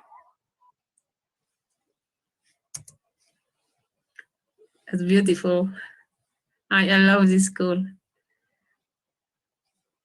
I want to mention as well Michael Rice from Ireland. He has all the proposal based on sacred geometry and a couple of proposals for schools too. And actually both architect Tezuka and Michael Rice, they were at the previous symposium, and you can find the videos on our website. This is a proposal of Michael Rice. And everything is based on sacred geometry. The Fibonacci, the golden ratio, Rice caprices, beautiful. And this school I love. It's a Bali Green School, and it's all about bamboo structures. Beautiful school, I recommend. They have a lot of videos on YouTube. Green School Bali, all green and all active, beautiful. This picture is about Finland. This is the most active class in the world. You should see this video. It's movement, movement, movement, and they learn so much and so fast. Because movement, you have endorphina, you have a lot of neurotransmitters when you move. And if it is new, you have as well the serotonin. And if you do it in group and you have a goal, you have dopamine and so on. So you have all those beautiful neurotransmitters that helps for education, and it's pleasant. So you want more and you learn more. And it's called a positive circuit of learning in neuroscience. This school is absolutely amazing. It's working. It's in Mexico. It's called Mandala International Academy. And it's absolutely gorgeous. They have everything based on Feng Shui and Vastu Sastra. They have round shapes. The entrance, they have the obelisk, the pineal. This is the pineal gland. This is a huge crystal in both of the building. Look at that. It's a huge crystal. The energy is very high. And the crystal will go down to this water pool here. And this is the stairs. And on the stairs, you can see there is a lot of, on each steps, there is positive affirmation in all the languages of the world. Not all, but a lot. So it's multicultural, it's based on peace culture. It's and the place is incredible. The flower of life here, the pyramid, the hydroponic agriculture, greenhouse, labyrinth with plant, the domes. They have ancient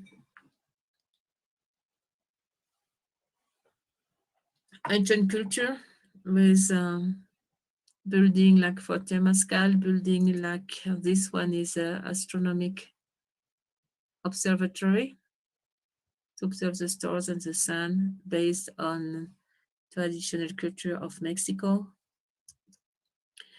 The other school I want to mention is Jauregui, Uruguay. It's a primary school. It's a mixed school from the state and with some private input.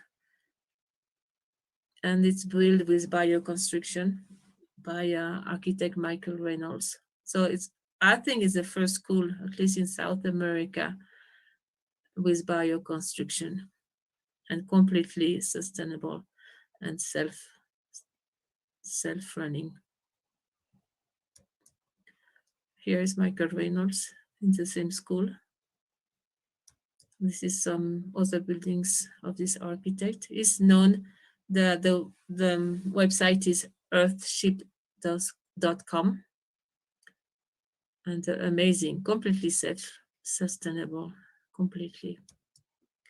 Water, heat, cold, ventilation,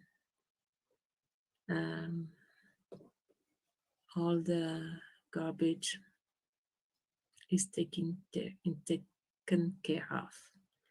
7 Petal Schools, this is we have a lot of proposals, but basically they are schools where we contemplate all the levels of development of a human being. It's comprehensive learning completely, with ecology, with doing, with peace culture, with a lot of exercise, sport, action, self-development, art here. So I will do a video only on that. And I want to mention a couple of more ideas. One is an architect I really like too, Carlos de la Moneda. All his work is based on operational geometry. It's like sacred geometry, but with some pattern from the ancient Europe. Very nice. It's called operational geometry. This is a park. It's a game actually with a lot of megalithic structure. It's in Zaragoza, Spain. He has the bicycle pieces, and he has a couple of very nice a maze as well. It's a huge complex, and this is a stone garden by the same architect, Carlos de la Moneda. Beautiful structures like portals and very high energy. The other professor I really, really admire is Professor Joseph Davidovich, and he started the whole idea of geopolymer, especially in the ancient civilization. He studied that it was not stone, but like liquid cement of preparation with, a special mixture. And it's like concrete, but natural concrete. And it's called arikat in Egypt. So that's not only Egypt, as well where I live in Bolivia, we have kind of arikat buildings, very old buildings. Anyhow, if you want to study the geopolymer of Professor Joseph Davidovich, it's amazing, amazing, great.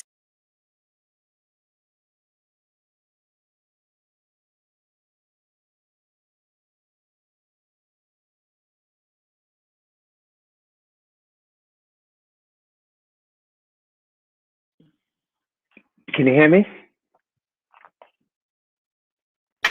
Can you hear me? Yeah, sure. Wow, lovely, lovely. I mean, so many of those green buildings and green cities had featured in some of my lessons. Absolutely fantastic. I love the idea of green. What was your best building, or what was your best development, could we say? Or how would you term it? What terminology would you use? Which one? Yeah, which was your best one? Which was your favorite? My favorite? Yeah. I really like Vincent Cayebo. We can put it down there. Vincent is from Belgium. He lives in France. And each time I see something from him, it's mind-blowing. Vincent Cayebo. Actually, there is a TED talk from him. Yeah. We wanted to show the TED talk live, but then we will have some problem with copyright of TED, and they might stop the streaming. So for now, we just will recommend the TED and give you the link in the comment. It's a TED in French with English subtitle from Vincent Cayebo. Vincent Cayebo, yeah, thank you, Karina. And yeah, I really like it. I like it's extremely practical, and you can think it's science fiction, but I don't think so. I think he's right. He's damn right. Yeah. And you featured the bamboo one. Was that Eleanor Hardy in Bali? Yeah. The bamboo one, we will see a video of them today and tomorrow, because it is absolutely amazing. That's huge structures of bamboo, completely green. The whole school is completely sustainable. They have their own source of energy. And all the children from high school and primary school, they know how to handle the entire environment. So, and they want this school to be a model for the world, because it's so green and so easy to repeat and start all this green architecture and green consciousness from very early. So it's called Green School from Bali, Indonesia. Green School from Bali. Because I showed a video by a woman called Eleanor Hardy. And she did it, and she's got a company called Obuku. I'll put it in your chat, and then how can see if it's the same person. We definitely will see 2 videos of them. One is from the back, because we have the feedback of the parent, and the other one is the architecture and the green approach. So we'll do one today and one tomorrow, I promise. Lovely. Yeah, fantastic. This one won't be with copyright. So we go on with Lebanon. Do you know Leila Meru? No. She's an architect and she's amazing. She's from Lebanon. And I always like women architects. Of course, I have my preference for them because they are very courageous. But of course, I like men architects too, of course. The story of Leila is incredible because being a woman, being an architect, she went to Africa to build schools with a new technique. And I think she's so incredible. So we have a video from her. And the technique she uses is very good too. So if you want to build a school that's not hot in Africa, please contact her, Leila Meroue.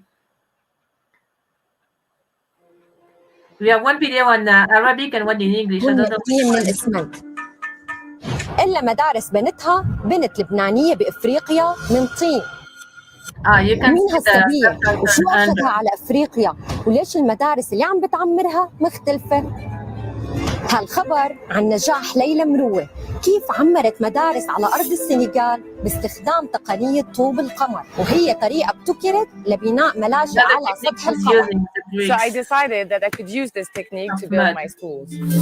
ليلى مهندسة معمارية لبنانية كانت عم بتمارس مهنتها بلندن وفعالة بالعمل الإنساني من لما كان عمرها 18 سنة بس مرة بعد ما قطعت 10 سنين بالشغل بلندن ملت منطقة الشغل وشاشة الكمبيوتر حست إنه لازم ترجع تبادر بعمل إنساني أكبر من كبسة زر لتبرع مالي وإنه المساعدة الحقيقية تروح على مناطق بحاجة للمساعدة وتنزل تشتغل بإيديها لتبني رابط مع الناس يغذي روحها. أول شيء سألت حالها وين ممكن تلاقي منطقة تعرف ثقافتها وبتقدر تتواصل مع شعبها، والجواب إجا من زيارات لأهلها لما كانوا عايشين بالسنغال. تذكرت قرية ما فيها ولا مدرسة أو حتى سقف للأولاد يدرسوا تحته، وهذا كان المكان المناسب تدمج فيه سوا مهاراتها بالهندسة المعمارية وشغفها للعمل الإنساني.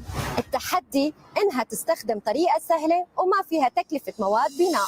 هون ما كان في قدامها إلا الأرض، التراب والماء. أسست صفحة هيا بنا نبني مدرستي أو Let's build my school حتى تقدر تجمع ناس مثلها يساهموا ويعيشوا هالتجربة معها حتى لو ما عندهم خبرة لأنه التقنية بسيطة. The ratio is 4 buckets of local sand that we have under our feet, 4 buckets of clay, and 1 bucket of cement. So at the end of the day, what we put inside the bags is stabilized earth. ألهمتها أفكار العمارة الصوفية وطورت تصميم القباب الطينية لشكل مستطيل، وتبنت فكرة سمعت إنها انعرضت لناسا حتى يبنوا ملاجئ بشرية على القمر، وهي تقنية طوب القمر. يعني بتستخدم مواد طبيعية بنسبة 90%، تخلطهم مع نسبة صغيرة من الإسمنت حتى يثبتوا. بعدين المتطوعين والعاملين من المنطقة بيعبوا المادة بأكياس إسمنت وبيحطوا فيها أسياخ حديد حتى تثبت. أكيد في فتحات بالأعلى للتهوية الطبيعية ودخول أشعة الشمس حتى تتحسن شروط البيئة العلمية للطلاب. وهيك بتكون ليلى علمت أهالي القرية طريقة سهلة للتعمير حتى يتوسعوا ويبنوا بيوت كمان بتكاليف بسيطة. هدف هالبنت اللبنانية تترك أثر بالتلاميذ والمعلمين، إنه ما ننفصل كتير عن الواقع بحدود عازلة وتربطنا بالأرض من خلال العمار الطبيعي. يلي عملته ليلى عظيم، لأنه لما تأمن سقف لإنسان بحاجة إله بتكون عم تهدي كرامة. وهي كانت أخبار تستاهل نشاركها.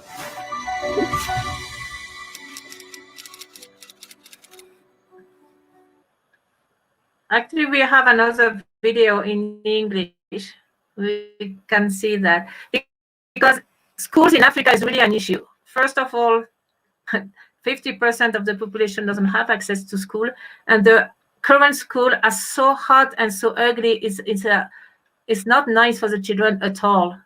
So I think this video is about Senegal. was invented as a response to a NASA call to design shelters for humans on the moon. So I decided that I could use this technique to build my schools.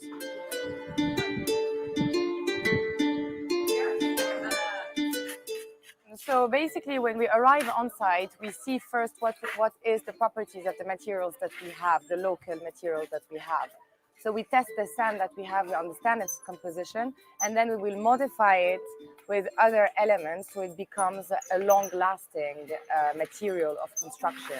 So for this school, we added some clay to it, and then we added 11% of cement. The ratio is 4 buckets of local sand that we have under our feet, 4 buckets of clay, and 1 bucket of cement. So at the end of the day, what we put inside the bags is stabilized earth. And then we fill up the bags with the stabilized earth mix, and then we pile them staggered like bricks, and then we compact them, and then we insert through the bag, through 1 bag plus half of the bag that is below, we insert a metal stick to hold them together, and we keep on going all the way to build the walls.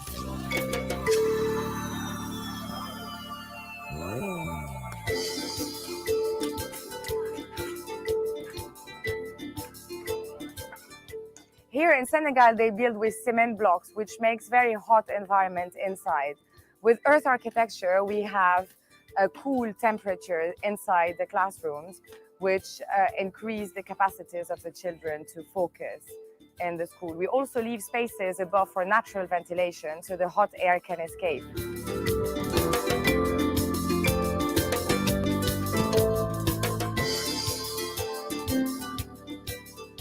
Il y en a beaucoup d'impact même. Les élèves faisaient beaucoup de distance pour aller étudier. Donc, ils alternent les cours parce qu'il y a beaucoup d'élèves là-bas. Maintenant, avec l'arrivée de l'école ici, les élèves sont obligés de venir à l'école et apprendre du lundi au vendredi.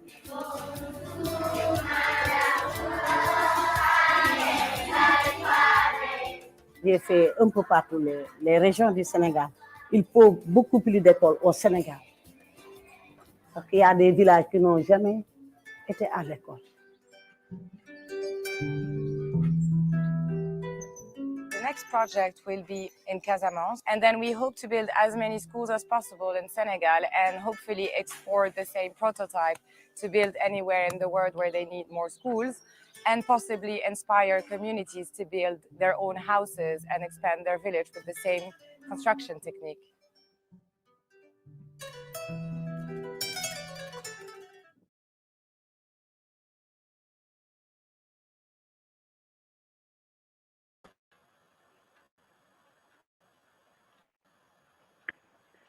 Those schools are absolutely amazing.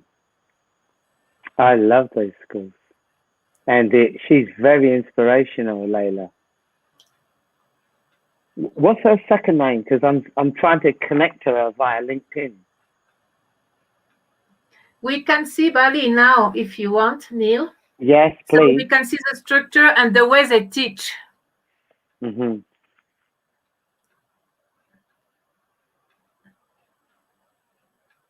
And then we can see a couple of more videos, and that will be the end of the symposium. It must be very late now in Europe. Yeah. Yeah. Yeah. Look at this structure. Is, it's so beautiful. Yeah, it is. Absolutely beautiful. You got it up?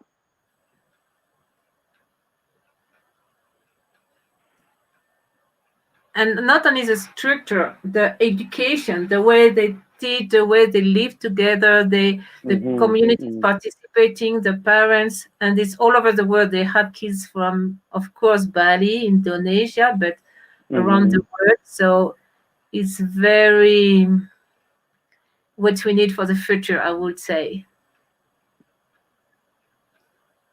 And it's all self-sustainable. I mean, the entire energy supply, everything is done by them. And they teach the children, of course, they do it together.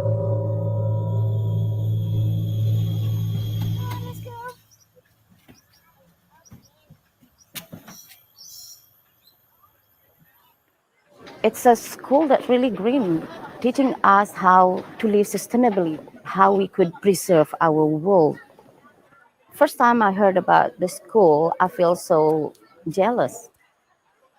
I was jealous, totally jealous, that I really wish that I still a little girl so that I can enter this kind of school. The green school in Bali takes green to the next level. Built in the middle of the jungle, it's nearly completely from bamboo. The school runs a recycling center that also operates in the surrounding community. It generates its own energy to meet big part of its needs and grows organic food for its vegetarian school lunches. The school raises a generation of children who live mindfully and actively care for the earth. So then I try to find a way to send my kids here. And this is an international school in terms of tuition. That's why we feel so glad that the school have a local scholarship program. And now my older son, Gus Day, he already at grade 6 at middle school. He's learning about how to be a green leader. That's very important for me. I, integrity, R, responsibility, E, empathy, S, sustainability, P, peace, E, equality or equity, C, community, and T, trust, and all those things play a role in green school. The decade-old school applies a holistic academic approach, from kindergarten through to high school. They focus on 3 key frames of learning: thematic, proficiency, and experiential. Instead of just reading a book and seeing the pictures and learning the facts, we get to see it happen live out there, and we get to feel the animals. We get to experience it with all 5 senses. Gusta's mom now works as the school's after-school activities coordinator. Darwiati is grateful that she can give back to the school that gives so much to her family and community.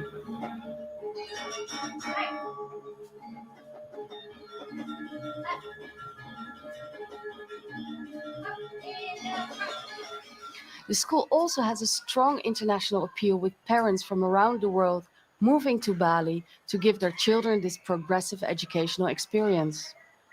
The reason we came to Bali was driven by the kids originally, because John Hardy came to their school to visit, and we came to Bali, saw the school, and they said, wow, if we could actually ever study here, that would be a great thing. Have these integrated, what are called jalan-jalan thematic learning approaches, where you're learning actually how, from a beginning to an end, how a project works. You know, you're integrating economics, you're integrating biology, you're integrating different aspects of science learning and working with your peers and collaborating at a level we haven't seen before.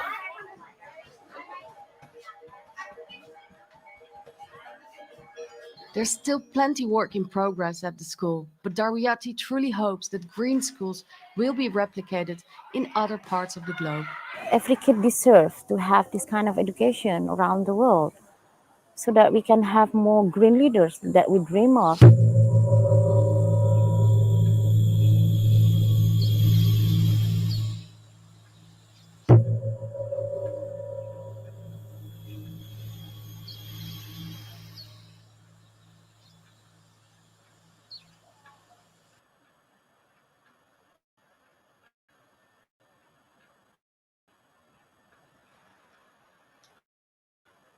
It is a beautiful school. It's a beautiful school in so many different ways, because as in England, we got something called forest schools, which run off a similar principle, where the students engage with the natural world and learning from the natural world instead of just learning from a book. And there you've got a young man talking about equity, you know, at grade 6, I think he was, talking about equity, which is a pretty powerful word, equity, in anyone's terms. But they grow their own food.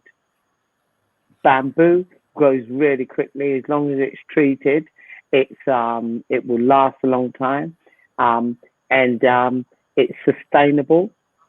What more do you want? It's a really a beautiful concept, and everybody's the good thing is everybody's buying into the project. And that's what we need to do in the West, is for everybody to buy into these projects, like the one in the Senegal, like the one in Bali. We need to buy into them. Yes. Yes. Before we close, do you have some announcement? We still have one video on green architecture to close this part 2 of this symposium. Architecture 3,000, 4,000, 5,000. People ask for why 3,000, 4,000, 5,000. It's because we want to upgrade. We want every year to have more information, but as well consciousness and team building. So we want to go with more, how would you say, jumping into the next level. That's why we put 4,000, 5,000. Yes. Do you have any announcement? Do you want to share what you are doing this month? Yes, on Tuesday, we're launching the Victoria Thornton, the Thornton Trust. Basically, it's inspiring young people to get rewarded. Young people of all ages getting rewarded for their engagement with young people to get into architecture. It's primarily architecture at the moment, but it's all the young people. There it is, Inspiring Future Generations webinar. There it is, the Thornton Education of Trust. Yes, so that has been launched on Tuesday. Please, I've got a link on my LinkedIn if you want to get involved. Please come along. Join me on LinkedIn. I'll send you an invite, and then you just sign up to it.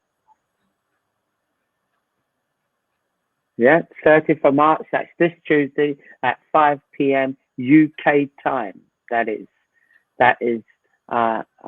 Greenwich Mean Time, 5 p.m. And that's happening on Tuesday. And you're going to be there, aren't you, Naomi and Karina? Are you going to be there? Would you have time? We hope so. We hope so. Lovely. Fantastic. Fantastic. Can you tell us how we are in touch with you for people interested? LinkedIn, or on my, you can get me at Neil Pinder on LinkedIn, or homegrownplus@icloud.com. That one. Perfect. Perfect. Wow. Yes, yes, yes. Yeah. Then before we close as well, so everybody wrote down, right? Homegrown Plus. Can we see the email again? So we make sure everybody has it. Homegrown Plus at icloud.com. So you are in touch with Neil, and as well with liking. Perfect. And then we will do a follow-up of this symposium too. So keep in touch. Probably a couple of months after, we will meet again with you, Neil. Right? Yes. I think it's about 2 months. June, we're going to do 2 or 3 months. And we're doing, where we're inviting all the architects and everybody else to join us again. So we have to keep in touch, because it's not only one symposium and we just leave. It's to build up a network all together. For now, for the future, for our children, and it's so beautiful to be together. Yes, definitely. Definitely. And talking about being together, this year we have new architects and new persons, but I want to honor and thank all the architects that helped us in the previous symposium, like Michael Rice and Zana Zhu from Ireland. They really helped us with sacred geometry. The architect from Japan, Takaharu Tezuka, he gave us a very beautiful conference. You can find them in our website. On our website, the videos of these architects. The website is educatiooon.info, education3000.info. So you can see the previous video as well. We had Prakash Nair, architect Prakash Nair. I really like his work too. And no wall, flexible learning environment. Cosme Espinosa from Mexico. and of course, Claudio Lucchesi, and my great friend as well, Claudia Martino. She's the founder of the Architecture 3000 network. So thank you to all of you. Vamos con Luis. Yes, sure. So we will close up with this video and we do. Yes, Neil, go ahead. Sorry. I was going to say, no, sorry. We'll see you tomorrow for the last day.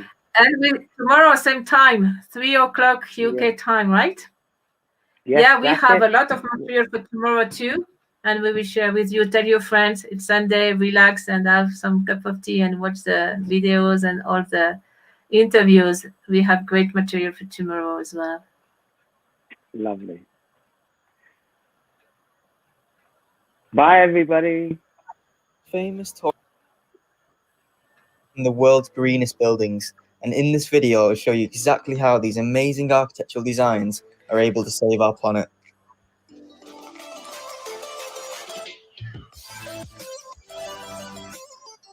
The carbon footprint of all my flights is offset using the platform Offset Earth. But before we get on any flights, let me show you what's being done here in London. Living walls are being implemented across the capital city to help clean the air. This is because toxic pollution can be incredibly high within the city centre. Green walls have the capability to absorb these harmful chemicals, and in exchange they release pure oxygen. They can even be placed indoors to increase the internal oxygen levels. It is likely that green walls will be an integral part of our cities in the future, as it is predicted that 75% of people will be living in cities by 2050. This will be 3 billion more people moving into urban districts. Therefore, we have to create the right infrastructure to cater for this increased demand.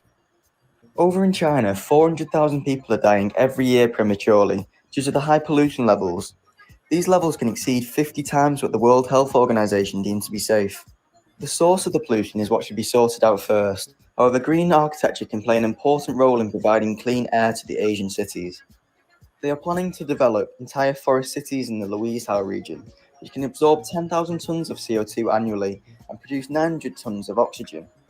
This is all being designed by the Italian architect Stefano Borré, who has already designed and built vertical forest over in Milan. These buildings are not only doing good for our physical health, but also have a positive effect on our psychological well-being. I travelled to Barcelona as I was told they were creating green architecture to improve the psychological well-being of its citizens, so I wanted to see if it actually made me feel any different. The demolition of an old building in the city's Les Court district left an ugly dividing wall facing towards the street. This left a particularly negative impact on the city's landscape due to its high visibility. The architect, Capella Garcia, came up with a solution to create a vertical garden which wraps around and attaches to the sides of the existing building.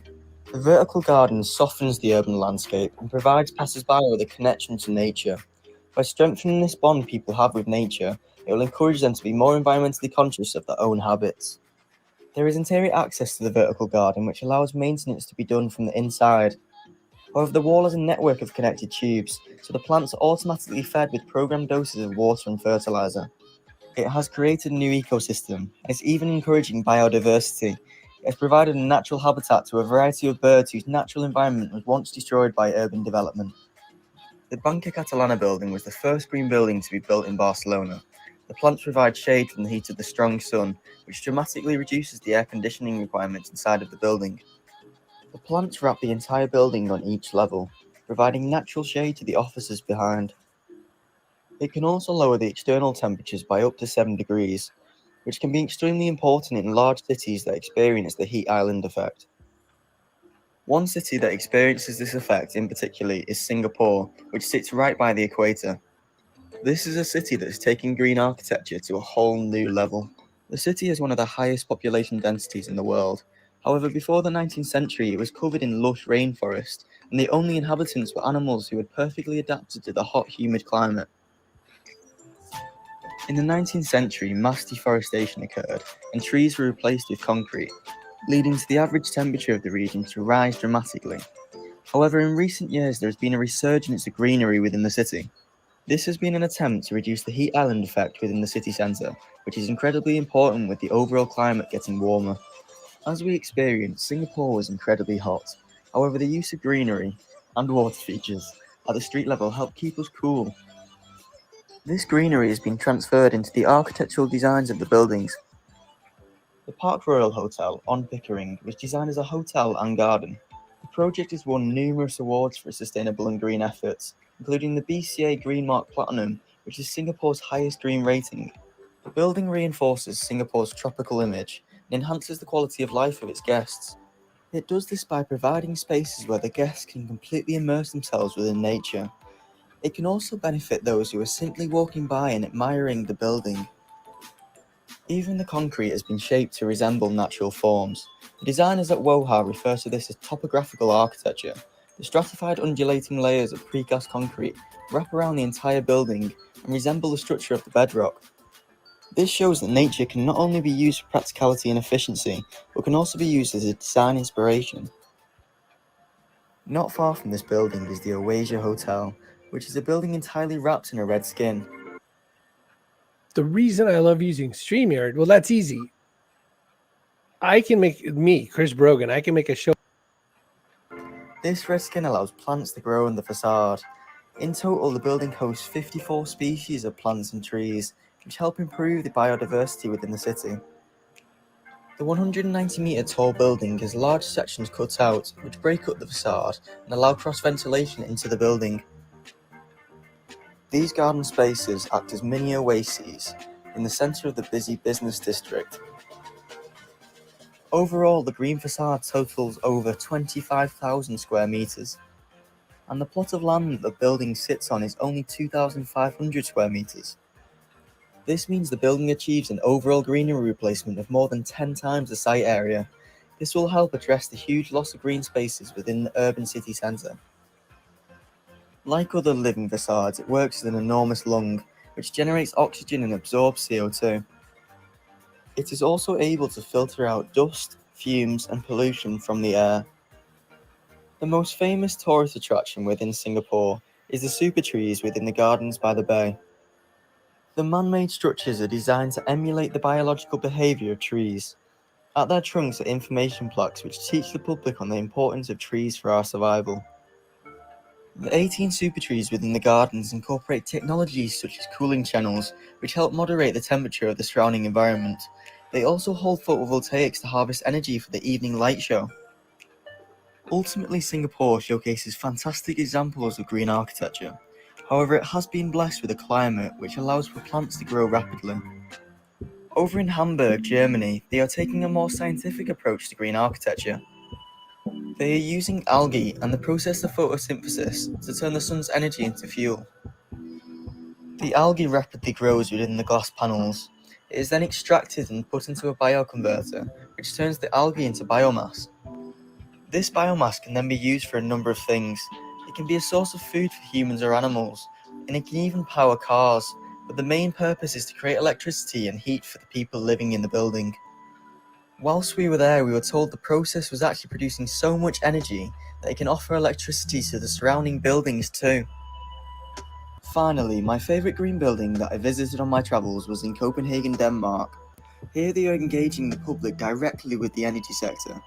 This has been achieved by placing a ski slope on top of the cleanest waste energy power plant in the world. We took the glass lift to the top, which showed us inside the factory where 440,000 tonnes of waste is being converted into clean energy annually. Once you reach the top, you see the toxin-free steam being released, which is said to be as fresh as mountain air. You then see the start of one of the world's largest artificial ski slopes. This building has shown that creating a sustainable future doesn't have to be limiting. It can actually make our lives more enjoyable. The architect Bjarke Ingels hopes that this project will inspire those across the world to create architecture that can be both fun and save the environment. Green architecture does propose some problems, however all of which have solutions. It can lead to additional costs of construction, but in the long term it can save a lot of money due to the greatly reduced air conditioning. Vegetation also adds more weight to the structure. However, if incorporated in the original designs, this shouldn't be an issue. As it is organic matter, it can propose a fire hazard. However, as long as the irrigation system keeps the vegetation well watered, this shouldn't be a problem. My takeaways from this trip is that green architecture can be implemented pretty much anywhere. I expect to see green architecture be used a lot more in the future, to help with both pollution issues, but also to help resolve climate change. Climate change is an issue which will affect us all. However, we have the technologies right now to prevent these horrific scenes from continuing, so we must urge our governments to act and make sure that they use these technologies which are already having a positive impact around the world. I hope that you've enjoyed this video on the world's greenest buildings. If you want to see more interesting architecture, be sure to watch my Smart Buildings video and also subscribe to see where I'll be visiting in the future.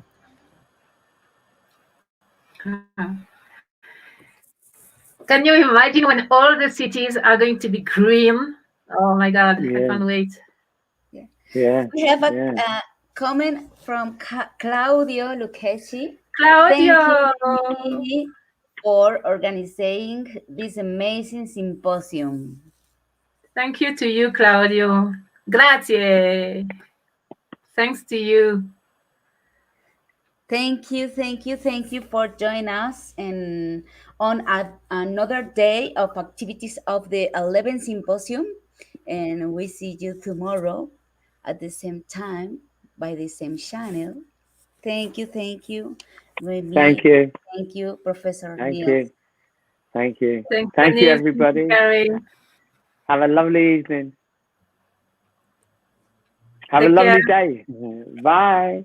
Bye. See you tomorrow. Bye.